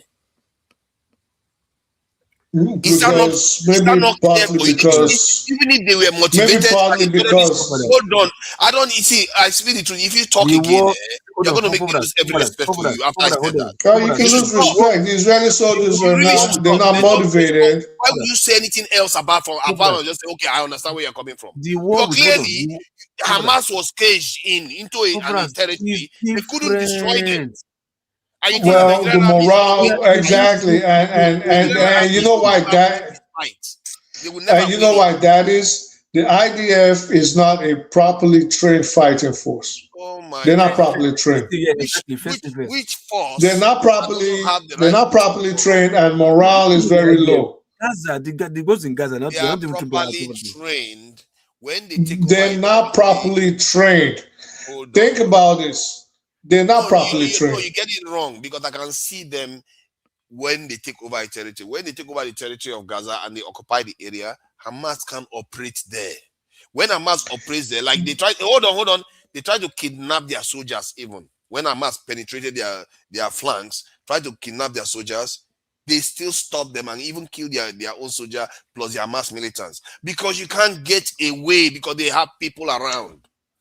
That is how you talk a lot of things that you don't know. Okay. No, because this so is the history. IDF compared it's not history. So you look at the fighting of the IDF. Arguing this. The fact that you are arguing I'm not a YouTube analyst. So the IDF is one of the worst out of all the Western countries. The IDF is one of the worst trained army in out of all the Western countries. Second to that, next to that, they haven't been able to ever win any war without the assistance of the United States. Hezbollah will kick their ass from here till kingdom come, same with Hamas. Without the assistance of the United States, using 2,000-pound bombs, for example, they cannot defeat those countries. And why is that? In terms of tactical warfare, they are not well trained at all. At all. This is why I say a lot of them also flee the battlefield, commit suicide, or just abandon their post altogether and run back to their countries where they have dual nationality. So they're not a good fighting force. If they were such a good fighting force, well, they would never need the assistance of the United States when it comes to infantry warfare. And you can see every day that they're not good at all. I literally think that the Israelis, yes, you are okay. They are not as bad, and they don't want to take casualties. That's part of the reason why they fight the way they do. They don't want to take casualties at all. They're a terrible fighting force. No matter how you want to shape it. I'm not even sure that over 2 years of war, they've even lost up to 1,000 soldiers because they don't want to take casualties. This is out of because they're fighting a ragtag army in Hamas that is not organized with flip-flops. Yeah, but in the end, they still couldn't defeat Hamas. This is my point in the Nigerian context. And you are even siding with somebody that is making an argument that Nigerian military stand a chance. They don't. You know that. No, I'm saying Nigerian military could be better run if the corruption was not so endemic. That's my point. It could be better run. I will agree with you on that. If there's no corruption, people would be actually to increase morale to an extent. But it still won't change the outcome. Because Israelis have high morale. No, because the Israeli soldiers had high morale and they actually have very low. They actually have very low morale. The IDF. At the beginning of the conflict, they had high morale and high motivation. They always had low morale. They are tired of wars. They knew what was coming. Most of them were scared to go into Gaza because they know, for example, it was booby trapped, and they did not want the kind of fighting that would be urban guerrilla style fighting. They just didn't want it. No, they didn't this is why they let. They don't want to take casualties. That's the period. They don't want to take casualties. Yes, so they're not a trained fighting force. For example, the United States didn't mind that. That is where the training is different. You see, when the United States went into Iraq, for example, you saw in Baghdad, you saw in Fallujah, the way we fought building to building, house to house, street to street. America did it. Gaza is next door. Same style of fighting. They ran away. They don't want it. Remained. The terror groups are still there, and ISIS even got stronger after America even backed off. So let's not. After we left. Yeah. After. What does that tell you? You are that just making America my point. Just went there. No, I'm not making your point. It means that when you are present, it means when you are present, that is how you defeat them. Well, my point is training. That's what we're talking about. How well trained are they? We're comparing the training of the IDF, and I'm juxtaposing with the training of the United States vis-a-vis the kind of war that they fought in, again, Baghdad, Fallujah, Kandahar. It's not about training. The outcome in Nigeria, if every single penny was spent very well, the outcome is not going to be any different. The outcome will be different because you'll receive better training, you receive better armor, you receive better weaponry, and all these things put together will increase morale. So, would you argue that American soldiers had morale when they went to Afghanistan? Yes. Very high morale. Why is the Taliban still there? Well, that has nothing to do with morale. Hold on, let me explain it. The reason I say America has a high morale, I mean, look at the kind of people that were joining the army: football stars, politicians, ordinary businessmen, because morale was high. Now you are trying to change the goalposts. The No, I'm point explaining what morale means, morale sir. can get you only as far. You can't necessarily just You use morale asked to win the me, war completely. nobody said that, but it helps. You asked me a question. Well, sir, it's okay to this is why we don't get anywhere. I don't know why we have to do secular. You asked a question, was the morale high in Afghanistan? And I said yes, and I explained why. For example, the kind of individuals that voluntarily join the army. If the morale wasn't high, they wouldn't go there. They wouldn't go near it. How many Nollywood stars have you seen join the Nigerian army? How many former governors or how many former senators have you seen join the Nigerian army? So during the Civil War, during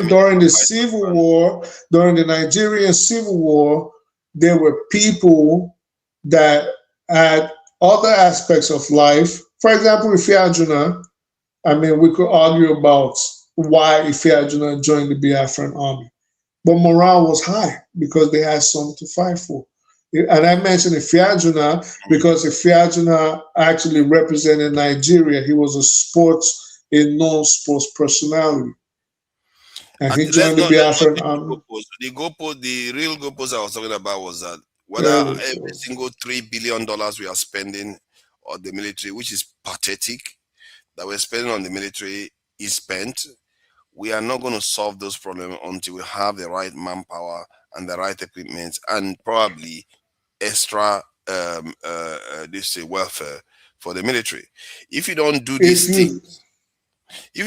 things, forget it. You are not going to, even at that, you still need the numbers and motivation, the momentum. You need the momentum, the numbers to cancel out what these militants are doing. Do you think the millions of dollars stolen by the service chiefs will make a difference in, for example, buying weapons for the Nigerian army? It will buy weapons. Whether those weapons are going to make the difference in the war, no. All right. Hold on. Well, you're only as good as the training you receive when you're using the weapon. So do you think that 5 million could help them buy better vests, for example, helmets, pads, first aid equipment for the medics on the front? Do you think it'll help them? So if you think it'll do all those things, and people know that if I get shot, there's a very well-trained medic in my unit that's going to reduce the chances of me dying there or living the rest of my life with a debilitating injury, how do you think that's not going to improve morale? But these monies that could help, these little things have been deposited in a house in Dubai. And you're saying it's not going to change anything? It's going to increase morale, but it's not going to change the outcome of insecurity. The insecurity will still remain. Have you heard the gun before? This guy never. Why would I tell you that? No. Why not? Have you handled one like why? Sorry? What is the relevance of that? After handling it, were you having any confidence? Were you having any morale? Were you having any like danger to yeah, man, I gotta go smoke some. I don't know what point you're trying to make, but I think we have I'm to just asking you, your experience. This is 7 hours on the dot. We have to wrap it up. Question, your experience or your feeling handling one. What did you feel as in when handling for the first time, what was your feeling like?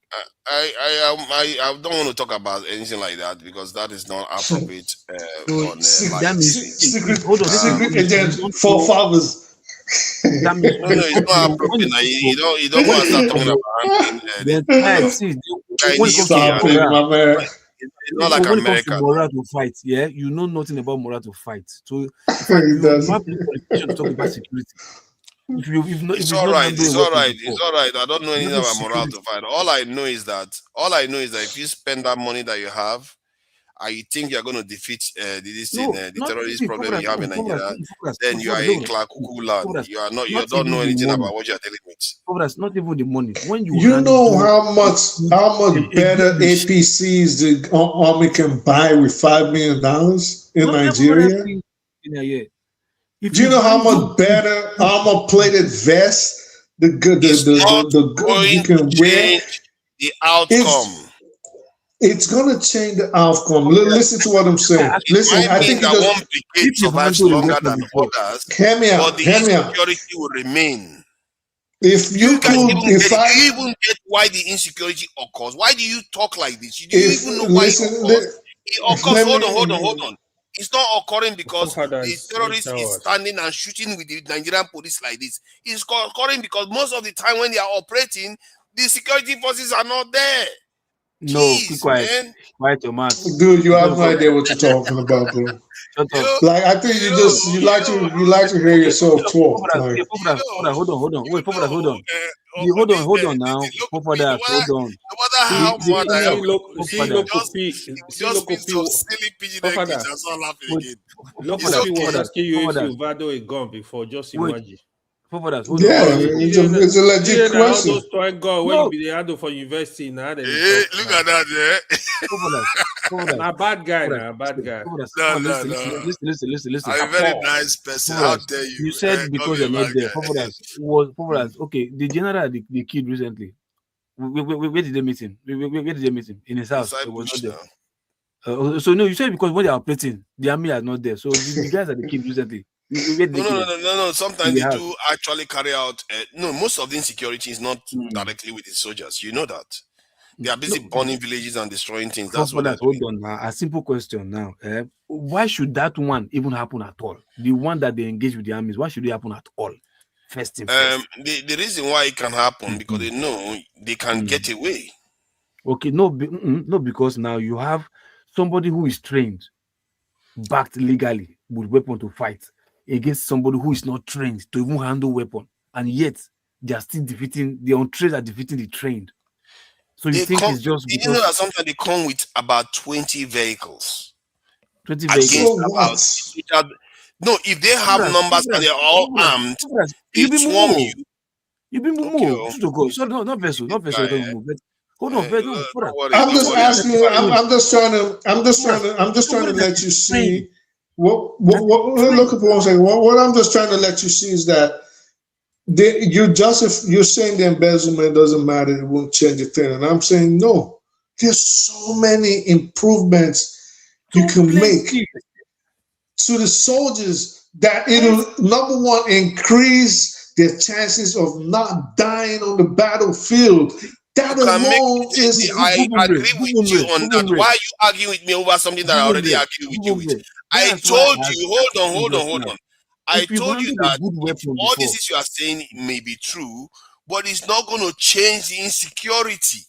I don't know what is confusing about that. Okay, for us. Are you telling me so?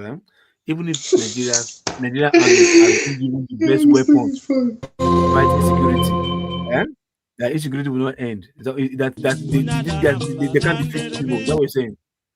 Yes, because the way what is causing the insecurity is not because they are going head to head with Nigerian military. Maybe 70-80% of the incidents are when the military is not present. Okay, wait. Why are we not seeing a situation whereby these people are being given the weapon?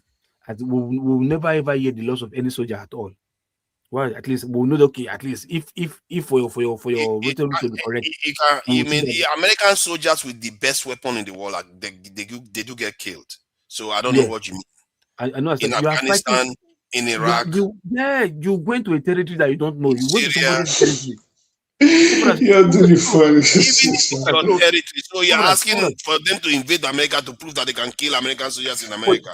They'll die. They won't last 24 hours. We're gonna kill all of them. Because Americans have done what we've not done. They have 2 million soldiers. We don't even need 2 million. Hold on. We're gonna kill everybody within 48. Number of American soldiers to 230,000, like Nigerian. Let's see how safe America is going to be. As a matter of fact, they will kill themselves. Let me tell you. Okay, so let me break it down to you. Let me break it down to you. All right, let's even reduce it to one. Let's even reduce it to one U.S. soldier. Let's reduce it to one. If we have those Boko Haram coming into the police departments, are going to slay all of them. We're going to slay every single one of them. We're going to kill every single one of them. Within 72 hours, they will cease to exist. We're going to kill everybody. Because you have numbers. You have numbers. No. You just said the army. I said reduce the army to one. And forget the army. I'm telling you, forget the army. I'm saying forget the army. Calm down. Then reduce the police to ordinary tactical. Now you're saying reduce the police. Why don't you just tell us to go fight them with kindergarten? What you saying? Disadvantage as Nigerian ordinary tactical units. Tactical units in America. Will level all these stupid Boko Haram with tactical units in America. Not even. That is why they cannot do it overseas. But it's all right. That's your excuse. How about Israelis? Oh, they can't do it. Oh, shocker. Move on.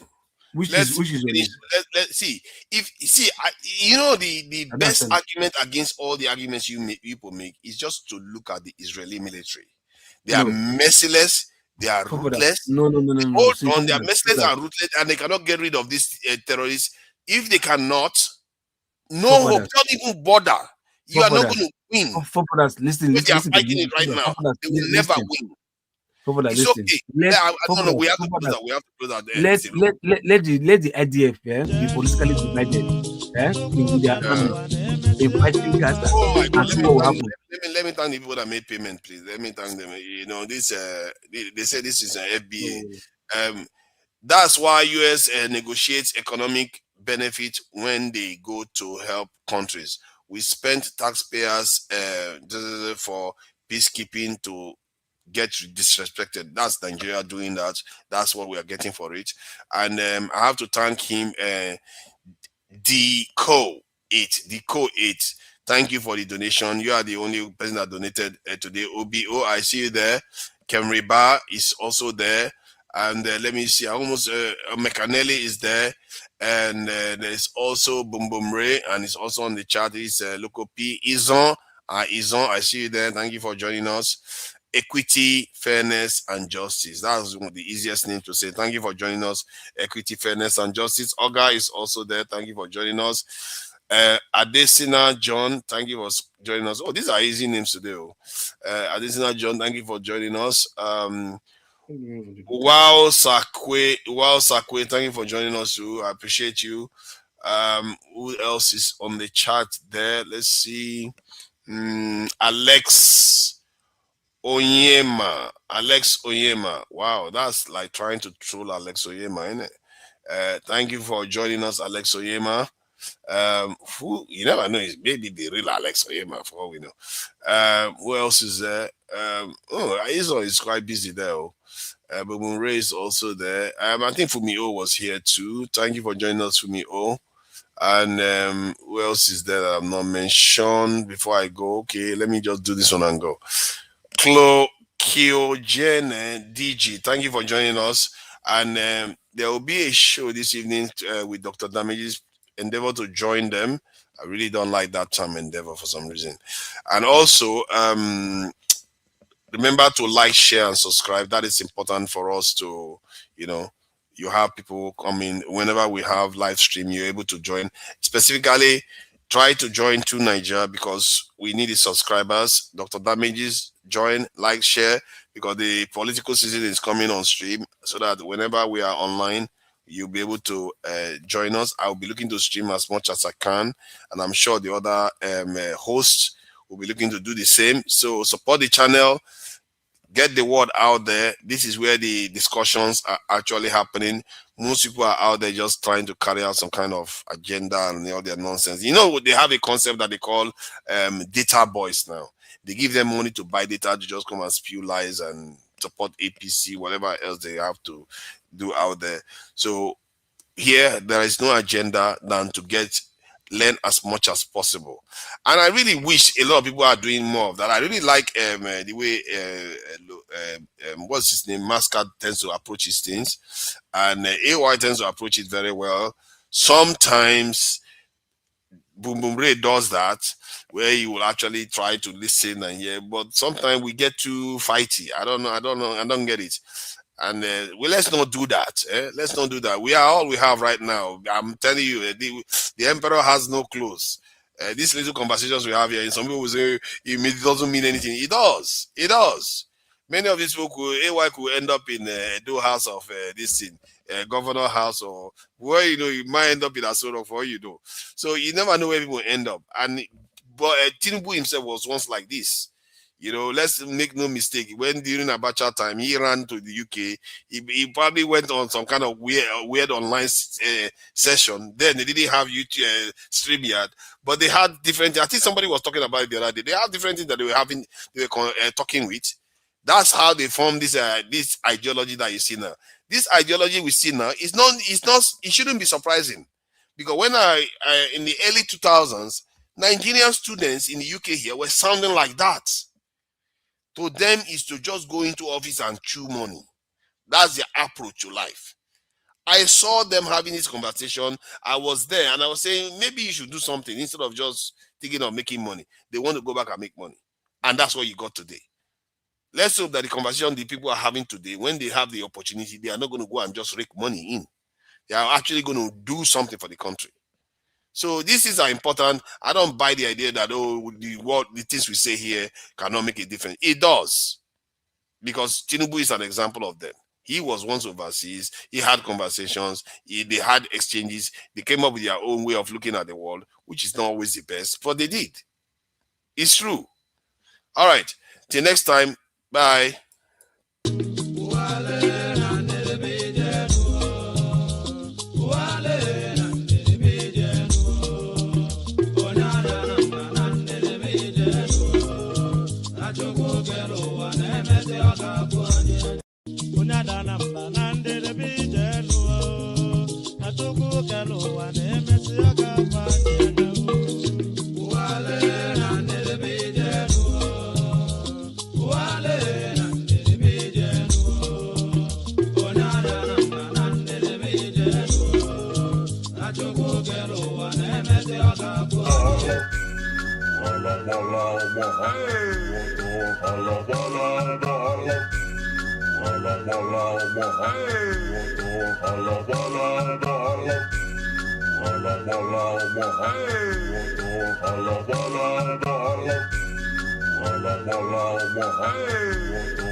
eluigwe sokwala no Elijah sokwabịa Gideon sokwabịa nna m ukwu Abraham Aịzaya onye amụma dịka okwute nke nzukọ bụ ha niile ezukwala atụ alfa enwere onye ma bụ egwu ebe a ije onwere onye ma eje egwu kọma anyị abụ n'ọgbọ anyị bata n'obi anyị erue n'obi kelebe mma nkelebe iyo kelebe mma nkelebe kelebe mma iyo kelebe kelebe